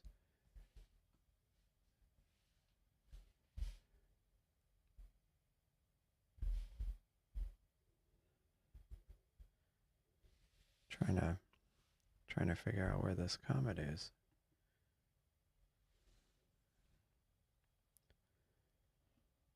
So I've got these two and this, and then these two. And how bright is this star? 14.5.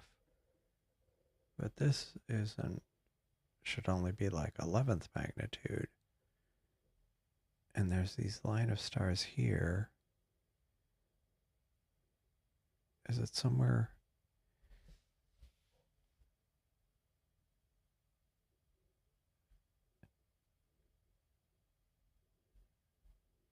I feel like it's got to be somewhere in here, but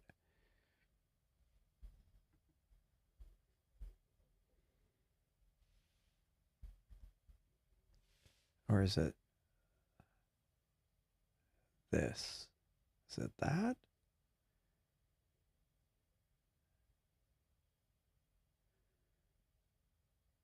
Because if this was if this was a square, it would be to the, or a square-ish, it would be to the kind of beyond it, which would be maybe this thing. Yeah, because like if you look at the distance and it's on a line, these stars, it must be this thing, this faint right there by the pointer. I always forget I got the Discord.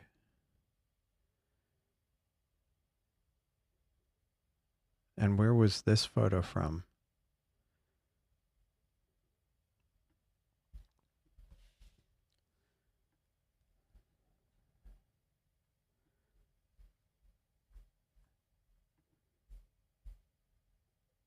Oh, and dang it, of course it finished the stack. So let me actually this would be fine. This is fine. I need to, which telescope is this? This is 151 or 251, sorry. Go connect 251. Guest connect. It's thinking. Okay, cool. Loading my work. Wait, what is this? What in the world?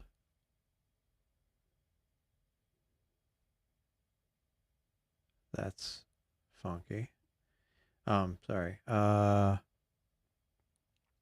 So this would be, what was the target name? 3DA sub. Or actually, I'll do the stack. And don't tell me it didn't do a stack. Are you kidding me? Why isn't there a stack? Oh, it's because it's loading. Because the telescope's being slow. Okay, so before I move on to another target with this one, I want to check. Gosh, why is this so slow to load?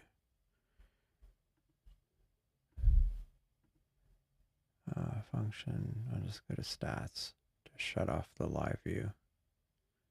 Okay, this one is now moving to the second to last panel.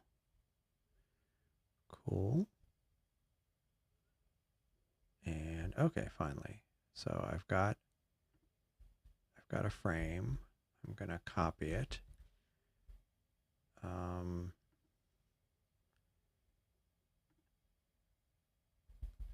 Okay. And then we can load this into Serial. Bring up Serial. Cyril. And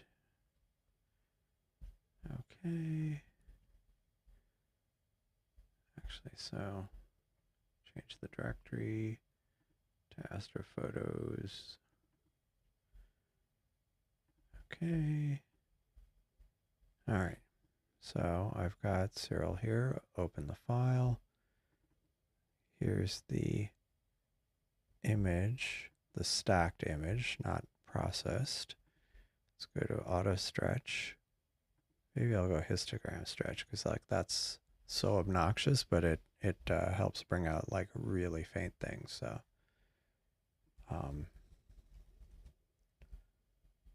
wait, okay, here we go, and let's that screenshot you sent me here. Okay, so where was it?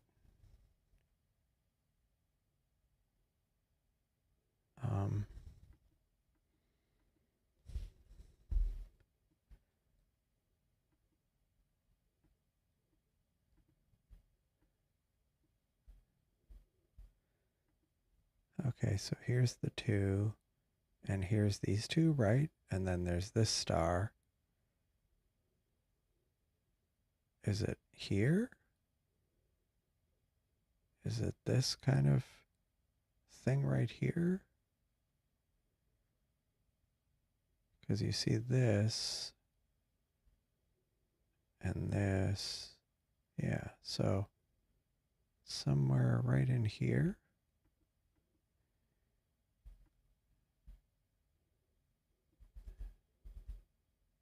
Let's see.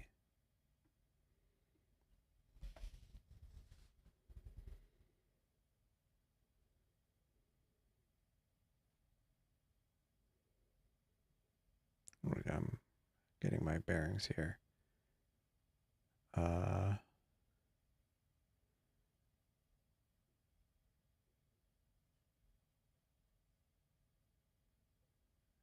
Is that even where I'm supposed to be?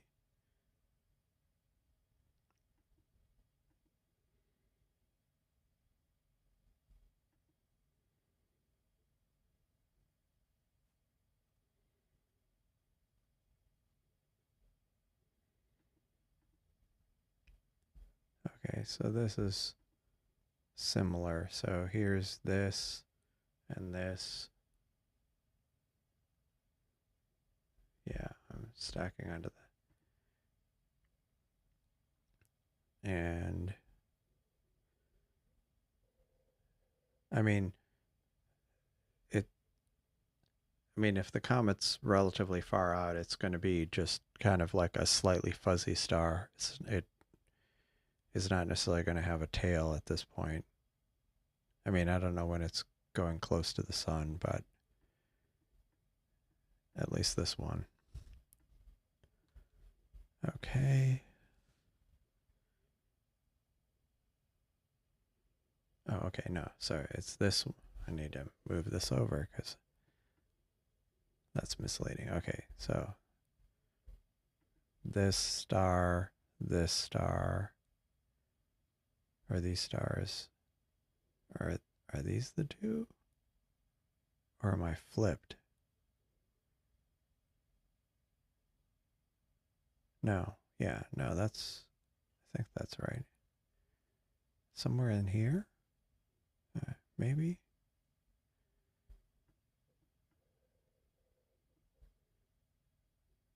I'm a little confused about the orientation of this. Yeah. Yeah. No, I don't know. I don't know if it would have it at this point. I mean, given that this image is so diffuse. I mean, so kind of not too visible there. So yeah, might be something. Yeah. Okay. Yeah. It's kind of Yeah, where is that comet right now? Let's look at this real quick. This um perihelion. Oh. Oh, okay. Perihelion is still a ways away. It's not till next year, perihelion. Yeah, okay. But yeah, it's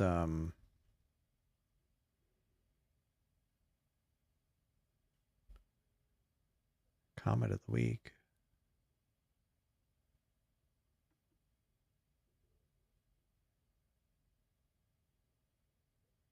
Oh, 1846. Um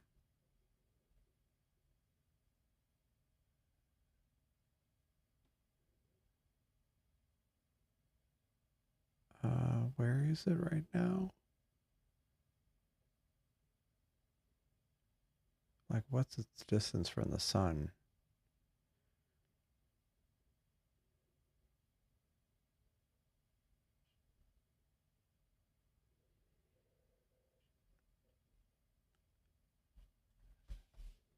Yeah, whatever it is, it doesn't seem very bright.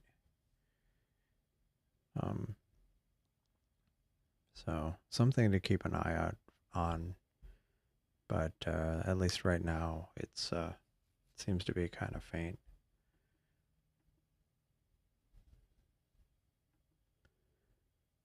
It's a Jupiter family comet. Um, confirmed as periodic.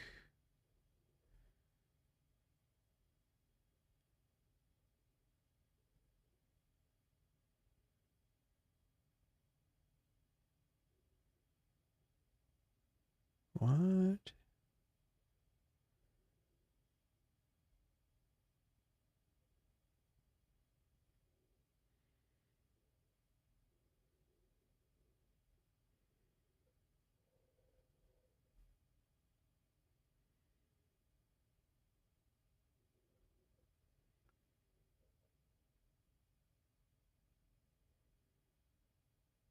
Hmm.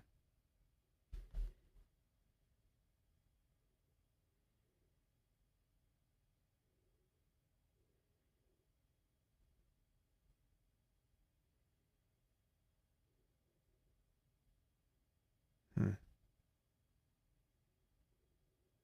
Anyway, yeah. So, oh no, this is.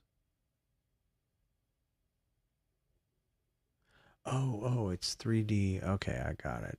So like there were two pieces to it. So like it broke years ago, and there was an A and a B. Okay, so it's the A part. Actually, wait a second. This was the B part. Oh, that doesn't. Well, wait a second. Wait a second. What was I looking at? No, I was looking at the A part. Okay, that's just strange. Yeah, I think I need to do more research on that. Just see. Um.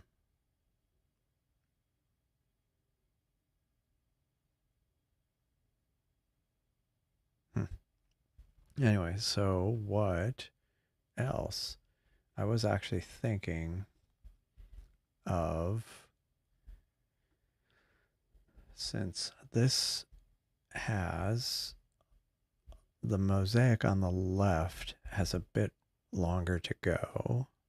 It's on the second last panel, and this thing is not imaging anything. Let me see if I can actually image Bode's galaxy.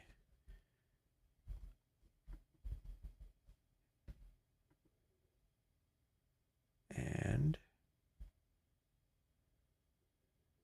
I should be able to. And that might be my last target for the evening, if I can actually pull that off. Let's see, SH2142. No, it's, oh, the Wizard Nebula. Yeah, no, unfortunately that's blocked. Blocked by my lousy backyard. But I think I haven't managed to get Bode's Galaxy. And the current alignment, I can't get it in the cigar. Or at least not well. I could try. I could try making this the midpoint. Maybe I'll do that. I'm going to do it real quick because those are relatively bright. Image, no. Yeah. Grab that. M80 and M81. And let's see if this will work. I'll do 110. And I'll try doing, how bright is that? Yeah, let's try doing, I'll try doing 25 minutes and go. And will this actually work, or did I actually have a, okay, cool. It's moving, so we shall see if we can get Bodes before we goads, before my brain goads, or goes. Or maybe that horse already left the barn. But yeah, unfortunately, SH2142 isn't visible right now. Or it would be if I didn't have a building in the way. And the moon is almost set, finally. So the question is, will I be able to image? I'm imaging with this telescope, so will it actually be able to see Bode's Galaxy? Oh, it claims it found it. And it did find it. And meanwhile, this one is on the second to last panel. So this one is actually only about half an hour away from being done. Okay, yeah, look at that. I mean, it's not going to be ideal because one of them's going to be the position. It's going to be a little bit kind of truncated in a way, but at least it'll be a good first pass at M80 and M81.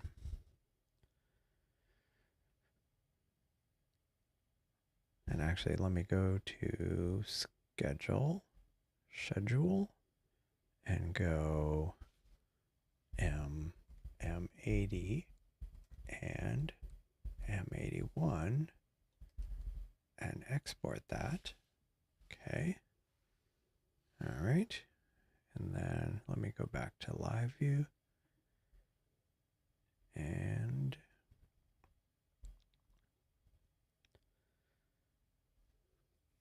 yeah, we're almost there.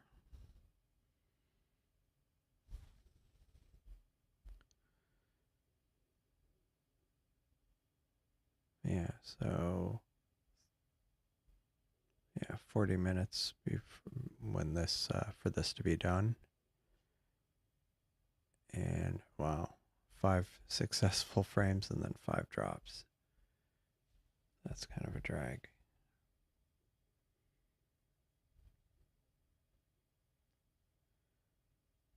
I don't get it. Why did it just like suddenly drop?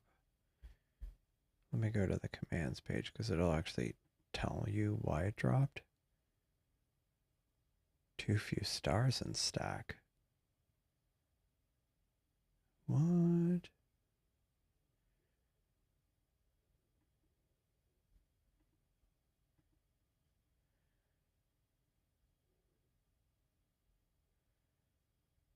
That's strange.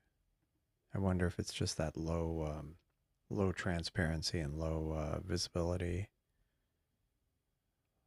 low seeing. I mean, man, this is failing. I'm gonna stop this and I'm gonna redo it. Schedule, stop, and what I'm gonna do, actually, I'm gonna clear this schedule and I'm gonna go look at live view to see what this thing is doing, just to make sure there isn't anything strange in the field. I think it's just maybe because it's a field without much in the way of stars. Let me see the settings. Does it have the light pollution filter? Nope. So maybe I'll just crank up the gain. Let's go. I typed the wrong thing. Schedule, image, and is it still? Yep, still that midpoint. Grab it. M80 and M81. And I am just gonna, I'll do 25 minutes, but I'll do like, I did 110. Maybe I'll do 200 gain.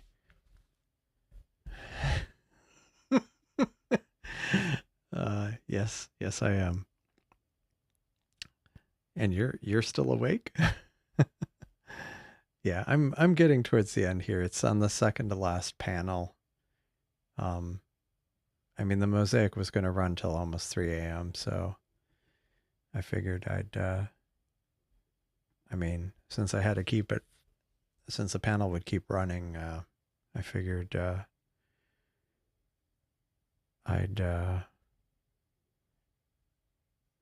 yeah. Since the mosaic was still running, I figured I'd stick around. And it's funny because like the number of people watching this actually went up over the last few minutes. It's funny. Do more spider. I did. I actually did.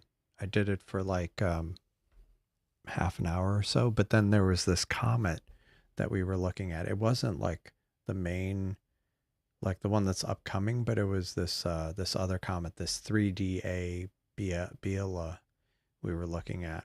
So I kind of cut the spider short, the spider and the fly, and try to image that, but it was kind of inconclusive. We were trying to look at the image, and it was where it should be, and it was kind of a bit faint. Oh, yeah. So this is running. So let's see what the state of this looks like.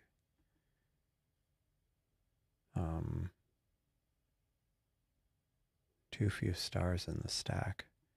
That is really strange. Maybe because it's just really low in the horizon. I mean, I was hoping that basically I pointed it at M80 and M81 Bode's Galaxy, and I was hoping to finish off with that, but this seems to be having problems. Like, it's strange because it got a few frames, but now it's complaining about not enough frames in the or not enough stars in the frame, which is really strange.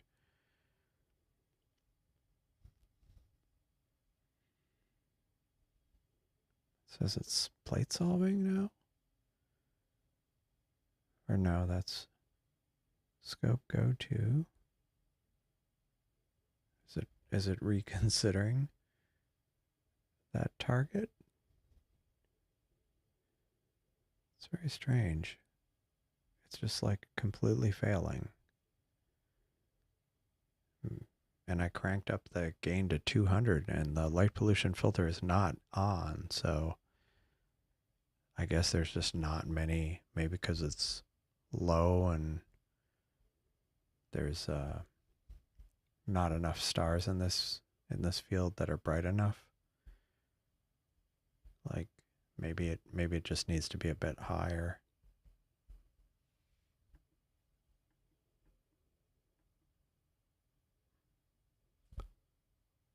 Yeah, maybe it just needs to be higher. Because right now it's only 20 degrees above the horizon, so yeah, maybe in a... Yeah. I mean, there is like an ultra stack on this other Discord server I'm on, or the Seestar Alp one, but like that would be cool. We definitely should have a challenge on this one too, on this channel. Yeah, we should do that. Maybe we can talk about it the next live stream. I'll probably do one Monday, Monday evening. But let's see where this stands. This is like completely failing. I don't get it. It managed to get a few frames, but then it just not getting any. And it's saying that there's too few stars. Very strange. So let me stop the schedule, and I'll go back to the live view and just see what's going. Well, the other challenge I work with, we used a Google Drive, and people just drop stuff in the Google Drive. It's weird. It feels like maybe there's just that few stars there,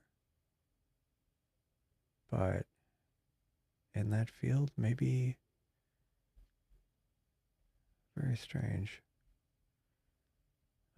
But I guess boats will have to wait for another day.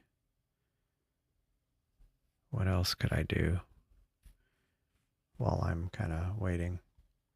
Well, I could go back to the spider and the fly. Let me go back to that, because I could always stand to get more data on that while I'm waiting for this to finish. So I still have 25 minutes left on this. So yeah, although I don't know, the spider and the fly, it takes a while to start showing data. Oh, Mars is up. Jupiter's almost straight up. Wait, what? What a second. Oh no, I was looking at, sorry, I was looking at hours from now, so that explains it. Okay. I was going to say Orion's not up. Yeah, it's not up.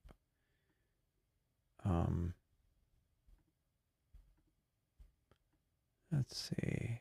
What do I want to image? Although maybe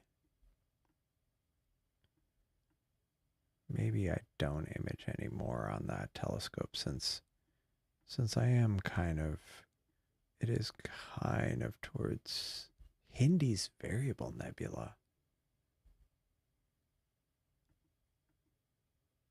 Oh, that's interesting. That looks like that would be a pain to image. It's like, looks very low surface brightness.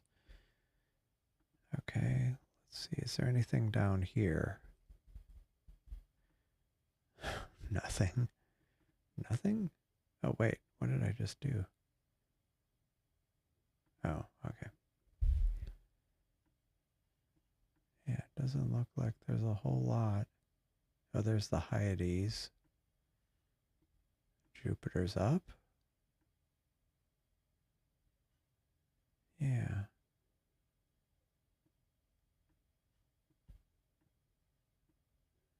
NGC 2175. Let's check that out. See if I can see it. 2175. Oh, it's close. Oh, that look. Oh, that's... Which one is that? Oh, that's the monkey head. The monkey head nebula. Yeah, 2174 is also that's also 2174. Let me see if I can image that before it, or is this about to go behind a house? Well, we'll see.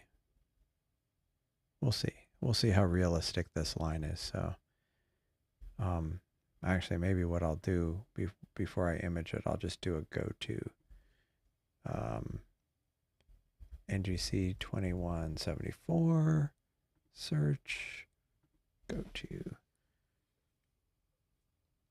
and we'll see what we will see.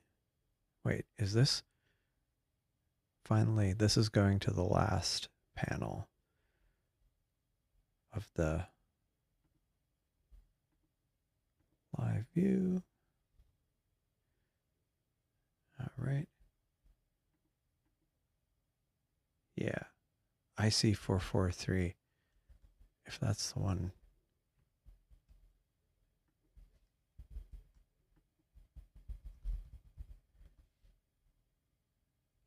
Oh, the jellyfish nebula. Oh wow, that's already up.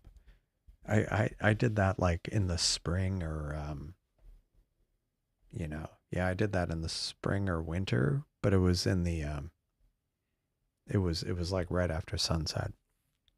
But yeah, you can I mean it this one takes a bit more time, but yeah, you can get results with that. Okay, so it is trying to plate solve, so it may be obstructed given that it's taking a few attempts.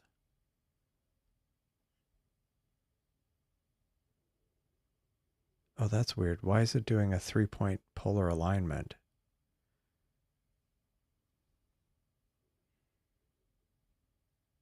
Why is it doing a dark library again?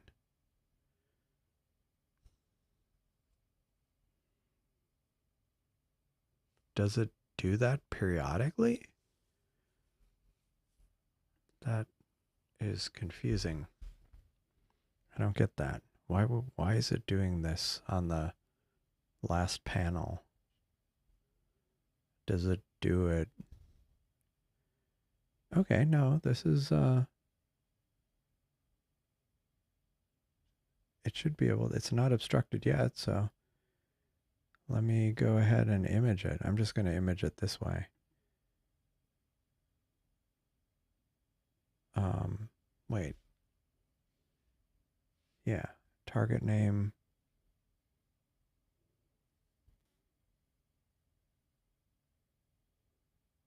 All right, okay. So let's go ahead and record this. Okay, good. It's finally working.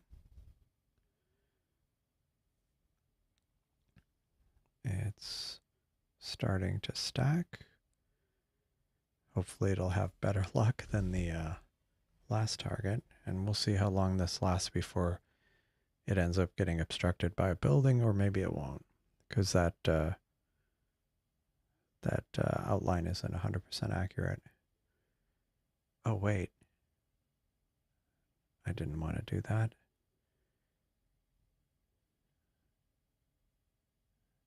Or is this gonna mess up things? Let me try something here.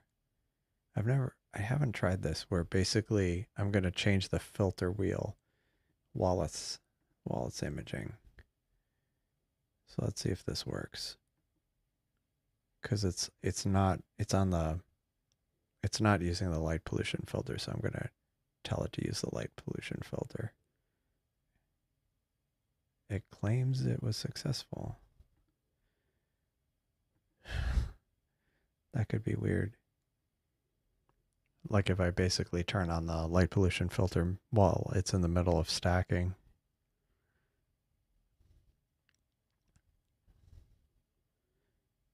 Okay. But yeah, the monkey head should start showing up in there.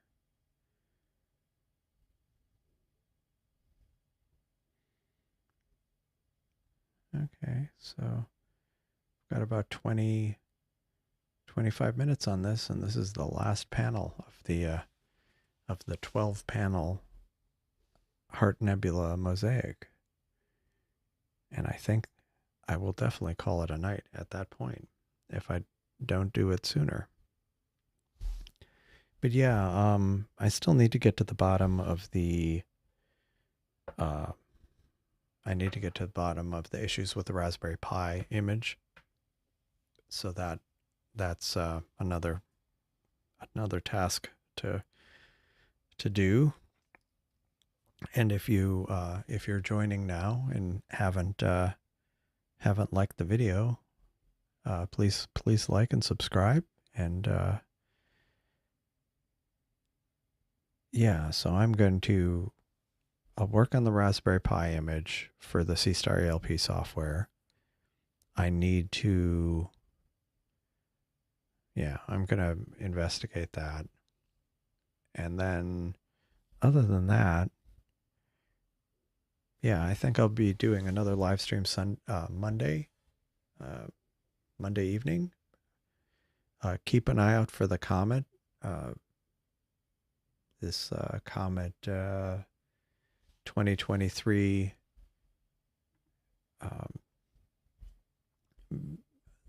A3, because it's going to be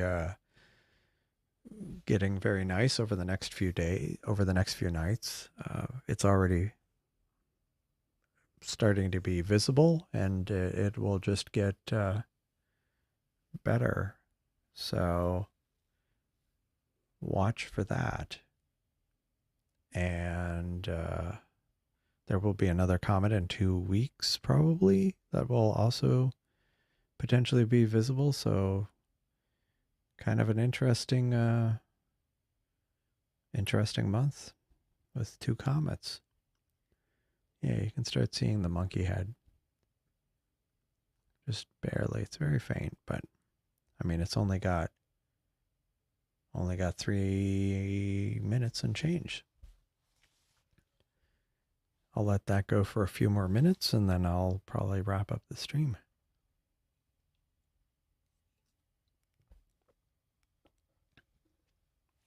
And I'm now out of caffeine for the night. Yeah, this panel doesn't have much, but it hopefully will help fill in some of the gaps. Like, I have a feeling this is where maybe one of the panels went that's missing, or yeah. I guess I'll see once this one's over, or once this one's done. But yeah, in the meantime,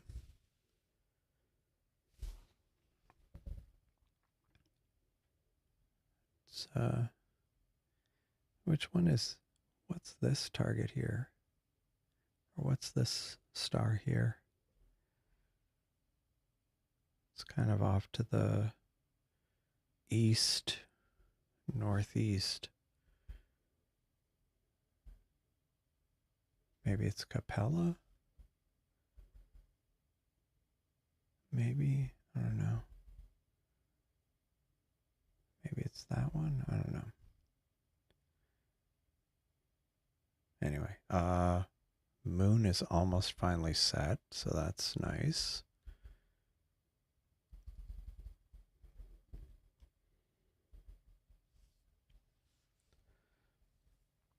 Yeah, it doesn't, the monkey head doesn't take a ton of time to start actually seeing the nebulosity, but definitely more can be better. Yeah, it might be Jupiter. Not 100% sure. Like it, I mean, I saw Jupiter when I went outside late the other night, or last night, but as far as how that lines up versus the all sky camera, sometimes I don't notice it. I don't notice the specifics. Yeah, actually, I'm curious. Let me see. The longest live stream I've done, yes, last night was 5.5 hours. And this is over 6 hours at this point. But the longest I've done over 6 hours before. Generally, they aren't that long, but having a hard time focusing, I think, because my eyes are tired. Okay. I had one 4 months ago that was, and I think it was because like the seeing conditions were very exceptional that evening. And I ended up going 6 hours and 24 minutes. And I am just 8 minutes shy of that. um, that personal record. I mean, live streaming's for so long, and I know people do it much longer, but doing it in the evening, it can sometimes not so easy, especially sitting in this stool. Oh, look at this. Dang it. What could that be? I mean, that's an obstruction, but what is this? I think this, let me see. Heart Nebula. Heart Nebula. Oh, see, it's already starting to. Oh man, see, this is not gonna. This panel is gonna be junk because it's starting to rotate into the house as far as like the roof line. So close and yet so far. I might end up. I mean, it's about 15 minutes short, but this isn't going to get better. This is just going to keep getting worse. So I might go ahead.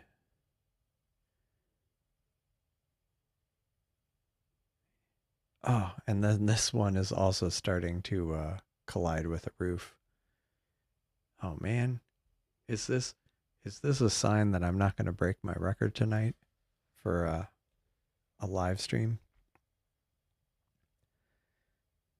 I mean, to be honest, I'm not trying to set a record, so I think when I set a new personal record for live streaming, I should like really set it. Like instead of just a few minutes later, I'm gonna do like hours longer. But as the sun gets sets earlier, that becomes easier to do. Yeah, yeah. It's like notice both targets are failing, but that's okay.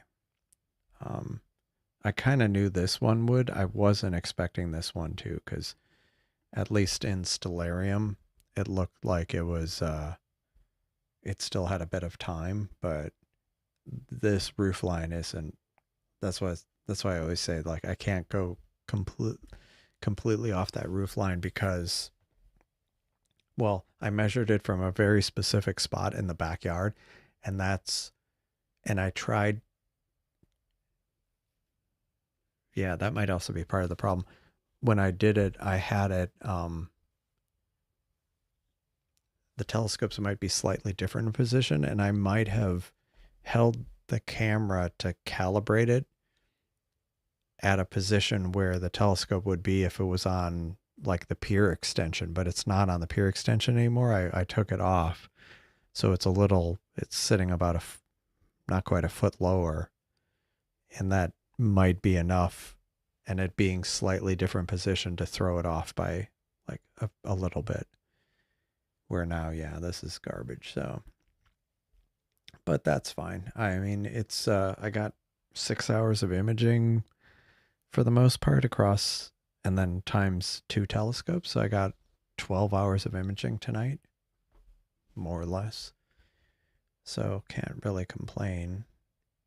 I mean, that is one thing I've noticed when I hadn't dumped off images off the telescope, and I was surprised at how much I had acquired because I had both running. So I'm just going to stop this. And yeah, I think I'm going to call it a night at that. A tripod, yeah, I mean, the one I have is, or actually I have two of them. I have I mean, for me personally, and I think Wiley Sight uses one of them too, but I'm using Skywatcher, but because I have mounts. Uh, Let me see. I have like a Skywatcher GTI, the Star Adventure GTI. So I have like this whole setup, and the this one is actually just this tripod because I had it and I'm not using this head when I'm using the Seestar. So I have this, I take off the head, set it aside, put the Seestar on top. I also have another tripod similar to it. But yeah, they're both Star Adventure tripods, and I'm not 100% sure if you can get the tripod separate. You must be able to because you can get the head separate. Um,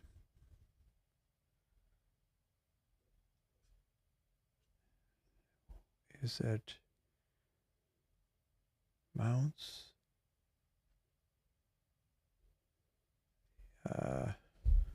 Tripod. Okay, yeah.